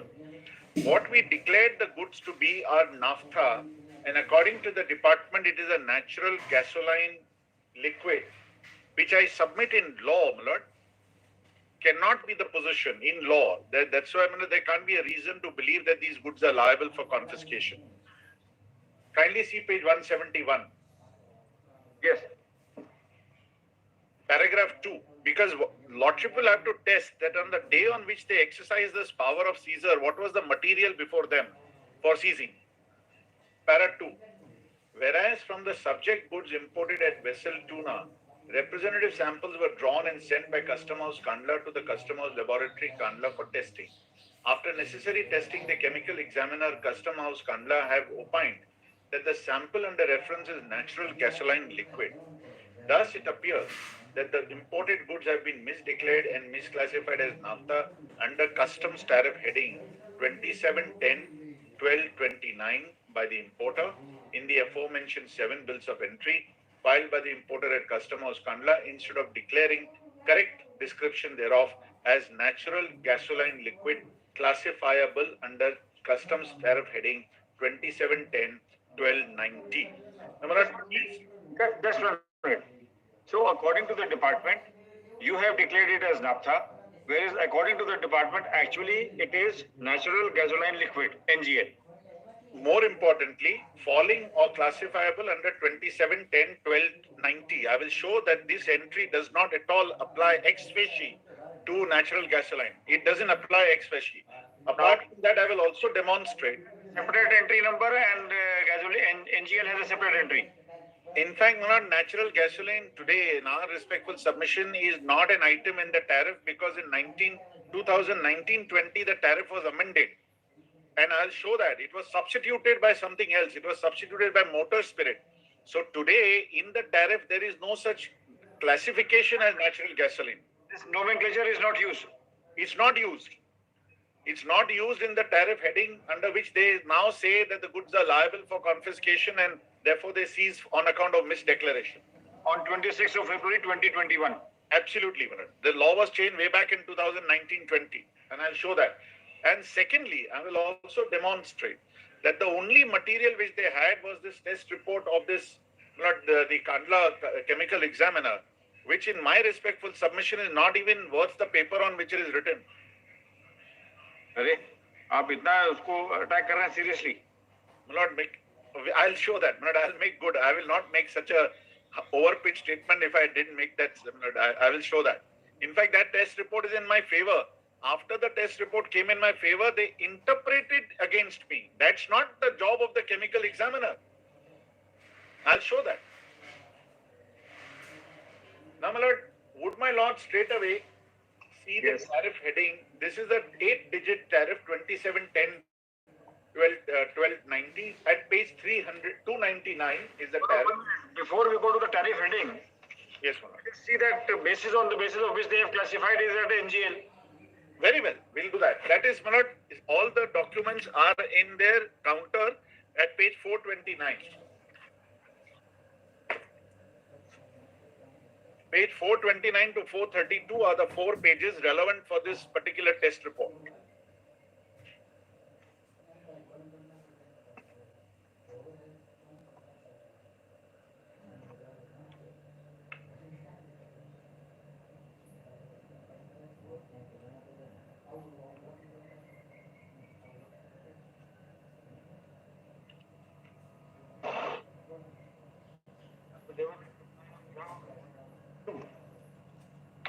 Which begins from page 323. Yes, Madam. 313, I think. 313, 313, affidavit of one Mr. Shreyans Shah.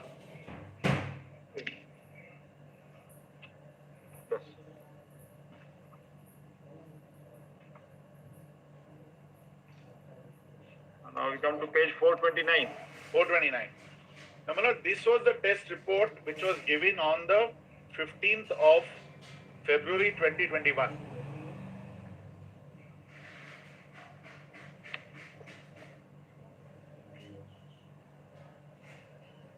This is dated 6th of February.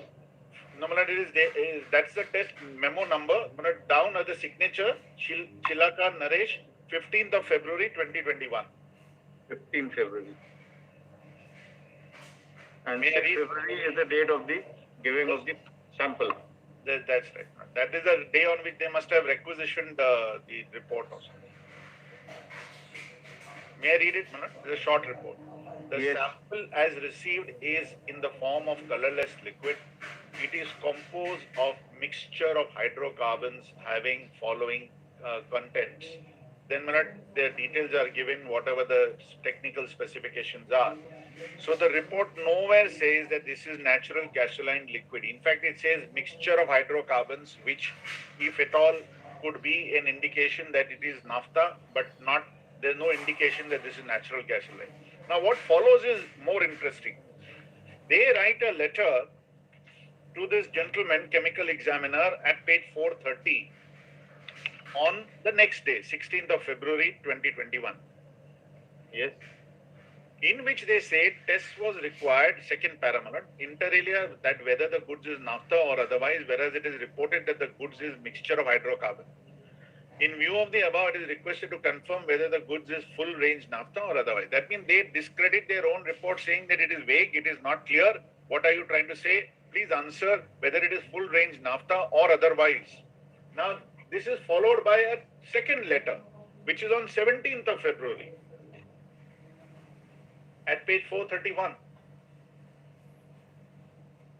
Second para. In continuation of the above said letter, this office letter, it is also requested to please verify and intimate the exact identification of the sample in question, along with clarification as to whether the sample falls under the category of light oil, SBFC, SKO, LDA, so-and-so, other solvents such as light naphtha, heavy naphtha, full range naphtha, solvent so-and-so, matter gasoline conforming to ISI so-and-so, E20 fuel conforming to ISI 17021, M fuel so-and-so, aviation fuel, gasoline, solvent conforming to ISO, gas oil, vacuum gas oil, I flash HSD, solvent so-and-so or otherwise.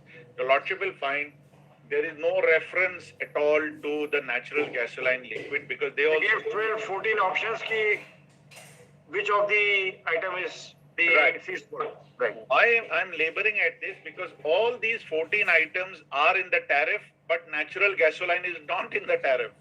So, Malad, they are conscious that they can't ask for a question which relates to a product which is not covered by the tariff, and I will show that. So, Malad, first time they say it's vague. Please give us this answer whether it is full naphtha or not.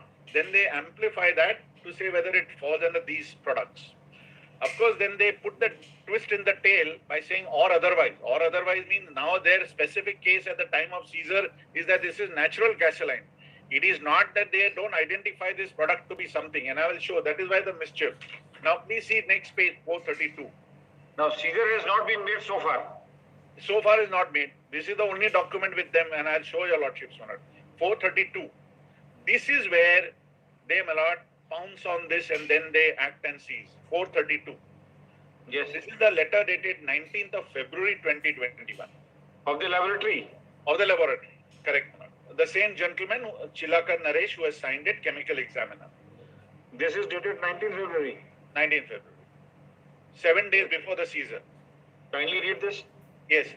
First parameter, this is reference to your letter number so-and-so dated 16th February and 17th February regarding clarification and test report number so-and-so dated 15th February 2021 pertaining to the sample of bill of entry number so-and-so. In this regard, it is to inform you that based on the analytical of the chemist on the sample under reference and available technical literature on chemistry, the sample under reference is natural gasoline liquid. How better can it be tailor-made for them to seize my goods? Tailor-made, and I say this because you don't disclose what technical literature. It is there in your mind, but it is not there here. It's like saying that an order should be with reasons. Similarly, it goes with the test report. It can't be in the mind of the author. So technical literature, and nobody bothers from the DRI, from the August agency of DRI, they don't even ask which technical literature, why are you calling it suddenly? I have never asked you whether it is natural gasoline liquid or not. In my letters of 16th of February and 17th of February, I don't even make a reference to natural gasoline. Why are you dreaming of it to be a natural gasoline? You are an expert. You should say which technical literature so that I can challenge it. You can't keep me in the dark. So, Malan, therefore I say it's a tailor-made answer, garbage in, garbage out answer, which says this is natural gasoline, plucked from the thin air. Now, my lord, look at this, how it doesn't fall in line with the tariff, how out of sync it is with the tariff. If my lords will see the tariff first, we have annexed the tariff for the current year in our petition itself at page 299.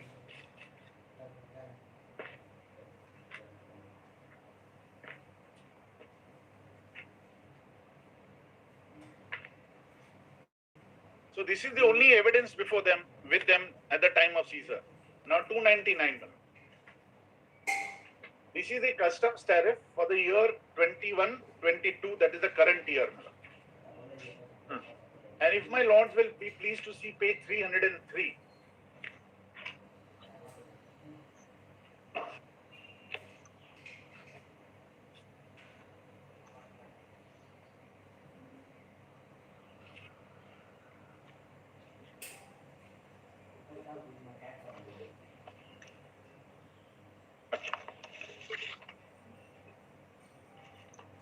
This one only. The main petition itself, page 300, 299 at page 303. 303. Yes, madam. This is that heading 2710 under which they take the action. Now, if my lord will see the structure for a minute, I don't want to spend more time on the structure. There is a 4-digit number 2710. Yes. That gives the main heading, petroleum oils and oils obtained from bituminous minerals. Then if my lords go down the page, there is a 6-digit entry 271012. Correct. It says light oils and preparations. Yes. And below that is naphtha. And there are 3 types of naphtha: light, heavy and full range. Full range. Then my lords will come to the entry under which they effect the Caesar, which my lords will see 27101290. It's a 8-digit number. 2710 other. Prior to other, there is motor gasoline, which my lord will see 5 entries above. Motor gasoline. 41. Correct. Yes. So motor gasoline, which conforms to ISI 2796. All these are various fuels, which we use in our cars and for other automobiles and other vehicles. They all must conform to certain ISI standards. So gasoline is the word which is used in the context of motor. Otherwise, then aviation gasoline is there, but there is a residual entry called others. Now, there is a historical background to this word others, and that has not changed. The meaning has not changed.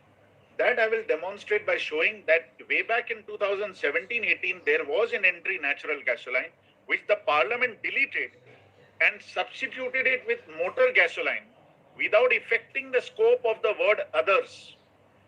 Before I do that, I will be failing in my duty if I don't point out that in this chapter 27, at page 300, there is a note, chapter note. The chapter note starts at page 299. And at the foot of page 299, last line, your lordship will see supplementary note. Yes. Over the page, there are definitions which are relevant to this tariff.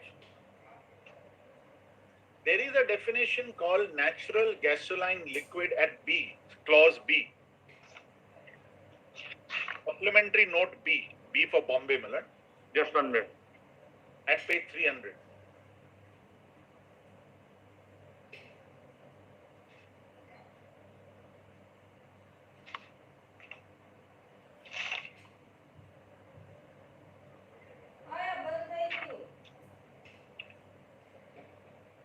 Page 300 is Clause B, right? There is a definition of natural gasoline. Yes. Natural gasoline liquid, NGL, is a low boiling liquid petroleum product extracted from natural gas. Yes. So, my lord, this definition remains, but there is no amplification of what is low boiling point, whether it is low boiling is 0, 5, 10, 20, 50, 60. There is no my lord, amplification of that. And it says it is extracted from natural gas. This definition remains, although in the tariff I showed at page 303, the word natural gasoline liquid does not appear in the tariff itself. So we have a definition, but we don't have an entry in the tariff. And why I say so, if my lords will be pleased to see our rejoinder where we have put in all the tariffs together in one line so that your lordship will get a brief idea of what the structure of the tariff is. If my lords will see our rejoinder at page 881, yes, it will be clear immediately, my lord. 881 page number is the customs tariff for the year 2017-18. I'm sorry, maybe on the top it's not written 2017-18, but your lordship will have my statement that this is the tariff for 2017-18. In the body of the rejoinder, we have said so.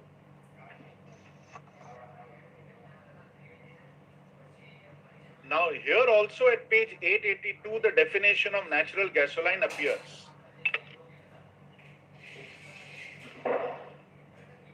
And at page 885, in this heading 885, my lord,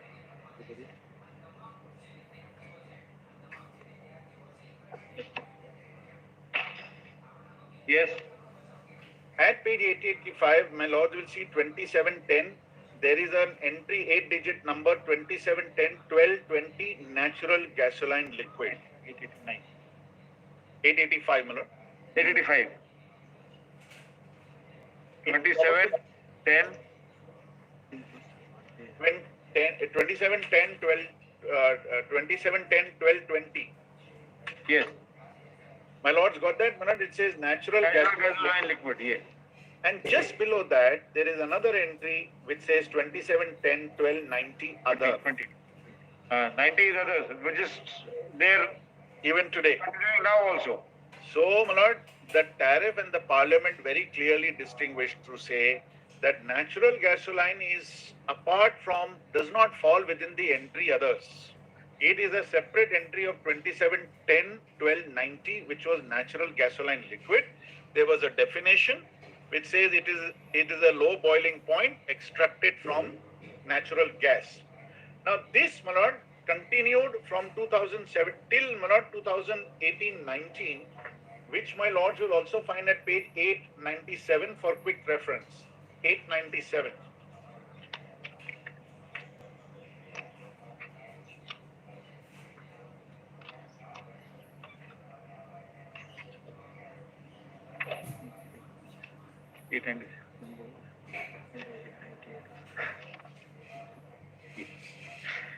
Yes. There also, my lords will find natural gasoline liquid. Yes. This is 2018-19. 1819. Now from 1920, there is a sea change by the parliament which was made because the tariffs are not amended only by the parliament. At page 909 for the year 1920, please see the change. Because my lord, every amendment must be viewed in the context of the previous law as to what it's proposed to change. Now, my lord, 909, at page 909, my lords will find this tariff is the identical tariff which is there today, which I showed your lordships at page 303 of my petition. Here now there is a change of converting natural gasoline liquid to motor gasoline. And then there is a further bifurcation or specifications of each type of fuel, whether it is conforming to ISI 2796, ISI 17021 or 17076. And aviation gasoline is separately covered by a different standard. But the word other remains. Now it's first principles of interpretation, right? That when the law has as it stood prior to the amendment, covered natural gasoline separately and not in the residuary entry others. Post the amendment, the word other remains unchanged, but the natural gasoline has disappeared and replaced itself with motor gasoline of a particular variety as covered.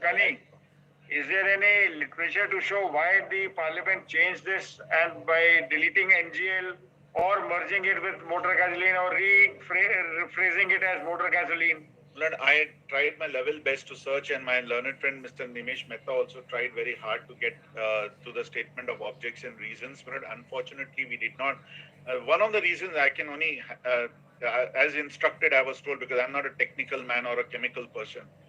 What I was told, Manoj, that natural gasoline definition was proving to be very difficult to implement because it simply says low boiling point. Now, when you say low boiling point, as I said, Manoj, whether it is 0 or 10 or 20, what is low? So therefore, Manoj, it was causing a lot of problem in the implementation of the entry itself.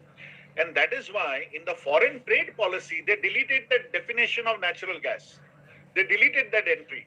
Now, Manoj, it is in their counter affidavit, they have taken the position that this is really an issue of the foreign trade policy and not of the customs classification. Because they say that under the foreign trade policy, these products can be imported only through oil marketing companies like Indian Oil Corporation, HPCL, BPCL. Because only if it can be used and marketed as a fuel, that is in the cars and other automobiles, can it fall under this particular tariff entry. But otherwise, by itself, it is not capable. And today we have challenged it. That's why we went to the right authority, the Indian Institute of Petroleum, because they are the ones to whom all these marketing companies rely, oil marketing companies rely. For that moment, Manoj, I'll take away straight your lordships to the reply. Please see the reply. And in the rejoinder also, in the Sir rejoinder. May I show page 9 of the Sir rejoinder? Unfortunately, I don't have the running page number, but it is the same gentleman, Shreyas Shah, who has filed this Sir rejoinder, Manoj. Page 9, Manoj, paragraph 4.6.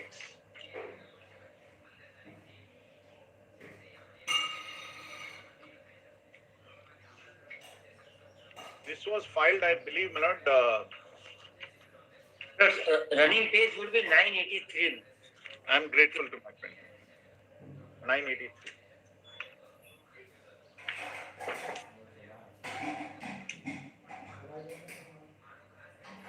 Para 4.6.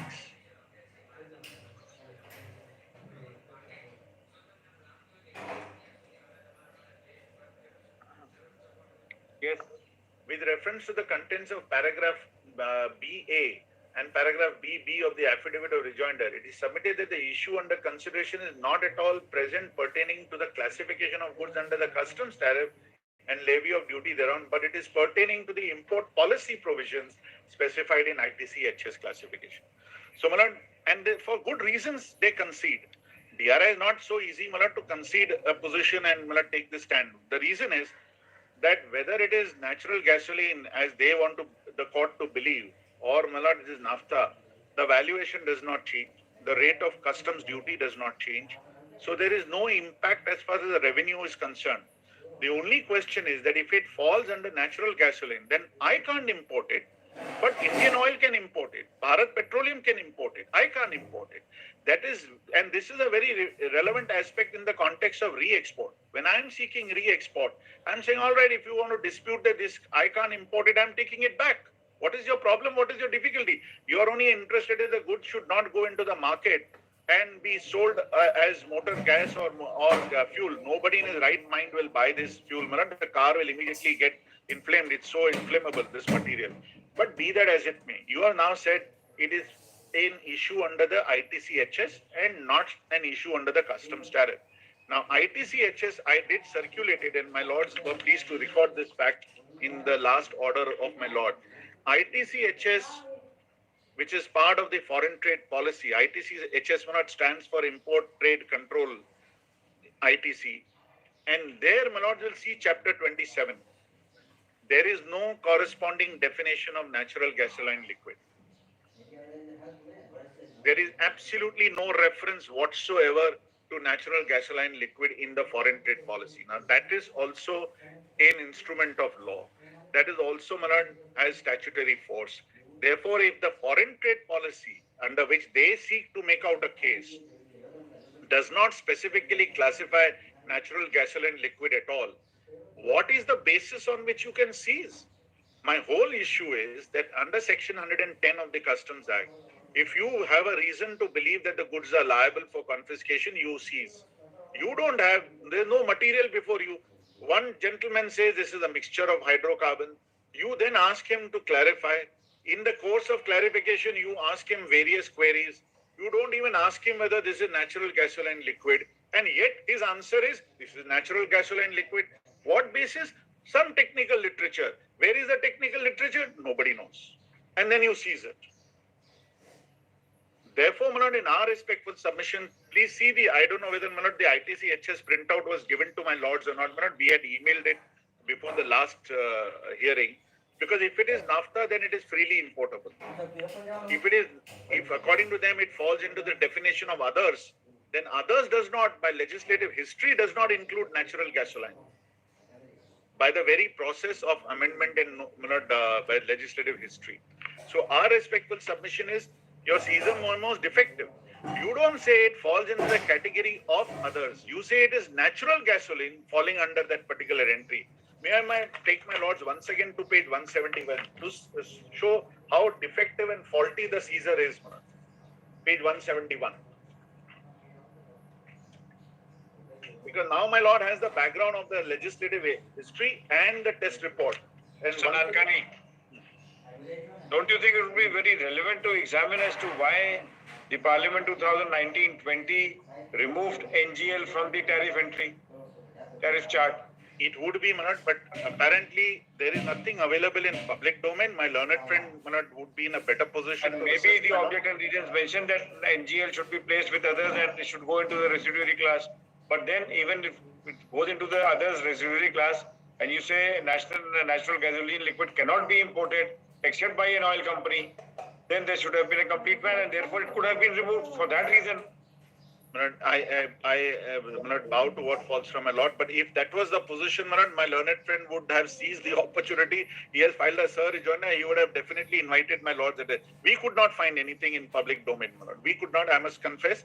My learned friend would have been in a better position since the DRI would be assisting him. He would have got it. But had he had it, he would have put it surely in his reply and Sir Rejoinder. He has also not put anything. So, Manoj, today the law as it stands, according to you, NGL is something which can be imported by an oil company, correct? Yes, if their case, but our case is that NGL, Manoj, as a product is not capable of classification today because it has been replaced. Right? In 1920, 2021, whatever it is. From 17, 18, 18, 19, it was there. Yes, Manoj. We don't know since when this restriction has been imposed that it cannot be imported by any private party other than an oil company. No, this restriction was there from the beginning. I must say that. From the beginning. Natural gasoline has always been permissible for import only by the oil marketing company. Right from the beginning. Right from the beginning. Okay. Now, our case is something different. Our case is that natural gasoline, the Parliament thought of amending that entry to become more specific. Our case is not that the natural gasoline is gone away. No, it is. This is not gone away. It has been removed from the tariff chart or the table for some reason. And no, replaced. Our case is not just removed. Our case is that natural gasoline liquid must still be there. It is, Manoj, it is only now to be read. It may not be in the tariff of the as insofar as the Indian tariff is concerned, but maybe in foreign countries, natural gasoline liquid is manufactured and is made available for import by parties. I'm deeply obliged. When our tariff was amended, it was amended in alignment with the World Customs Organization. It was amended. So our case is not that it has been removed. Our case is that the definition or the entry of natural gasoline has been made more specific. And while specifying it, it has been now aligned with ISI standards. So unless I import a product which conforms to ISI standards and falls within those specific entries, it's like, may I just give an example?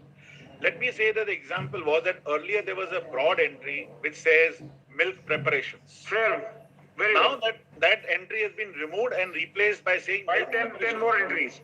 Yes, that milk products will now include skimmed milk, it will include buttermilk, it will include mithais of milk, preparation of milk, things like that. So natural gasoline has been substituted, it has been replaced.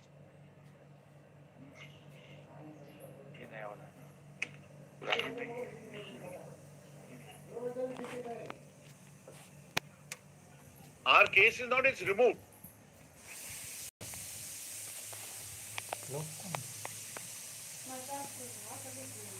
Food, because the word others is there from beginning and even continues to be there. It is not that it has been removed from there and put into others.